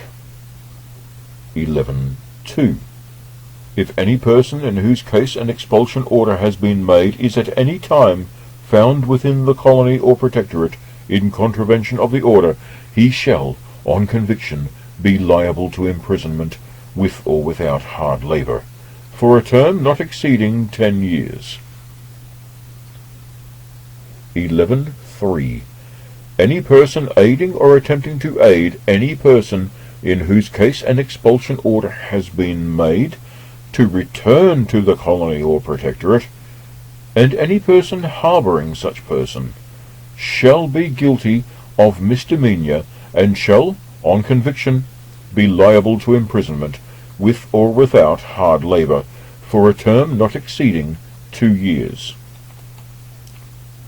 The expression unlawful society has the same meaning as in the Human Leopard and Alligator Society's Amendment Ordinance 1912.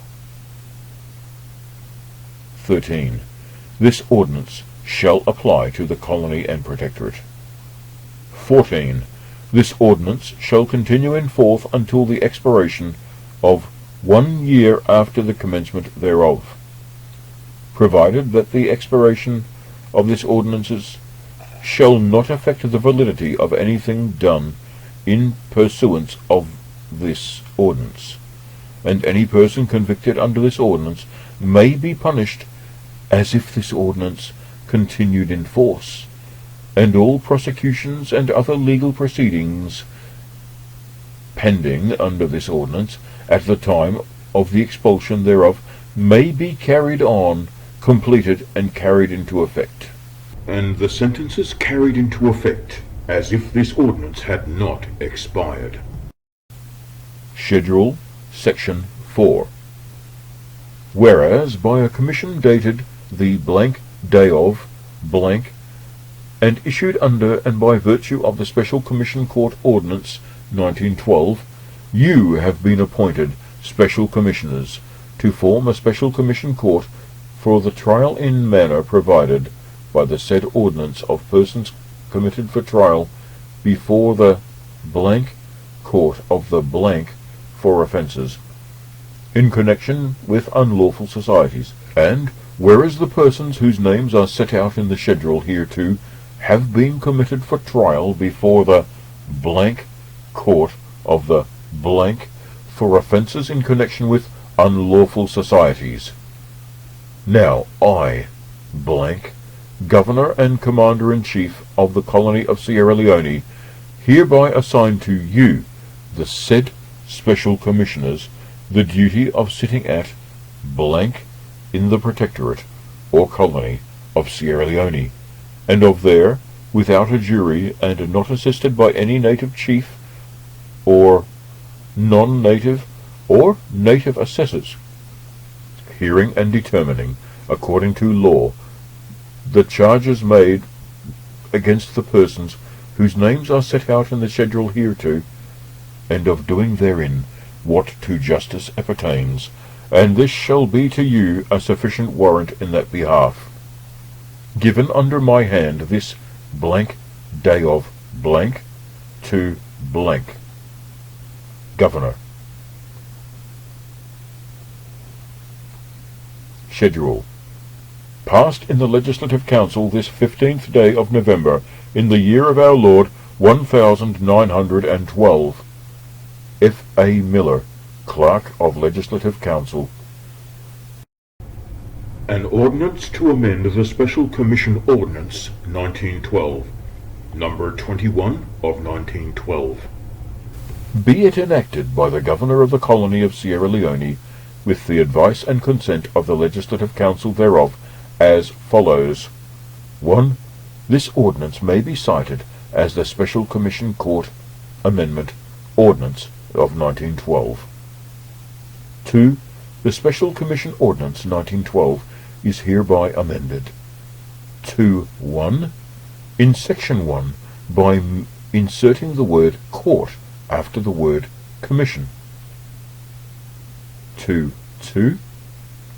By adding at the end of subsection 5 of Section 2 the following paragraph.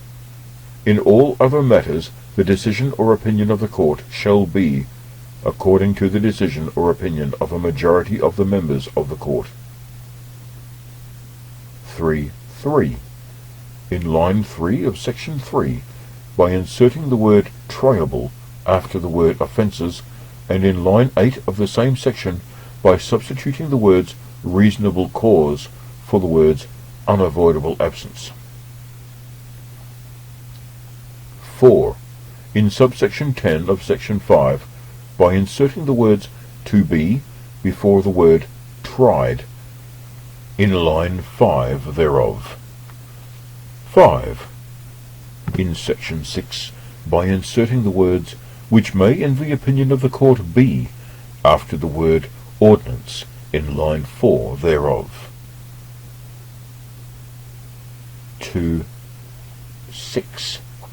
In Section 9, by inserting the words the notes of evidence and after the word past, in line 2 thereof, and by inserting after the word case, in line 3 thereof, the words, quote, or copies thereof certified under the hand of the Assistant Master, close quotes. 7.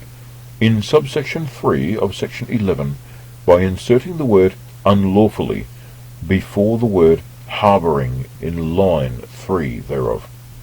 8.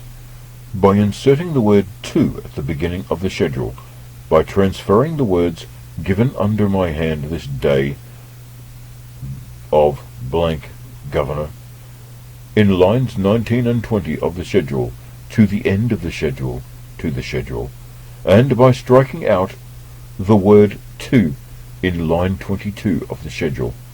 3. An officer appointed by the governor to prosecute at the trials of persons charged with offences before a special commission court shall, for the purposes of such trials, have the same rights and powers as the Attorney General. 4. The following section shall be substituted for Section 14 of the Special Commission Court Ordinance 1912. 14.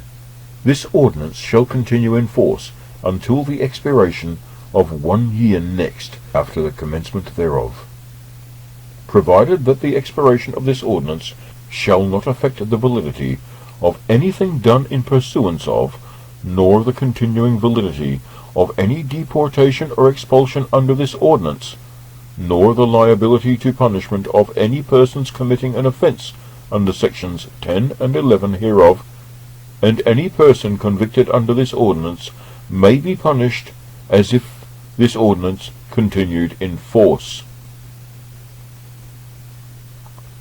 And all prosecutions and other legal proceedings pending under this ordinance at the time of the expiration thereof may be carried on, completed, and carried into effect, and the sentences carried into execution, and deportation and expulsion orders made, as if this ordinance had not expired. 5. This ordinance shall apply to the colony and protectorate. Passed in the Legislative Council the 13th day of December, in the year of our Lord 1912. F. A. Miller, Clerk of Legislative Council. This completes the audiobook. Thank you for listening.